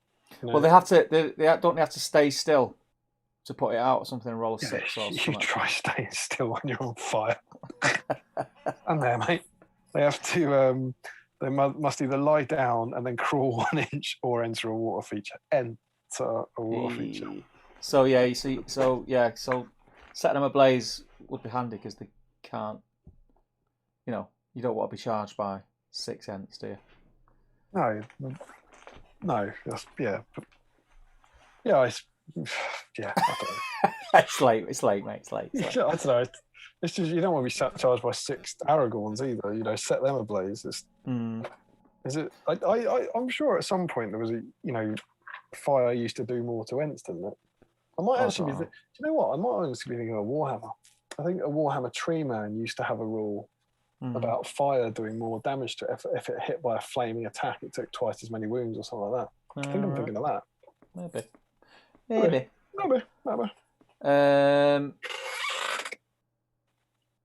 Everyone's saying congrats. That's to the winners. Congrats, nice one. Well done. Yeah, well done. Yeah. Whatevs. Julian says thanks. That's Julian in, yeah? Yeah, Larry says Matt Ward's one doesn't look like he's dancing. Take an all-out army and just have Treebeard for half the game. Shaku only gets it against models who fail to wound him. That's the special rule we're talking about. Larry says, I forget if I said this before, but I got that rulebook for free as GW did a deal where anyone who bought one of the old starters got one for free when it came out. Which rulebook's that? Is that the blue one, possibly? I don't think it was. Oh, it's jumped. I can listen to it. I got the Fellowship one, even though I had no need whatsoever for more Moria Goblins. Peter Freeburn says the extra 20 points thing may have been an army building consideration. And Larry says, the good old days of old Bilbo leading Ents for some reason. Yeah, of course. Because that was Warbands, wasn't it? Peter says, might not have actually affected how many Ents you could fit into armor list. What stopped you feeling like you had to ally in X faction to use up spare points, kind of thing. Nathan says, that's not a bad shout, actually. Nathan says, I can't decide if I want 6 attacks or 3 attacks twice. Larry Miller, Monster did affect how cavalry charges resolved against them. Yeah, it did actually, yeah. Because they didn't get the knockdown, did they? Cavalry didn't get knocked down against monsters. Or even in the blue rulebook. Yeah, I think it's always been like that, yeah. Yeah, I suppose. Maybe that would have been written into the cavalry rules, but then they were specifying what a monster was in the profile for the first time. I think Merry and Pippin were just for scenarios before, says Larry. I love how they've gone from can't move for several turns to can't be stopped from moving. Larry says he gets might, which is good. Yeah. Ashley Fisher, this morning my Treebeard was in its box and now it's completely painted. Just need to base him. Yeah, that's awesome. Bed for me now. Night, guys. Take care, man. Josh Crosby, I'm going to be annoyed if I go to my first round of schools with all mounted Easterlings and there's a ton of Ent armies to play. Get ready to be annoyed, Josh. Yeah, I agree. I think there's going to be a lot of fence out there. Tim Garlick's in. Hey guys, just about to start building Treebeard. What, at 20 to 1 in the morning? It's the wrong time to start building. I heard it's best to snap everything off the sprue and stick him together as quickly as possible. Is that right? Yeah, mate. Yeah. It's a big pile of tree. Yeah. And make sure you put the glue on the bits before you dry fit them as well. And don't worry about the instructions. There's not mistakes in them. They're absolutely fine. Tom Turtle says, just check War of the Ring rulebook. Standard Ents, Treebeard, and Beachbone moved 8 inches, and Quick Beam made 12. Oh, 12 inches. Jeez. Nathan T, it's because an Ent isn't going to go prone and water terrain is rare. You can go prone, can you? Why would you? Yeah. You can go prone with anything. I think. Right. I think there was a double damage rule for fire, maybe in battle games in Middle Earth. Nathan T says orcs with flaming arrows were definitely a thing. Larry says yes, Damian. I said resolved, Steve. What was that to do with? Does he say resolved? Resolved, yeah. Is he doing the same typo? Yeah. What am I supposed to get annoyed by? Says Josh. The other Josh Crosby. That's because you said. No, it was Josh Crosby who said it. And I said prepared to get annoyed, Josh. Yeah. And Joshua Bryant is assuming that I said it to him. Oh no, different. All right, yeah. Yeah. Two Josh. We've got like a weird Josh Twilight Zone thing going on. Yeah, it's 2 people called Josh. Yeah, and that's just caught up. So I'm just going to quickly jump back to the thread. Facebook land. And see if there's any new Entish. If there's any new entries. Entries. No new entries. No new entries. New. What we should do though, if nearly forgotten again, is pop over to the email inbox where we will find. Oh yes. He always sends us an email. He's always a tease. Not working on Ents as I'm basing Minas Tirith Warriors, but I have some nice reading material to accompany me. And he's got SBG. What a legend! This was absolutely worth going into. So Joe Achille is working on some Minas Tirith Warriors and has clearly just received the latest issue of SBG, issue 10. Good issue. But yeah, you go. So there are no more entries. Which is cool. Let's do this, man. Let's do it. What did I end up with? Was it? Is it 29? Sounds familiar. 29. Have you got a D29? I think there might be a D30 in there, isn't there? Let's do a D30. That's got 29 sides on it. Let's do a D30. I got a D30. Look at that. Do it, mate. Michael, re-roll a 30. Thank you for that. What are we going to do if we roll a 30? Call it all off. Re-roll it, mate. It's like, Call it off, mate. I've picked 2 up. Drop 1, mate. Drop 1. Drop 1, mate. Drop 1. Oh, God, you were here. You got to drop 1. You got to drop 1. You got to drop 1. Let's do this. Let's do this, man. Let's do it. I'm trying to do it. Still 48 people watching. I know, crazy people. Lovely, lovely battle streamers. I'm not gonna lie, I'm absolutely shattered now. Look at this. Look at this bad boy. This is not the roll. Oh, you're not looking at that. Yeah, you need to put it on thingy. I can just see your name now, mate. Oh, there we go. So what's that, D29? Look at this thing.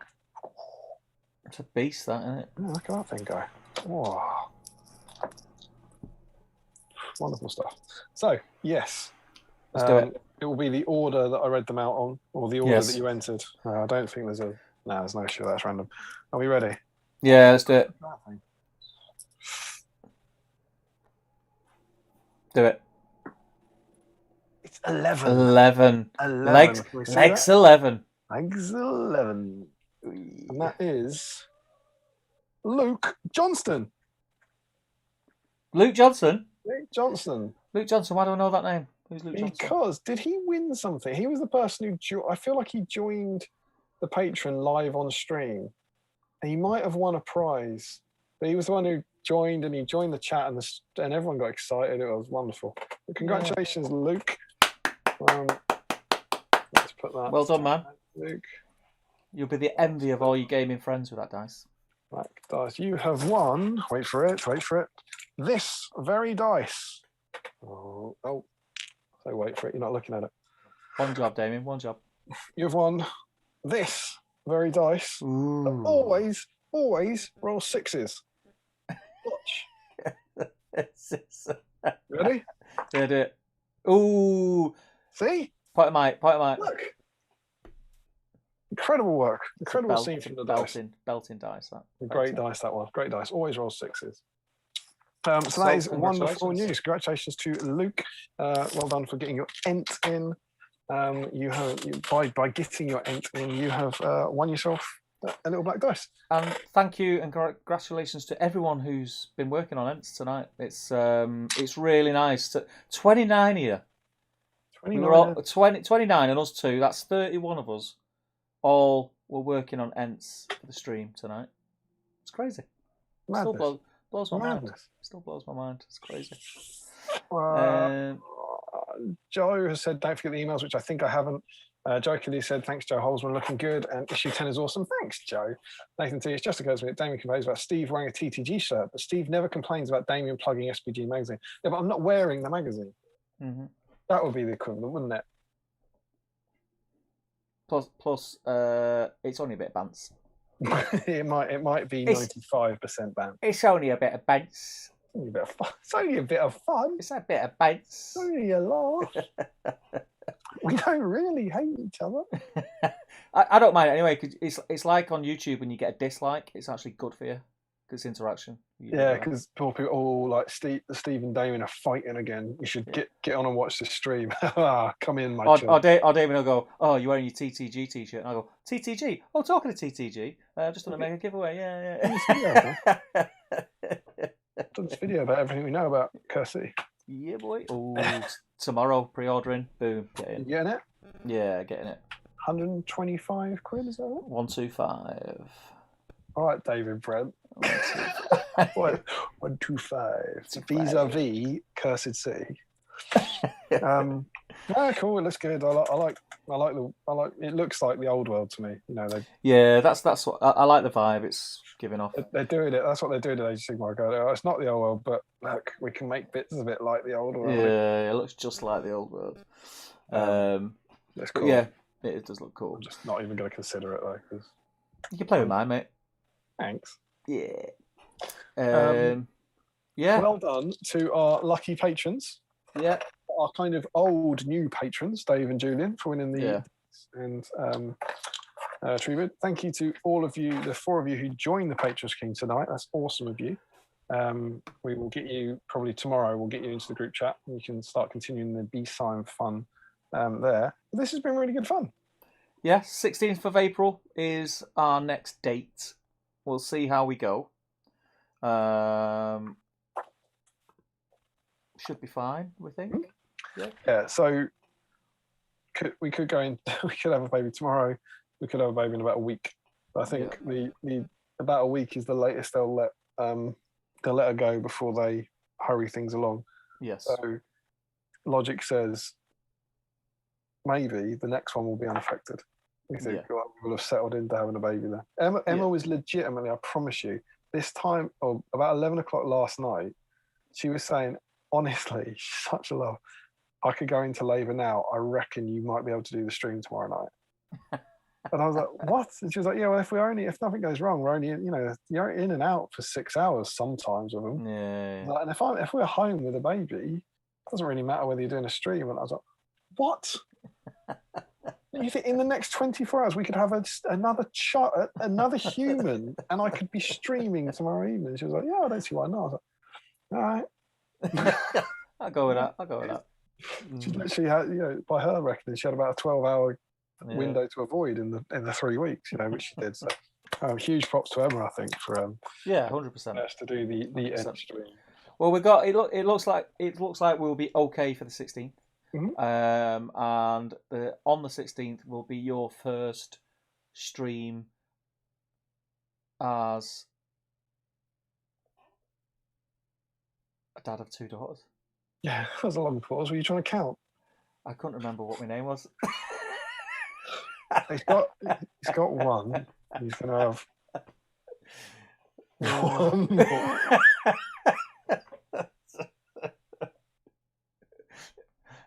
Yeah, it will. So I will probably be. I mean, Steve, you need to catch up on your sleep ahead of that, because I think the next stream is going to be on you while I just have a nap on the desk. Yeah. And talking of next stream, topics. Ooh, he finally gets to show his worth. Finally gets his moment in the sun. It's Haldir week, everyone. Yeah. We will be opening with a long rendition of "Never Haldir Dream Come True," courtesy of Nathan. We're going to look at, it's more Helm's Deep stuff. It's the second of our siege segments. Mm-hmm. We've got a little idea about a campaign, the Helm's Deep campaign, which is laid out, which is quite cool. And obviously our normal painting guide, and then some scenery about making Helm's Deep itself. Yeah. Haldir's next time, 2 weeks. Yeah.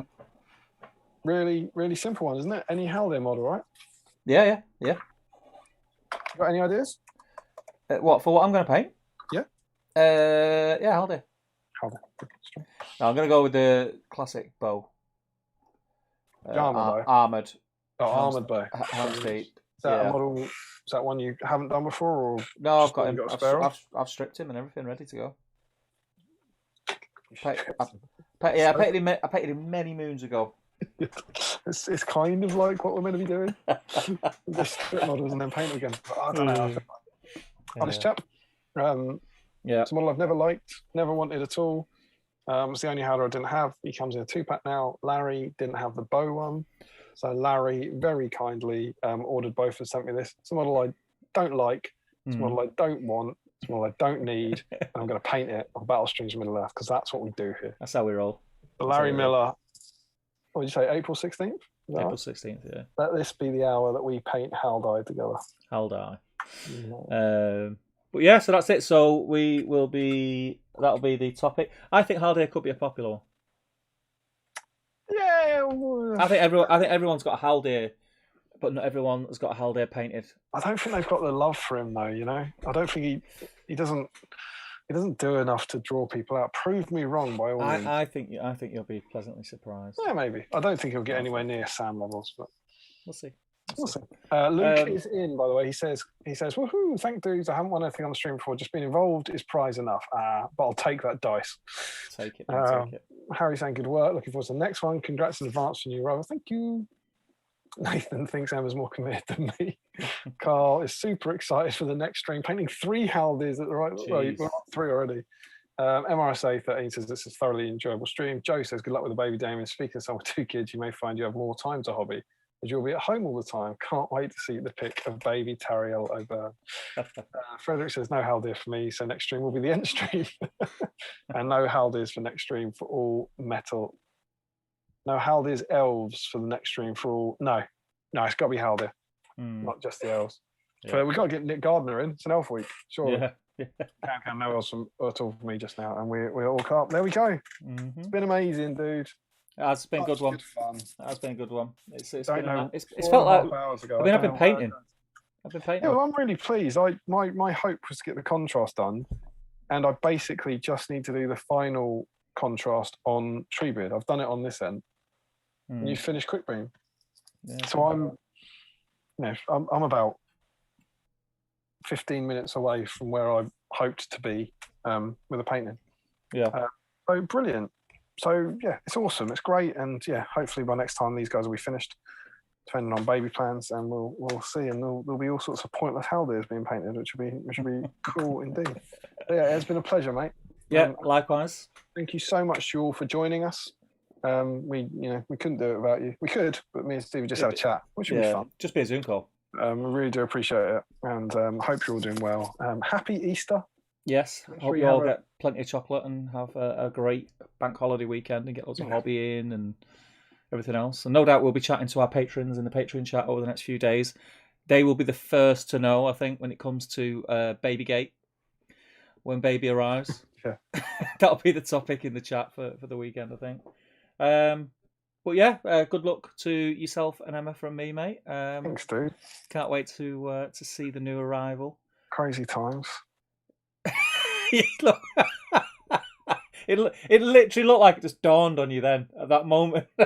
I've said this to Emma, and I caveat this completely with obviously it's worse for her, but having been through it once, I'm saying this to anyone without kids, there's nothing magical about it. There's nothing beautiful about it. It's a horrific process. I just wish we had the baby. I would pay a substantial amount of money to skip the day where the baby arrives. The day Charlotte was born I've said to her, it was like the worst day of my life until the last bit. Do you know what I mean? And then it becomes like the best day of your life. And I keep every now and again, it's like literally, I was like, I don't want to do that again. I don't want to do that again. So there's the day, at least a day of horror. Yeah. Before the lifetime of wonder, I suppose. But it does keep you like, I don't want to do that. Please not that. anything. You got to do it because this is what we sorted out for evolution. Yeah, that's how it works. That's just what the hell? Them's the rules, mate. Make a hatch. Rules. We need a hatch. Dreadful evolution. But no, that's it. So next time you see us, Damian will have another little one running around. He'll look a little bit tireder. His hair will be a little bit longer. I hope they're not running around. Yeah, that'd be weird. Weird. All right, Dad. Been in there long enough. But yeah, so all take care. Have a great weekend. Thank you for joining us this evening. And 42 of you still watching. Thanks, guys. You're awesome. Yeah, you have hung on there for dear life. Nathan's just written in the comments, Damian's right. And I can't imagine a better way to end the stream. Right, a better comment to end on. That's just sums up the last 4.5 hours, really. Well, Dang, that's right. you know, no clear jelly babies in Anyway, right, I'm going to sign off. Yeah, so goodbye from me. Goodbye from me. Take care, people. Take care. Happy Easter.